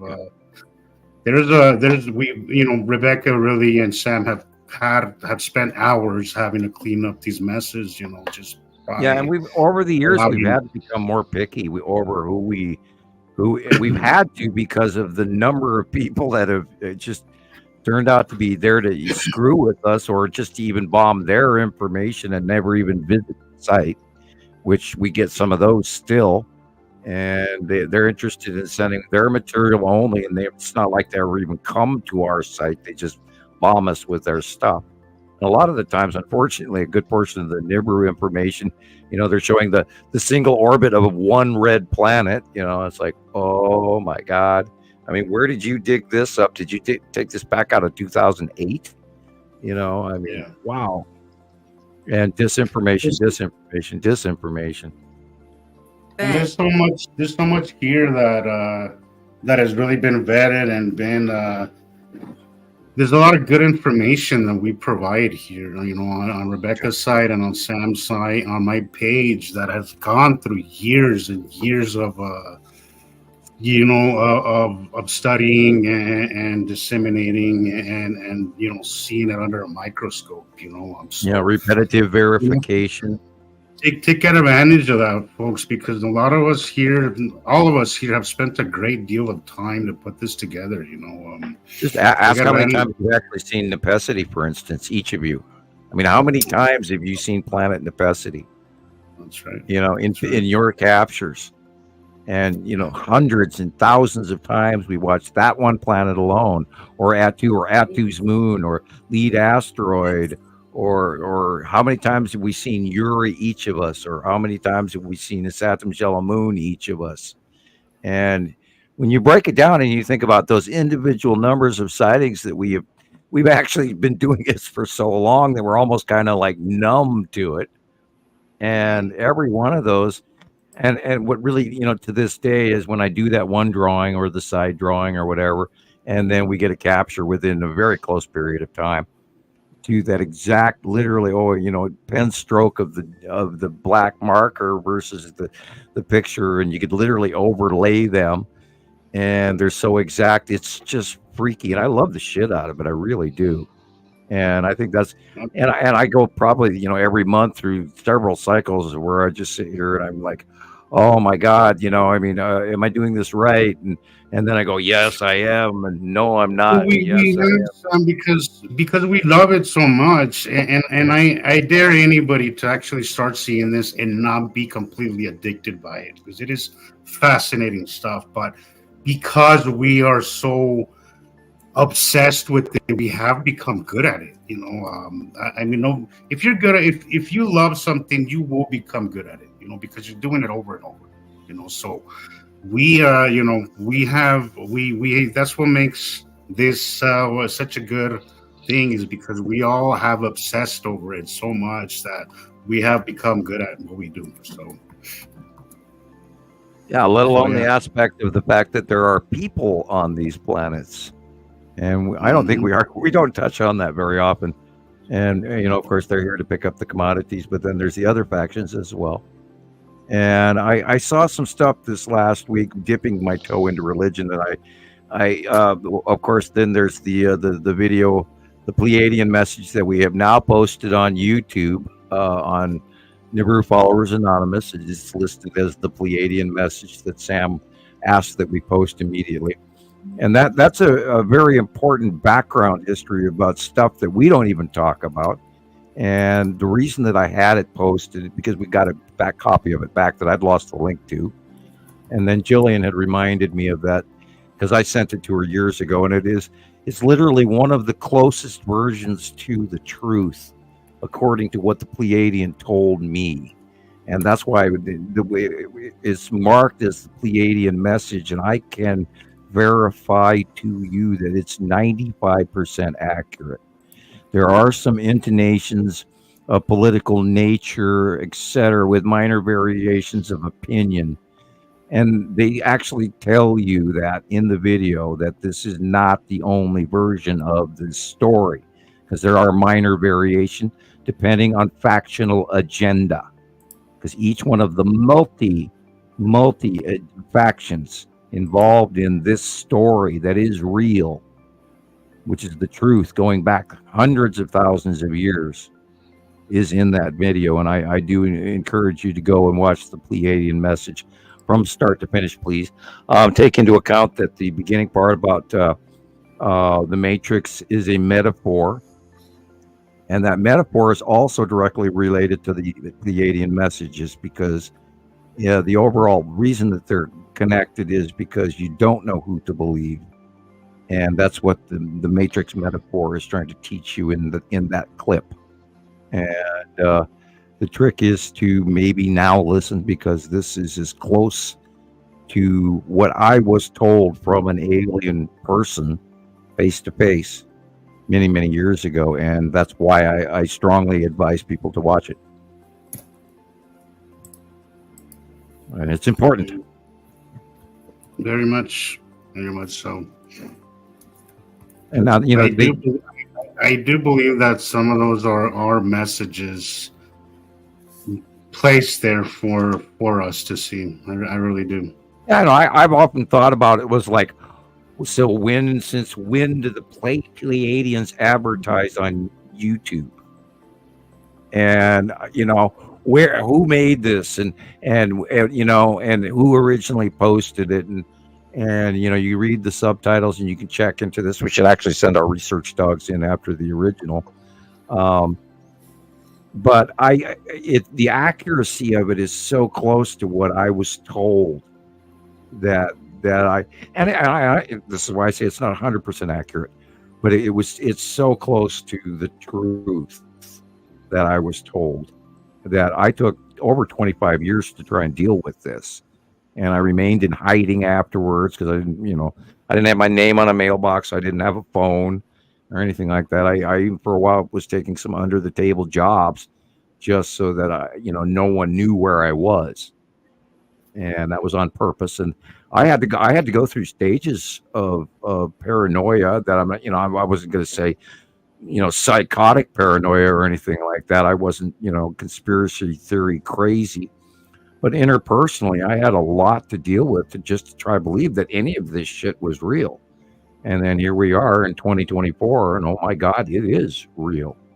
And so there's no other way for me to express that to people except be the guy that's been working at this for 14 years to inform you guys, and pretty much done this generically, as hard as I could for everyone else. And our group is growing around that, and I'm loving every second of it. And we have more to do.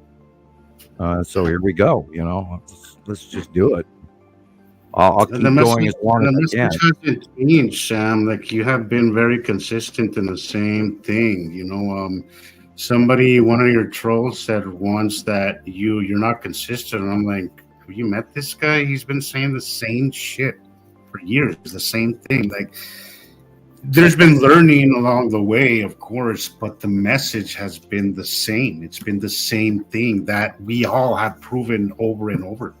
So, you know. Yeah, in 2013, I really had a severe internal worry that we were going to get the shit basted at us, just like the Chelyabinsk event. I thought there was going to be way more of that. And turns out, not currently. I'm still holding my breath up to a point, but I don't have the same level. And the part that gets me is like if you go back to Moses and the plagues and the 75-pound flaming meteorites that come in over Egypt, and how there's references that will return again. So that's always been over the top of my head, wondering if that is going to occur to us this cycle or not. Don't know what's going to happen. We know about all the debris under Uri and Atu and how massive that shit is and all the other stuff behind it. And so, I mean, that's still looming. And this is why I warn about the 180-day cycle and the discharging on the planets and the freak storms. And look at our jet stream, which is completely never before seen. So, and I do try to warn people, because this is really serious, and it's going to happen right in front of our eyes this year again. And it is the year of the dragon. And we are seeing the Skull asteroid, and we're seeing the Devil's Comet, and we're seeing, the eclipses and the opening of this. I mean, I can go on and on and on and on. And if you throw that, we talked about the deck of cards. This isn't a one event or two cards on the table. We have 5 in front of us. We have a full hand of cards here in this poker game. And it is unbelievable what we're holding in our hand right now. And it ain't pretty. I mean, wow. The anti-poker here. Yeah. And I'm fearful, and so I try to warn. I came on board with this going public, son, because I have been sitting on the sidelines for a long time. Is because I feel very strongly about it the way you do, and because you have inspired us to kind of come out of the shadows as well. It is important that we share this, because not everybody's picking it up, and we are, and it's important that we do this work, and it's a calling that you can't just ignore. So it's a good way to prove. It's a good way to show that I'm not the only nut in the nut basket, but the bad joke. The more of us that are talking, you have to have a little bit of nuttiness to even consider all this stuff. True. Yeah. It's just so out there. It is so out there that sometimes you have to be like, there's not a day goes by that I don't question my own sanity, but I've proved it enough. I've proved it enough, and I can just go back to a video whenever I feel that way, and I'm like, this is real. This is really happening. Yeah, and we've had so many slaps in the face from that cold fish, going, hello, there it is. Look at this. Oh my God, there it is again. Oh my God, there it is again, for years now. And I'm, and even last week and the week before, I said, well, if you can't imagine this is possible, why not? Why not now? It's happening now. And we go back, you go back to 1650 to 1700 BC, and you look into the weather and the climate change and what civilizations were doing, and how some of them were just vanishing, and ocean temperatures and ocean levels rise, and visible climate change and changing in dynasties in Egypt and all of that. And if you cross-reference that same time period, and even the Cappadocian cities under Turkey and all of that, and those timelines all meet up, and Göbekli Tepe was buried on purpose, and you wonder why. The sand was nowhere near from that region that they use. I think it was like 400 miles away. So they went through a great deal. They went through a great deal just to cover that up. You have to ask yourself why. Yeah, and then you go into the lores and the legends of the Greeks. The Greeks knew we had 2 stars. And you go far back enough, and the Colburn Bible and the green tablets, and if you take into account the binary solar system, all of that legend lore, and these guys, they carve these tablets. The guy, the Sumerian guy pointing up into the sky, and you see all these planets and other shit, and the sun, the 2 suns, Marduk shaking his fist at 2 suns, and then it's all over in Egyptian writing. You just got to look for it. It's in Mayan and Incan. It's in the Hopi cliff dwellings all over, where they're drawing these circles and they're showing the transition of how immensely large the sun has become, and these circles rotation, and they're showing planetary knowledges from previous races. If you go even watch Graham Hancock and all of these previous civilizations he's going on about, and it all fits, and you just got to take into account that this whole system comes together every approximate 4,000 years or less, and I just use it as a round number, and you go back through history, and 2 cycles ago was Noah's Ark, and the cycle before that was the vanishing of Doggerland and all of this, and on and on and on and on. And you do the math, and it all fits, including the once you see and early once temples you of the take into account what we discuss here, so many things make sense. So much makes sense. Once you start seeing it with different eyes, you will put things together and be like, holy crap, it makes sense. Especially since we do have the drawings of the planets going back many, many years. We have pictures of the planets going back many, many years, and they all match year after year after year after year. I mean, the early shot, the 2013 picture of Uri, it matches pictures that we got last year. It matches pictures we got last week, and the stripes are always the same. The yellow moon of Saturn has always been in the same place. The ion tail going around it has been visible for ever since 2014-ish. And then it went away, and it went over the top of the sun. Then it did this really cool thing with the sun, which we watched for like a year. And then it moved off and went back off with Nibiru in the background. And then we started seeing it coming forward again. Then I started drawing in prior to that, I wasn't drawing in the ion tail. But then after that, the ion went, and we refer to that as the Dr. Phil stage, because he got the best captures back then. And so it's stuff we still use to this day. That's why I always refer to it. My brain goes there. And I started drawing in the ion tail. And, excuse me, Rebecca? Sorry, I was just going to clarify, people that don't know, you say Dr. Phil, and it's like not the TV Dr. Phil. No, yeah, it was a member of the Sky site, and he posted. We don't want to get another copyright strike. So let's make that clear. Yeah, Dr. Phil with the F. Dr. Phil with the F. But those were great. I get really nostalgic about those times. Yeah, and then when we started watching the ion tail, and I've said this over and over again. I still love that part when I knew. All the way back in 2018, 2019, after it went over the top of the sun, and I knew where Saturn and the Saturn's yellow moon was, even though we couldn't really see it. But I knew it had gone there. And that's what blew me away when it started coming back and I could see it. And then I started drawing it again. And to me, it's just been, like the greatest kids ride at the carnival ever since, where I was watching this thing come closer and closer and bigger and bigger and bigger. And oh my God, look behind it. There's Nibiru again. Yay!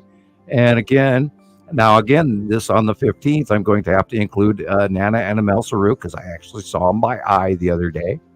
So I know they're there, and their size, and wow, they are small compared to Nibiru, amazingly small. But then we don't know the distance of them, because distance can change size. Either that or Nibiru was so unbelievably huge, I can't believe it. That's why I said unbelievably huge. Anyway, I digress into minor insanity. Pardon me. Yeah, it's all changing, and it's just wow. And it's been a hell of a ride. And I've been going through this is tiring. Rebecca and myself and Jesus and our regulars out by doing twice weekly shows. So we're a little more kooky lately. And yeah, it's a lot of work. It's a lot. Yeah. I'm all week long. I'm watching stuff, trying to take notes rather than doing other things I should be doing. Yeah, as soon as one show ends, I mean, I'm always I'm in all those Sky groups, right? So I'm always flipping through everywhere. Yeah. For the next pictures for the next show. I just start collecting. And we can't get to everybody, and we do try. Yeah. And there are people like, oh, you never answer me. How come? Blah blah blah. And they get mad at me. And I was like, if you knew how many people send me stuff. I'm actually still getting a lot of stuff, but I don't actually talk to a lot of people lately. I don't know why. It's not like Skywatcher 2 has been pretty quiet. Okay, everybody get back to Skywatcher 2 and do your work. Come on, members. Go there every day. Don't leave. Don't come by once a week. Go there every day. Let us know you're there. Anyway. Right. So we've been a little spread thin lately. Things have changed a little bit, and sometimes I see it not for the better. And I'd like to spend more time, but it's gonna take more. Like once the platform is on, things are gonna get a little easier. But it is gonna take a little bit more out of our time, I think. Once we start doing that, if we get 1 million viewers, hopefully there'll be a day where we can all quit our jobs and do that. But as of now, it is a side gig, as they say. Yeah, and we do require your donations to keep going. We are not making any money really off of this, and it's tax time for me, and so and we get by on the kindness of others. So please do include us in your thoughts and the platform is going to be $2.99, guys. That's not a lot of money. It really isn't. Rebecca, I know she took that into consideration, that to try to put it at as low as we possibly can. Because we understand that people, they're paycheck to paycheck, but $2.99, it's not going to make you or break you. Some people spend $6 on Starbucks coffee. So $2.99. For the time that that it takes to do this. Rebecca, I see you. When I go into the groups, I see that you posted 30 minutes before. I see you are constantly active on there. So I know that you spend a lot of time, Sam, you as well. Yeah. I was going to say, not only is, $2.99 for what you're getting, just think about what you're getting. You're going to get all the information under one you're website. Getting free theoretical physics lessons. There you go. Yeah, but up until now we've had to hop from here and here, and you had to know where to go. For the longest time, people didn't even know where to start. What websites had what videos? They don't know. So we're putting it all on one site. So that's And it's going to make it a lot easier. It's going to make it a lot easier for people to if you follow. really want to know this information, you can learn it so much faster. You don't have to take 7 years, to figure it out. You can do it, Yes. It's going to be a lot easier and a lot easier to follow because it's all in one place. So it's not only about what you are getting out of it, but you're also a part of helping this information become on a global scale. You're a part of, supporting the bigger cause, which is to get this information out there. It's not all about just what you're getting out of it. You're making it to where people worldwide are going to have the ability to learn about what's actually happening. So that's important too. That is, yes, I'm glad that you brought that up. That is really the point here, guys. Right. The point here is and again, we're not, the point of all this is because we all really believe that this is information that is important to get out there. And that's really where our efforts are coming from. And Andrea, I just want to make sure that everybody knows it's $2.99 US dollars. Yes. So Under I don't know. $3. I don't know if you missed the decimal point, but it's $2.99, $2.99, $3. Let's call it $3. Which is not a lot of money. No, it's not. I mean, and I my income is very low. I mean, I'm on SSI, so I pay a lot just to have all the apps I use, and they're way more than $2.99 each. And I pay it because I want those services. I want what it comes with that, and so I believe people will be willing to. Those of us who appreciate what we're paying for, you'll pay for it because you want it. I'm willing to pay $2.99 for it. Right. And I don't like paying for stuff like Right. I mean, it's like I've said, there have been too many people that I've watched that they say, well, if you want more information or if you want the good stuff, we can only share so much here. But if you want the good stuff, pay us $5.99 a month, $9.99 a month, and I'm like, see ya. Right. Yeah, it's kind of like the Disney Channel, It's like a bait. They bait you that way. But right. I mean, anybody who has known us knows that we don't run that way. The reason we're doing this is because it's the only way. Facebook is there's only so much growth that we can see there. There's only so much growth we're going to see on YouTube, TikTok.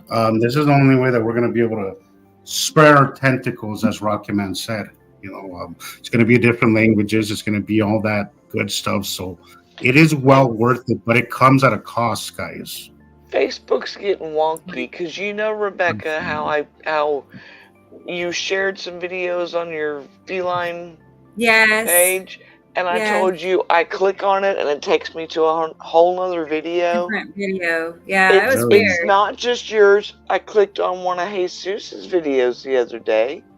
And, because it looked interesting. I'm like, I want to see, what he's got to say.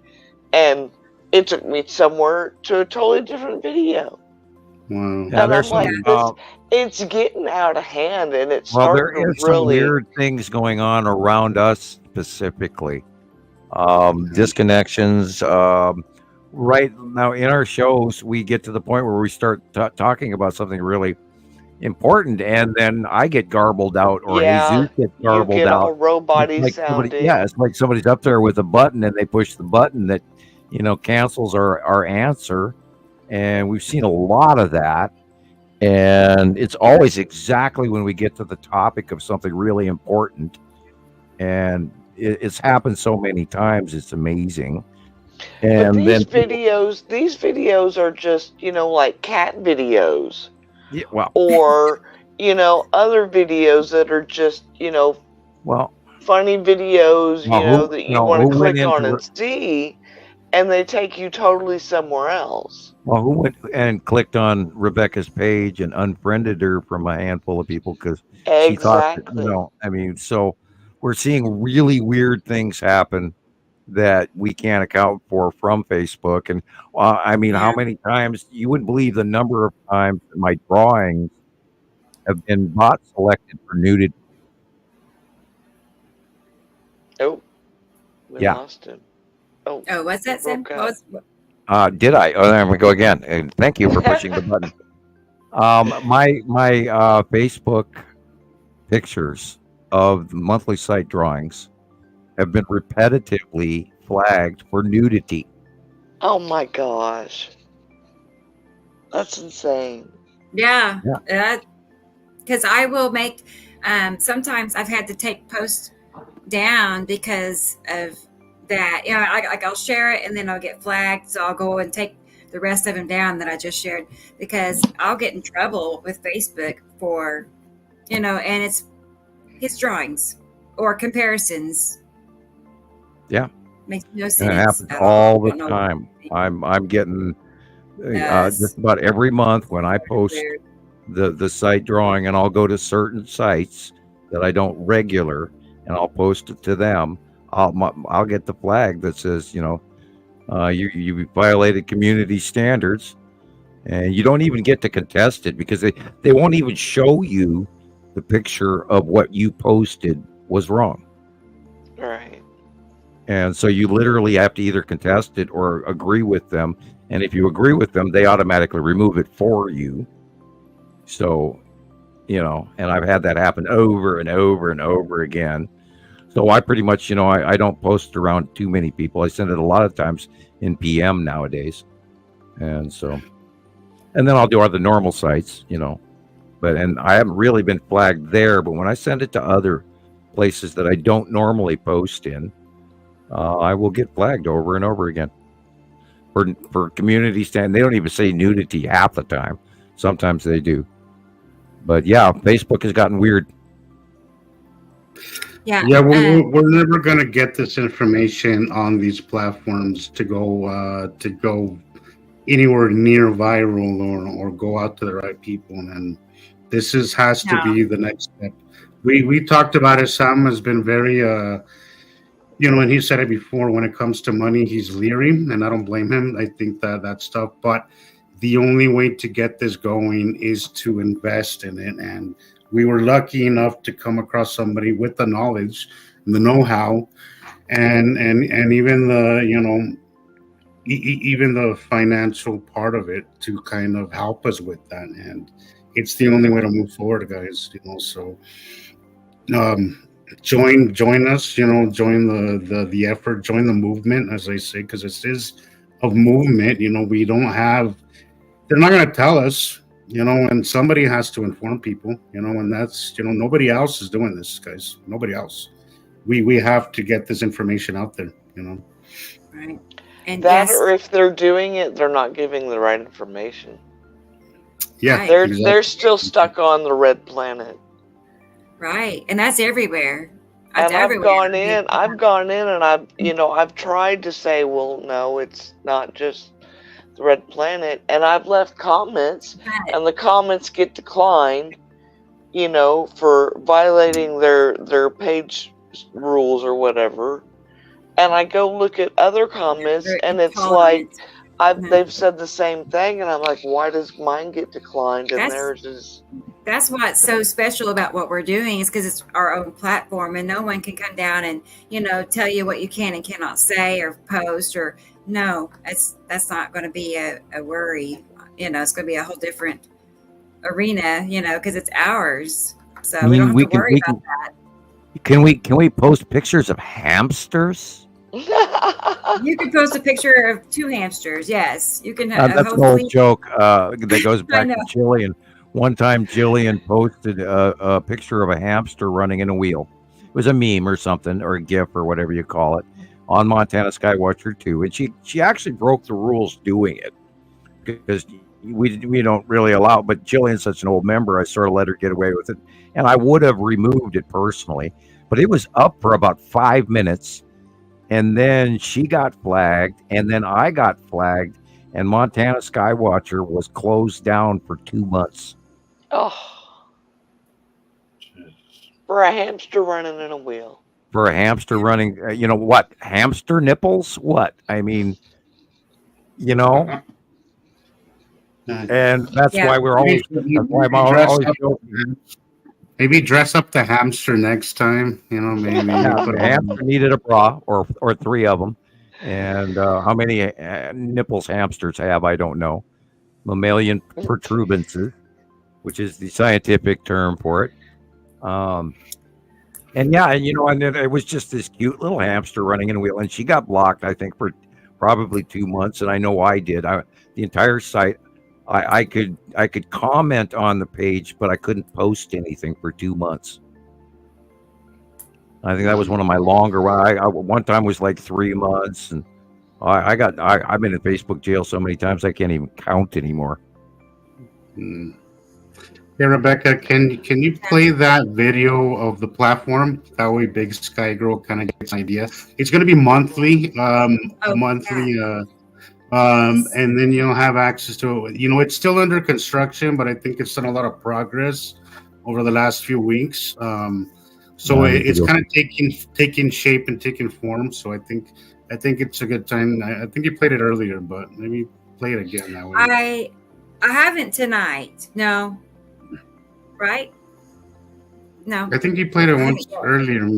Maybe. Yeah, I don't know. But either way, you should play it that way. She gets an idea, and anybody else that's joining. Yeah, give me a second. So we're gonna have, it's gonna be a little of everything. What we do here is not gonna change. We're not gonna do the flat Earth anything. We're not gonna change at all what we do. Things will remain as disciplined and structured as they have been. That's first thing I want to put out there. But it is going to be, what we do, and it's going to be a way more open thing where you guys can comment and post your own pictures and interact with it. That'll, again, it's taking shape, so it's still in progress, but we will have giveaways. We're going to have, we'll have a learning section where we will teach you guys this stuff, how to learn to see the planets, that kind of stuff. And we'll be going live more often. We'll be able to post things directly onto the site. Every time that I post anything on Facebook, it takes me so long. And I'm not complaining about it, but it's going to be a lot easier just to put something on one place, and I'll still post on Facebook, but for the most part, it's just going to be much easier, and it'll be easier to reach more people that way, because we still have to use Facebook for our main submissions of information for the clearinghouse. And there will be it will be in different languages as well. Our lives will be broadcasted in different languages, and that is going to be so incredible because there's so many members right now who have not been able to join us who would like to join us. Like Petty's an example. Because of the English, the language barrier, he has not been able to come on here, and that guy has got a lot to show. He is one of the best sky watchers that we have. He's an artist, so we would really like him to join because he has a lot to offer, and there's just so many of our members from the world. Yeah, we have to mention Afan. There's so many members around the world. We'll be able to connect a lot easier. Germany. Lots of people out there that we know around the world that do have the language barrier, and they also have to take time to translate their words, send it to us in English a lot of the times, and it slows things way down. So, all right, I got it now. Sorry, I had to fix it. Right. I was thinking about that. I forgot about the part where, because it'll be, it's supposed to be translated during our live podcast, as well as translated going out to the podcast channels. If I understood him right, I'm going to clarify that tomorrow when I talk to him. But so I think if you sign up, whatever region you're in, say I have family in Mexico that signs up, right? I believe. Again, I think that's what you're saying, that they will see a version of the website in Spanish. I'm hoping that's kind of. Oh, the website. Now, I was thinking it was. Let me put that in my notes. Well, if not, I'm sure that it'll be something maybe later on we can discuss. Shows. I know the shows. But the show, okay. So Streamlabs will be where we be streaming most of the live stuff. Yeah, that will be translated. The website, I'm not sure how that's going to work. I think there is a translation services. I think we can discuss that later. But I'll be right back. Streamlabs will be broadcasted in different languages for sure, and the website. I think we'll see about them. But I think I'm pretty sure there's a way to get that to happen. Maybe it might be something that we have to explore later if there's a cost to it, but I do feel it is something that we should discuss for future. Like a Spanish version. Yeah. Because this is a worldwide thing. It's worldwide thing. People everywhere are seeing it, guys. This is on my cell phone, and right now we don't have the app out yet, so it's kind of disconfigured at the top. But once we have the app, probably in I don't know, a couple of weeks, maybe we're close. Then it will fit, your cell phone and your tablet more appropriately. But we got, I've started getting videos added, so it's a start there. We're going to have, a full library of everything I can put on there, So, and then you'll be able to interact as well, and even upload some of your stuff, But that's all under construction. Baby steps. Because each of these things that we're taught, like the chat, we're overlooking our different options for chat right now, because we know what we want, and we're going to have it custom built. So it takes some money, So we got to kind of work up to, having, and then over time, over a year, let's say, it could be exactly like we want it. It's just going to take time to, put into it and get it there. So, and as we get more funds, more could be added to it. Right. We're talking about having a chat.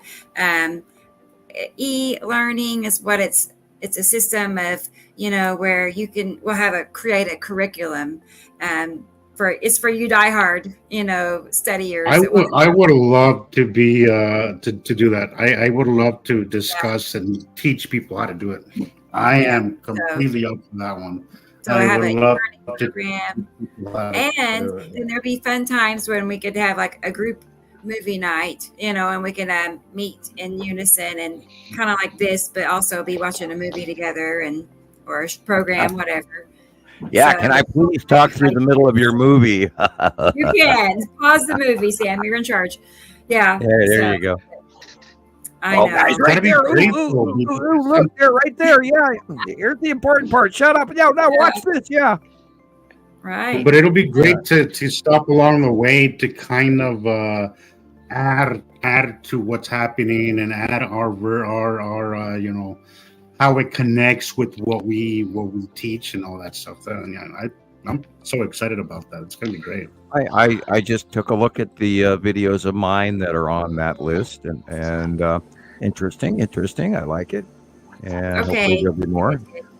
You need some, or you did use one of the Radio Wasteland, I believe, and it's a good one. It's one I had not viewed in a long time.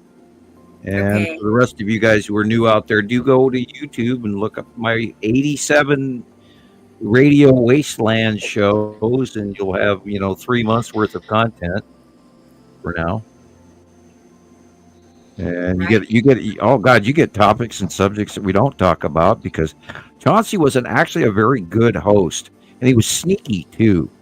And because we did a little bit of he was the really I loved how he conducted the interviews. I really loved it. Yeah, he was sneaky enough to sort of just spin me, and he pulled me off of my level of expertise and started pulling me into political conversations and intergalactic concepts, and he would pick my brain, and I really enjoyed where they went with things, because they didn't.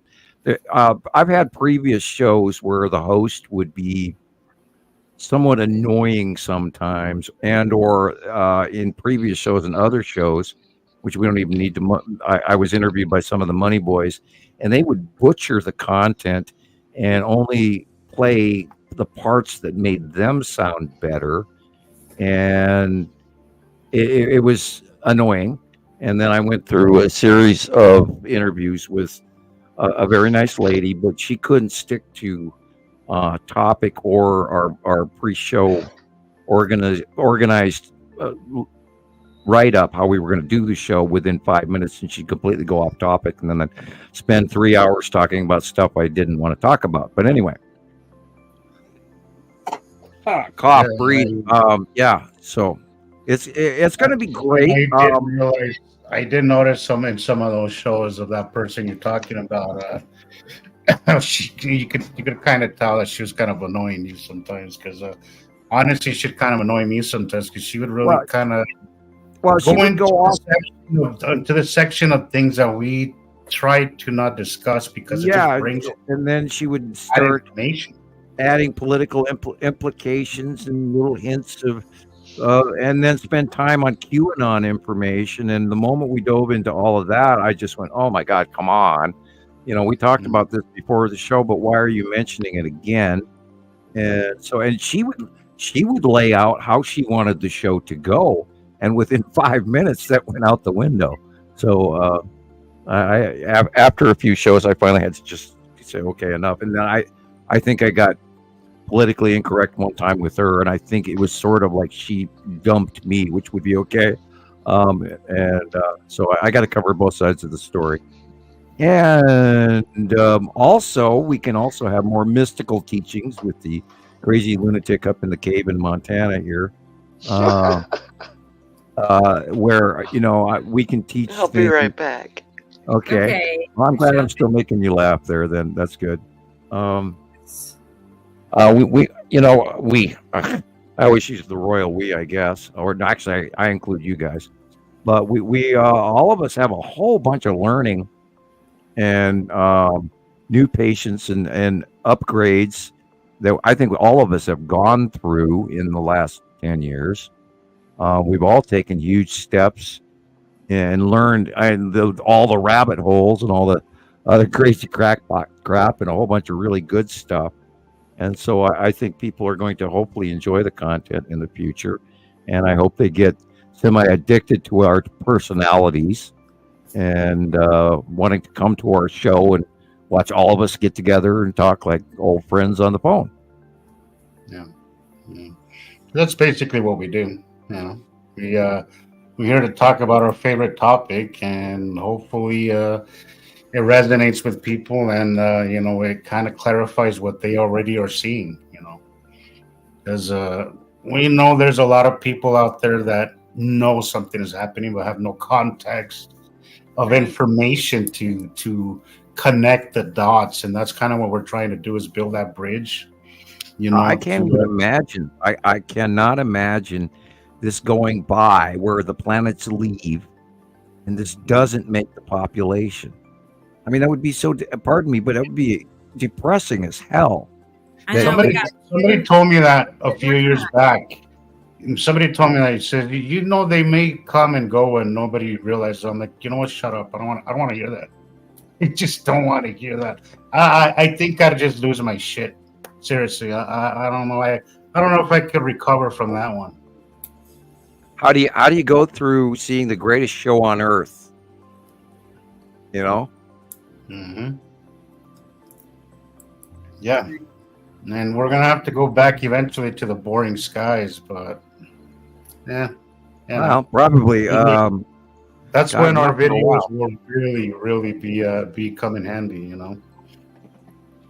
Yeah, I'm reminded of that picture that Andy from the UK, Andy Pull, sent me. This old guy standing by the side of the highway with, completely covered in beard and gray hair, going, "Nibiru was here and you missed it," that kind of thing, And the end went by. Not the end is near, but the end went by and you missed it. Right, it's already happened. The guy with what do they call those? That when you wore two boards, the front and back, is that a soda box? Is that what they call that? I can't remember what a soda box thing where you wear two boards on the one on the front and back, and it says the end is near, and you stand on the street corner and go, "Hey!" and wave at cars, and there's that crazy guy. And I do wonder if this is, and I doubt it. But they're going to go by, and a very large portion of the populace is not going to believe this. And I hope this becomes believable. I hope people realize that, there's two massive cubes parked over the earth with hundreds, if not thousands of ships flying around outside of them that they came out of. And then the Norway spiral orb, the Empire orb, which looks like the freaking Death Star. And of course, so do these, the Star Destroyers that fly out of the cubes. They look like Star Wars. I mean, exactly like them. It's scary how exactly like them. And we have thousands and thousands of sightings going back years. And I'm in awe that this has not gone viral yet. And everybody's been, oh, we're looking for space, and are we alone in the universe? And is there a God? And all of these things, we can answer huge portions of the questions of mankind that they've sought all of our existence, for the answers. And here at Montana Skywatcher and Nibiru followers and et cetera, we have the answers for you guys. And it, just like the beginning of the Pleiadian messages, whether or not you want to believe us, because we have taken, and as of today, we are 14 years later, and we have taken the time to fact check all of this crap, and people have to listen. They have to. We did it. We did the homework. And we spent many years getting to here. And the question is, are you going to listen? Yep. I really hope we see the fruits of our labor. I really do. Right. I think we do. I occasionally get, and lately it's been more and more. And I want to just say thanks to anybody who has reached out and says, your videos have, resonated with me, and thank you. And that's really, I love when that I'm able to just, even if it's far in between, but just the fact that I could share this with somebody, that really does it for me. I think this is the greatest show ever, and then it should be shared. It should be seen.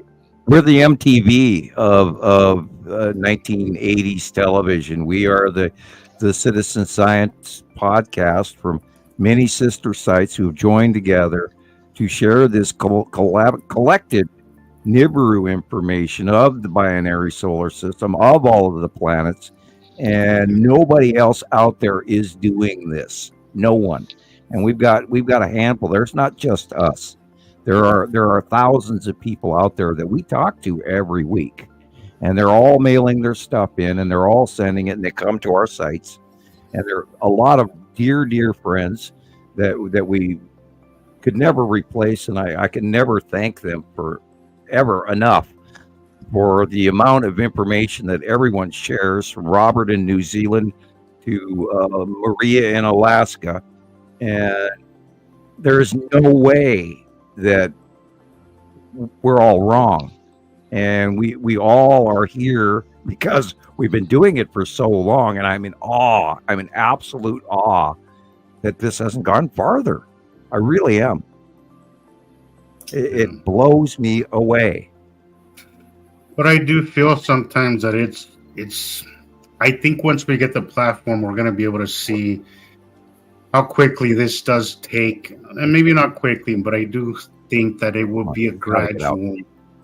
And I think it's the reason why they're messing with us, because they know what's coming. They know that they can't contain this much longer. People are going to see what's happening, and they could disinformation the hell out of it, and then we're all wading through, mule poo. Yeah, but the pictures speak for themselves, and the comparisons, the accuracy of your drawings. Once that comes out, that you're seeing this and you're drawing it beforehand, if we can prove it, and we can, also visibly show people, that these dark circles are everywhere in the sky. It's done deal, so it's done. So, and you guys can promote that where, I've got this thing where I can say, well, yeah, I know what I see, and this is how I draw this ahead of time. And the only way that people can learn that this is, and I'm not going to say it's extraordinary, but this is a thing that has been so prominent all these years, even to me, it amazes me every time I do it. And the only way that we boil back down to again is whether or not you believe it. And I mean, all of us go through these cycles regularly, whether or not we believe this, because it is so extraordinary. And what I'm doing and what we're all doing is, because we all learned it, all of us we all see the planets. And I mean, it's like way out there in crazy land that we do see them, and yet there they are.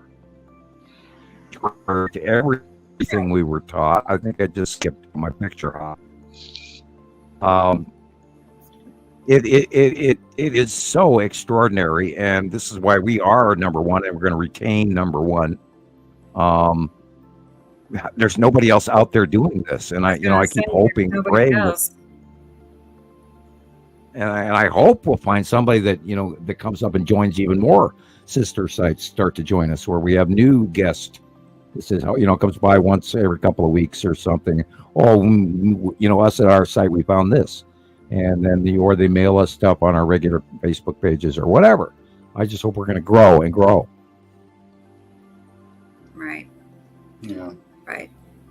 Because it has all the potential. I mean, it's all there. It really is. So we have all the proof too. There is so much to offer. There's so much to offer here. There's so much to be said. There's so much to be shown.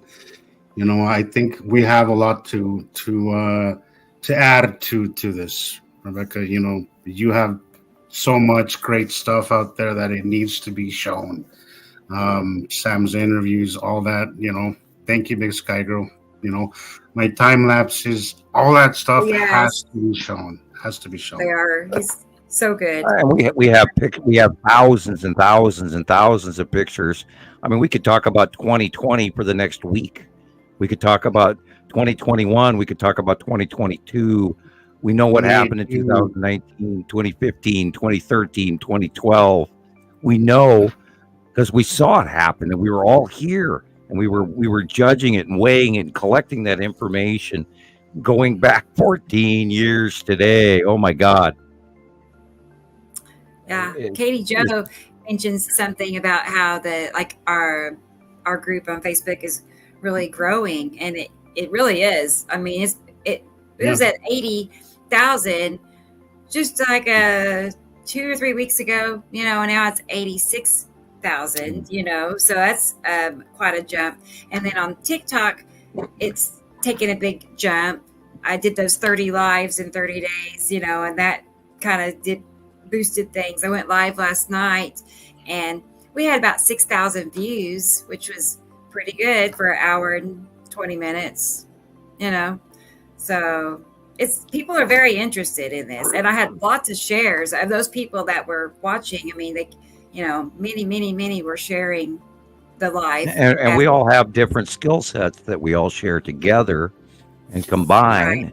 Right. Jesus's time lapse and your comparisons and me looking up this and me, doing the composite information in the drawings and everything. So we all do our little jobs, and that has made us we've been a lot better and a lot speedier. Remember, even 10 years ago, I'd have to bomb somebody's page with 10 or 12 comparative shots and write half a paragraph to each person's post and all of that. And now we don't have to do that. We do it, but not near to the extent of how long each individual used to take. And it's a completely different ball game now.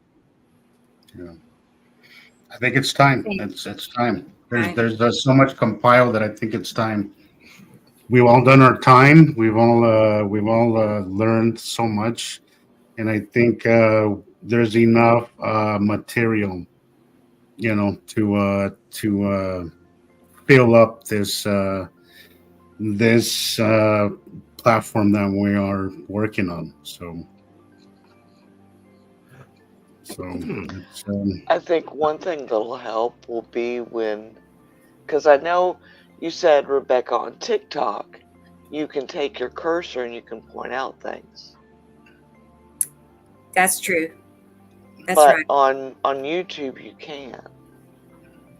And I think once we get to the platform where you can actually take either your cursor and point stuff out, or draw on it and point stuff out, more people will understand what they're seeing. Right, because right now sometimes I get confused. Even sometimes looking at the pictures, and Sam is explaining what's there, right. And I'm like, at first, I'm like, whoa, wait a minute, I don't see it. Yes. Right. Yes. Right. Do I go too fast? Do I still go too fast? Sometimes. Okay, but to me, that's you. Yeah, I run at 300 miles an hour, so yeah. Bear with me. I'm the mad scientist at the chalkboard going, and now class, we have, you see here in the shadowing, on the planet passes by this way, on there's a rotation, on the ion drop tail. I've gotten better with keeping up with you. I've definitely gotten better with keeping up with you. Okay, I apologize. Yeah, I do. I had 3 cups of coffee today, so I have to admit to that.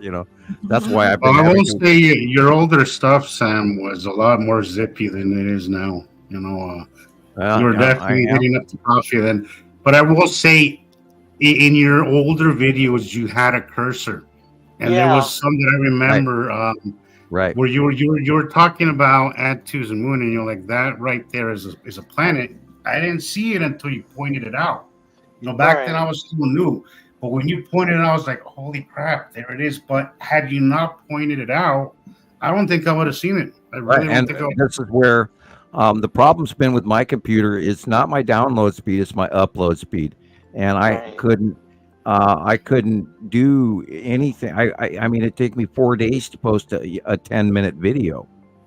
Yeah, that's why you kind of would skim through it. I remember you mentioning that. And I finally had because it takes 40-50 minutes just to upload this. But I think that's why you were just kind of racing through it. It's because it takes so long. Yeah, I had to make them as fast as I could so that I could upload them. And now my upload speed has gotten even worse. It's just I've got this great computer, and yet I can't send anything upload. I can get everything in, and lately our internet has been stalling every morning from about 6 o'clock till almost 9 o'clock in the morning.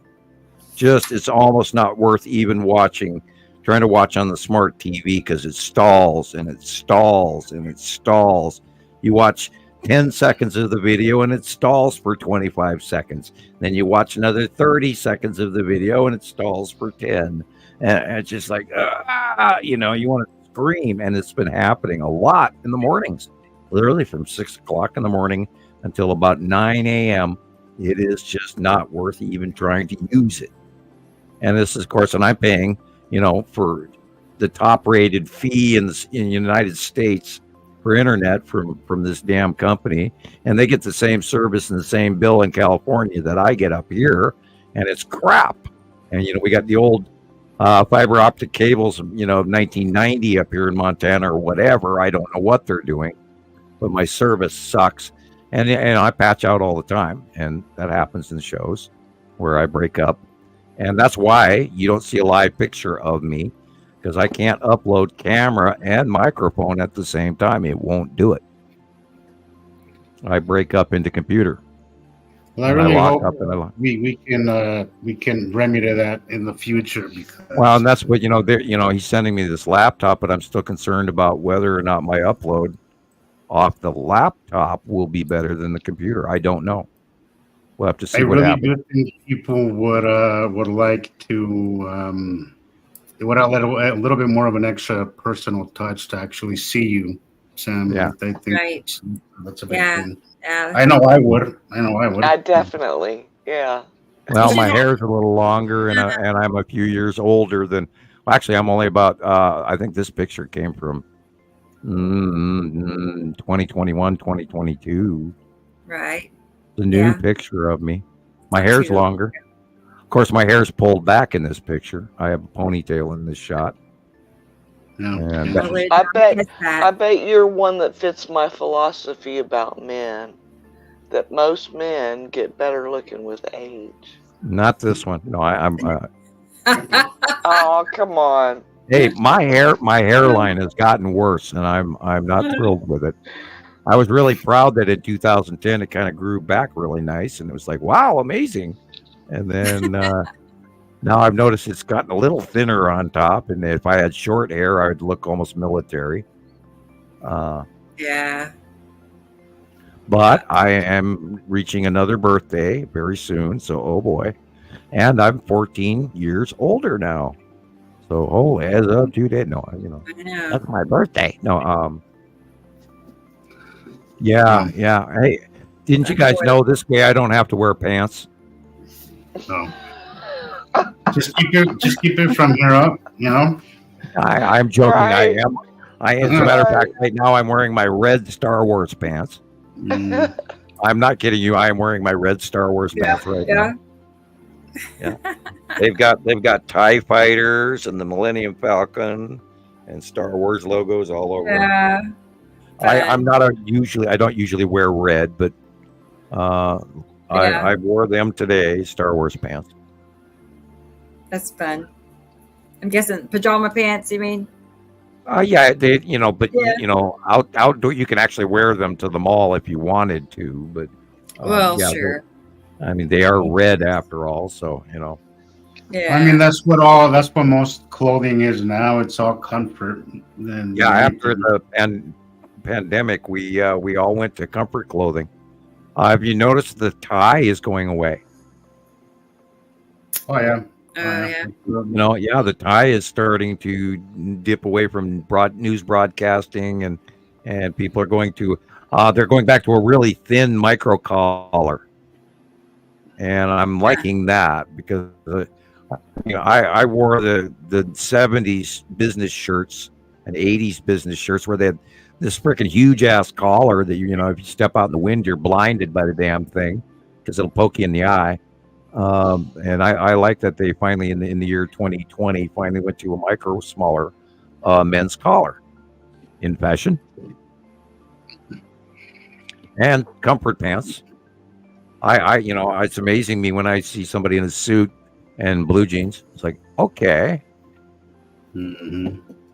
Back in the 80s, there you go. Huey Lewis in the News and all of that. Yeah. Man, you guys, I gotta get up early tomorrow. I knew that when you had your head in your hand. Yeah, I'm kind of tired. I know. No, so that other day, that I was up all night. So what I did was I couldn't sleep. It was already 5 o'clock, so I stayed up, and then I ended up getting early. So that happens when you work so late. I'll sleep the next day, and then I'll get up really early the next day. So I've been back in the mornings without even a complete accident. So I don't know what I'm gonna do with that. My sleep cycle, my sleep cycle is totally screwed. It's gonna take a while for me to get back Mine normal rhythm because I'll go all night, half the day, and then I'll crash. And then I'll getting normal. Hey, this is planetary. We are not going to be normal for a while. You're not going to get back to normal. It's be on to the next stage of whatever. Yeah. I'm sure. It's a struggle to know what's normal, what's work related, and then what's up there exterior. Yeah. So it's kind of it's really that's really been the hardest part of all this. It's been really my sleep cycle is just so bad. It's just so bad. Sometimes I can't sleep, and sometimes I oversleep because I crash because I haven't slept. So it's kind of crazy. So, but right. But I don't know if it's Star Wars time or if I'm just on my own here. Yeah, I bet it's Star Wars time. Right, entirely. We if you guys would like, we can close her out to that right now. No it's problem at all. You want to do. Yeah, we're at 5 hours 37. No problem. Yeah, I just now I was thinking we might be at 4 hours or something. I haven't looked at the time in a good while. I was really surprised it's over 5 hours. Yeah, and we've been talking. We haven't really been looking at a lot of sky pictures tonight. No. Well, tonight was like an eclipse review. Mostly. Oh, anyway. Yeah, I think people kind of wanted to hear about that, and maybe in the next week or two, more stuff will surface that'll be a topic of conversation. So right, maybe we'll find out better what that white object was.